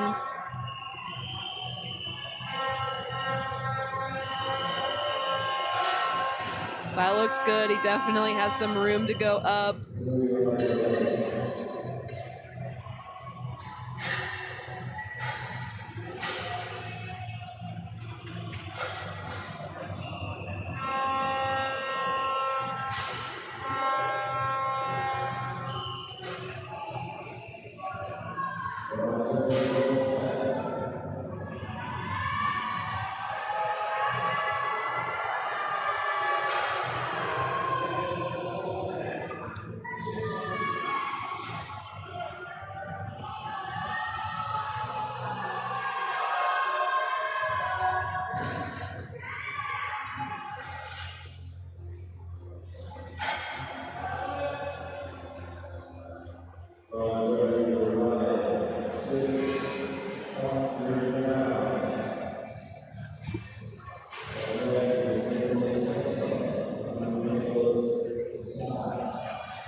Still a very clean flight coming into these second attempts.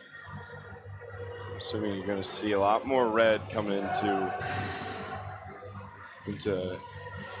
these guys' third pulls as they start jockeying for position.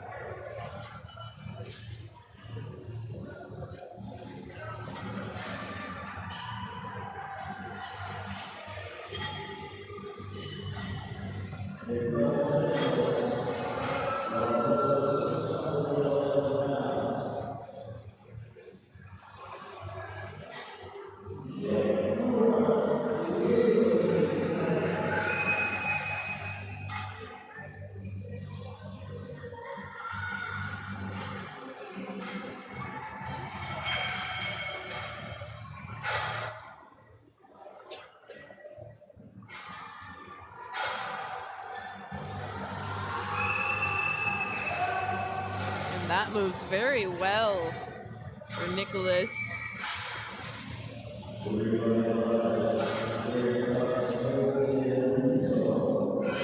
Nicholas is going to be one of those athletes who maybe is going to try and take a swing for a medal. Forecasted in 7th right now, but might wait for somebody else to miss an attempt and then try and just barely hop over the total.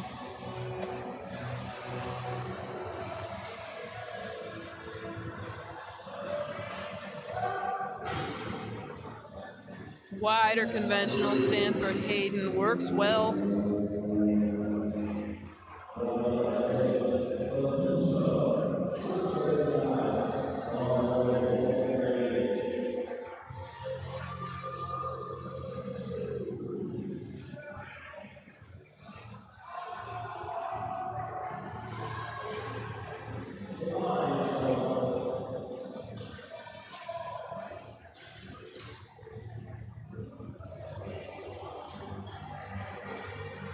Higher belt positioning here might just help him kind of lean over into that sumo position easier. 290. Oh, that was close with the down command there. Did he beat it a little? Yes, all 3 different colored lights there, so it's just all the referees kind of interpreting the same issue in a different fashion.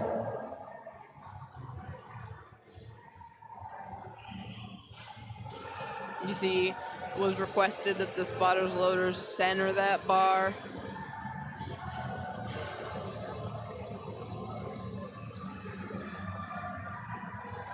Missed an opener, went up 15. Risky, but could be worth it in a class like this. And that was easy. Don't for sure remember what happened quite so much on that opener.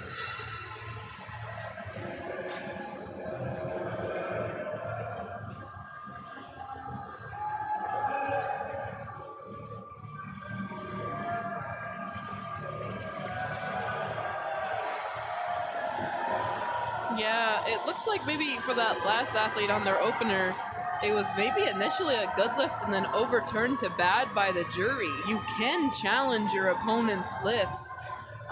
It's hard to see that happening on the live stream because we can't see the jury, but I wonder if an athlete he was close with in score, maybe their coach watched that and thought of asking about it because you can, so, but I'm not 100% sure. Doesn't matter anyways because he made them 295 and he made it well. All right. Brennan and his coach elected to follow the route that I was kind of thinking, where stay at the 310 and swing for it on the third. It was hard on the first one, needs to make it better.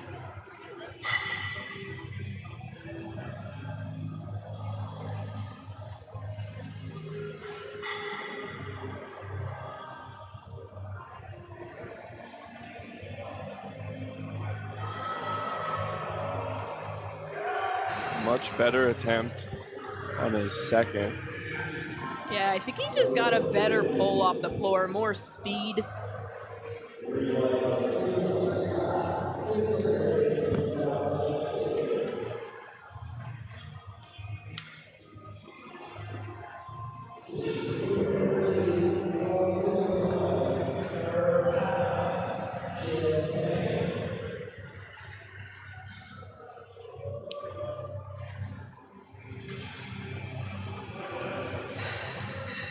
Kind of shakes that arm out a little bit. Might be bothering him.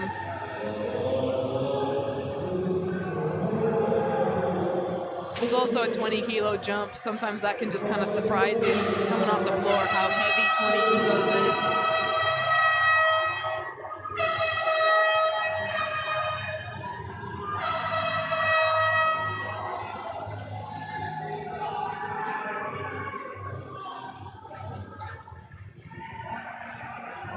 This is your projected winner. Nobody right now looking to challenge for his total.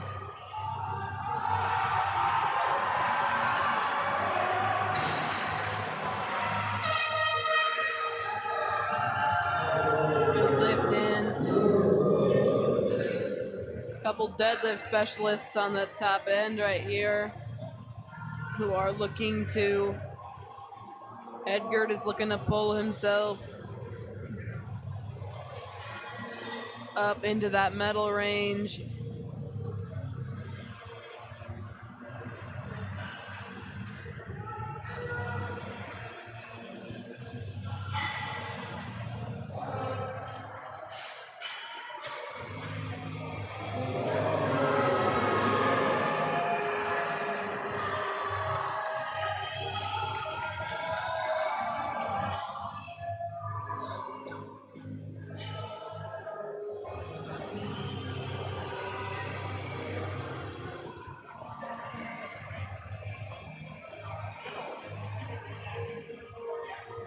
Patient with the setup.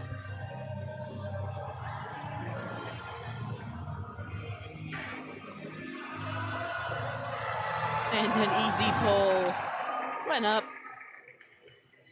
35 kilos and still looked that well.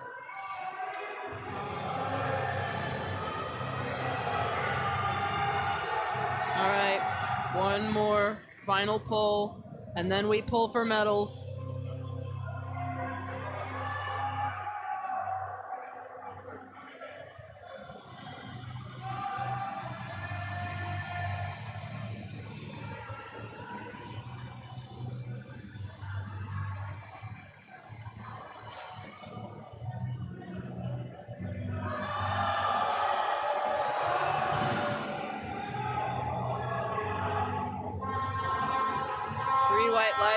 Sets himself up nicely to play for silver and bronze, potentially, with Edgard.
Great fight for Jackson. Does nicely to be patient at the top there. Pulls himself into the top 15.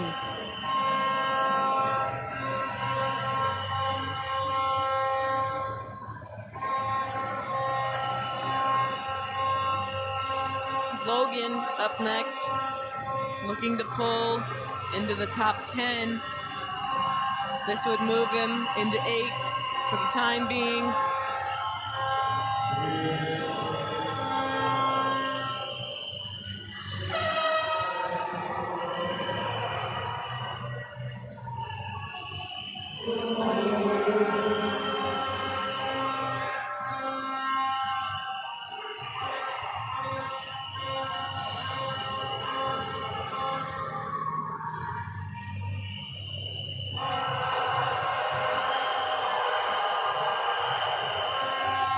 Very strong final deadlift.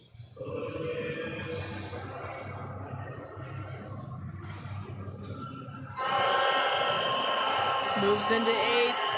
We'll sit and wait to see where he finishes.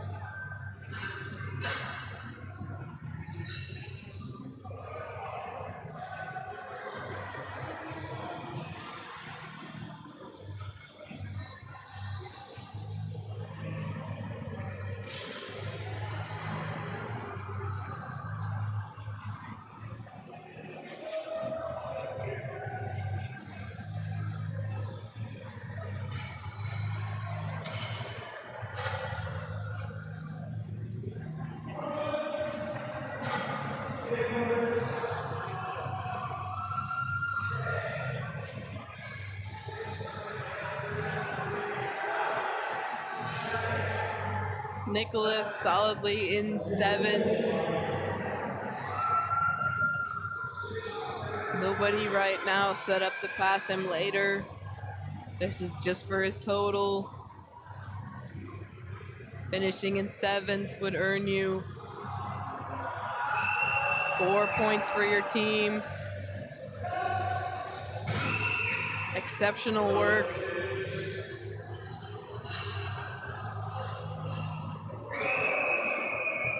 And 3 white lights.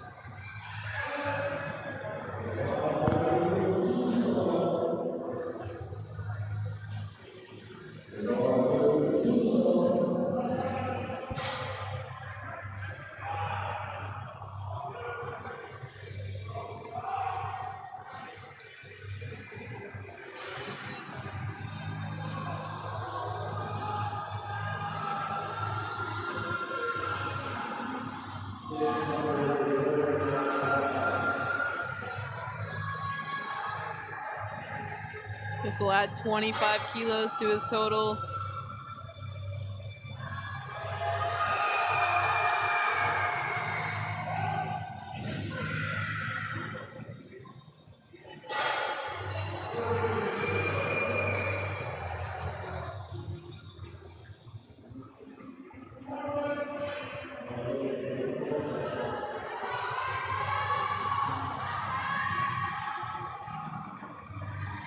Dylan, big deadlift here, moves into the top 15, would move into 12th.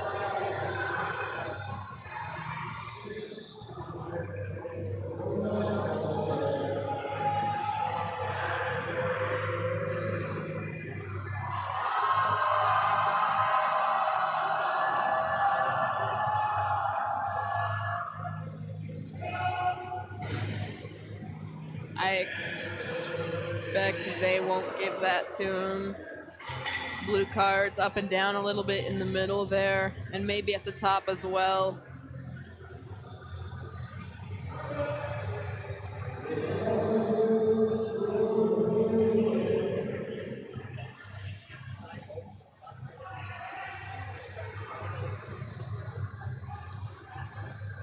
Hayden looks to move up to 9th place, get himself in bonus scoring range for his team.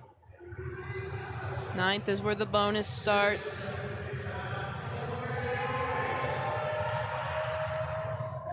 Does that nicely.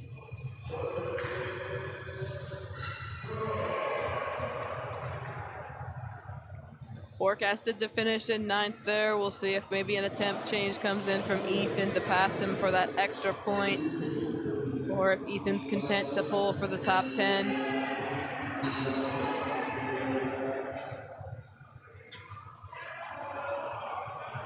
Scott makes this. He will momentarily be in 3rd place, and he'll wait to see if 3rd is good enough.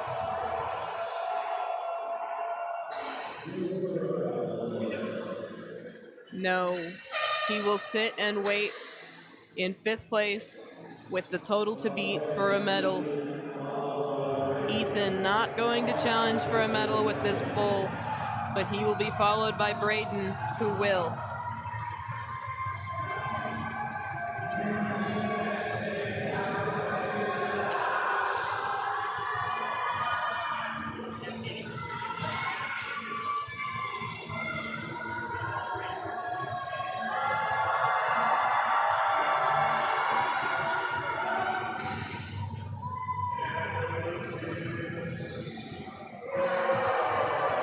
Good lift. He moves into the top 10 to finish his day.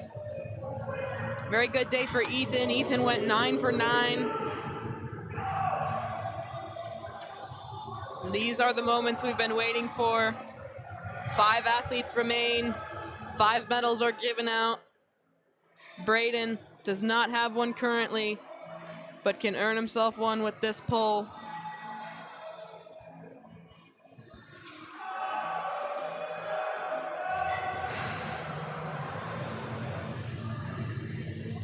Incredibly well done. 3 whites. Moves himself into 4th. Gets himself a medal. What color it will be, 4th or 5th, is yet to be determined.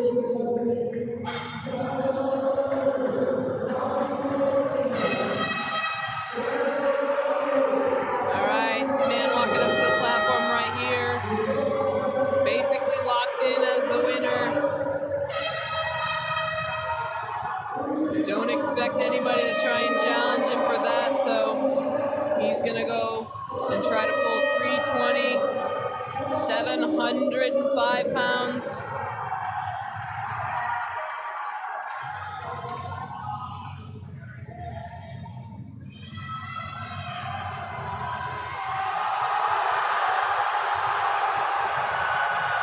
Amazing pull.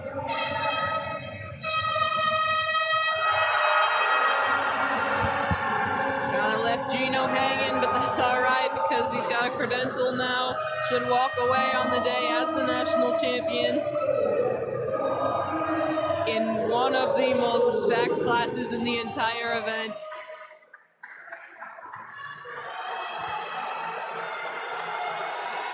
All right. Currently in 2nd. Will stay in 2nd regardless of miss or make, but if he makes it, it's a lot harder for him to be passed by Edgar at the end of the flight.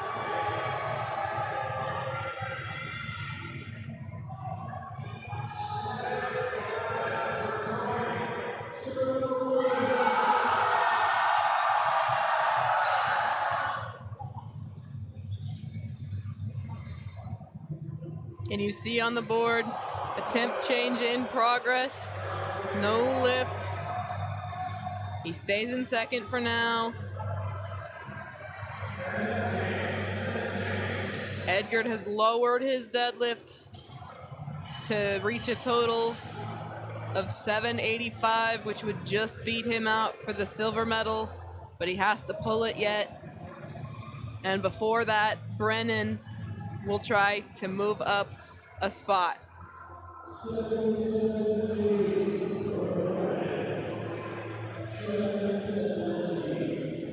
Brennan right now trying to pull from 5th to 3rd.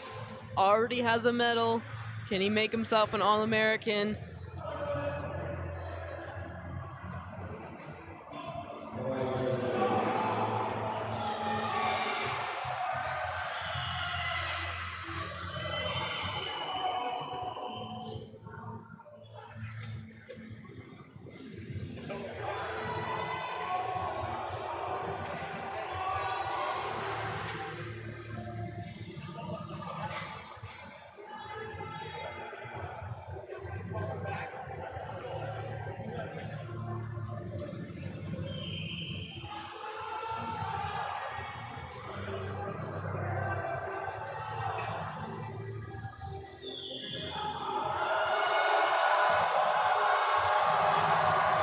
A big fight for that lockout by Brennan. And 3 white lights. All right, he sits in third. We have one final pull. Edgar Silla looking to pull 3:27.5. Changed his attempt just enough to pass into second place if he is successful with this pull. Already has a medal, but he wants more.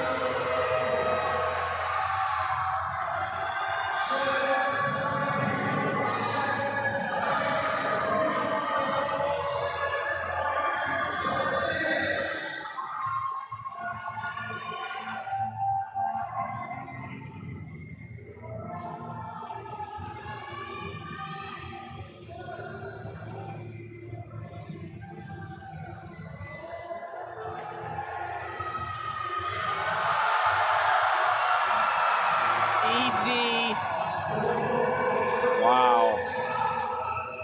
He'll walk away, your silver medalist, All-American, national runner-up to Simeon Orhi.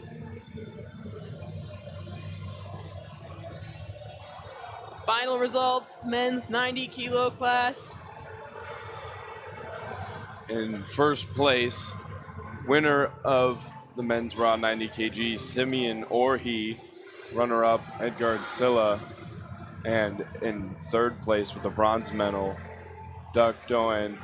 And fourth and fifth place, Brennan Lilly and Braden Hall. And once again, you saw him on platform 3, your men's equipped 90 kilo class, gold medalist, national champion Jackson Mabel, runner-up Parker Anderson, bronze medalist, rounding out your All-American trio Andres Ruiz, and rounding out your medals Ramiro Llanes III and Holden Brown. Thank you for watching with us this session. We'll hopefully see you again for the next session and as well as those 2 tomorrow. But if this is the end, thank you and come back next year. We hope you enjoyed the live stream.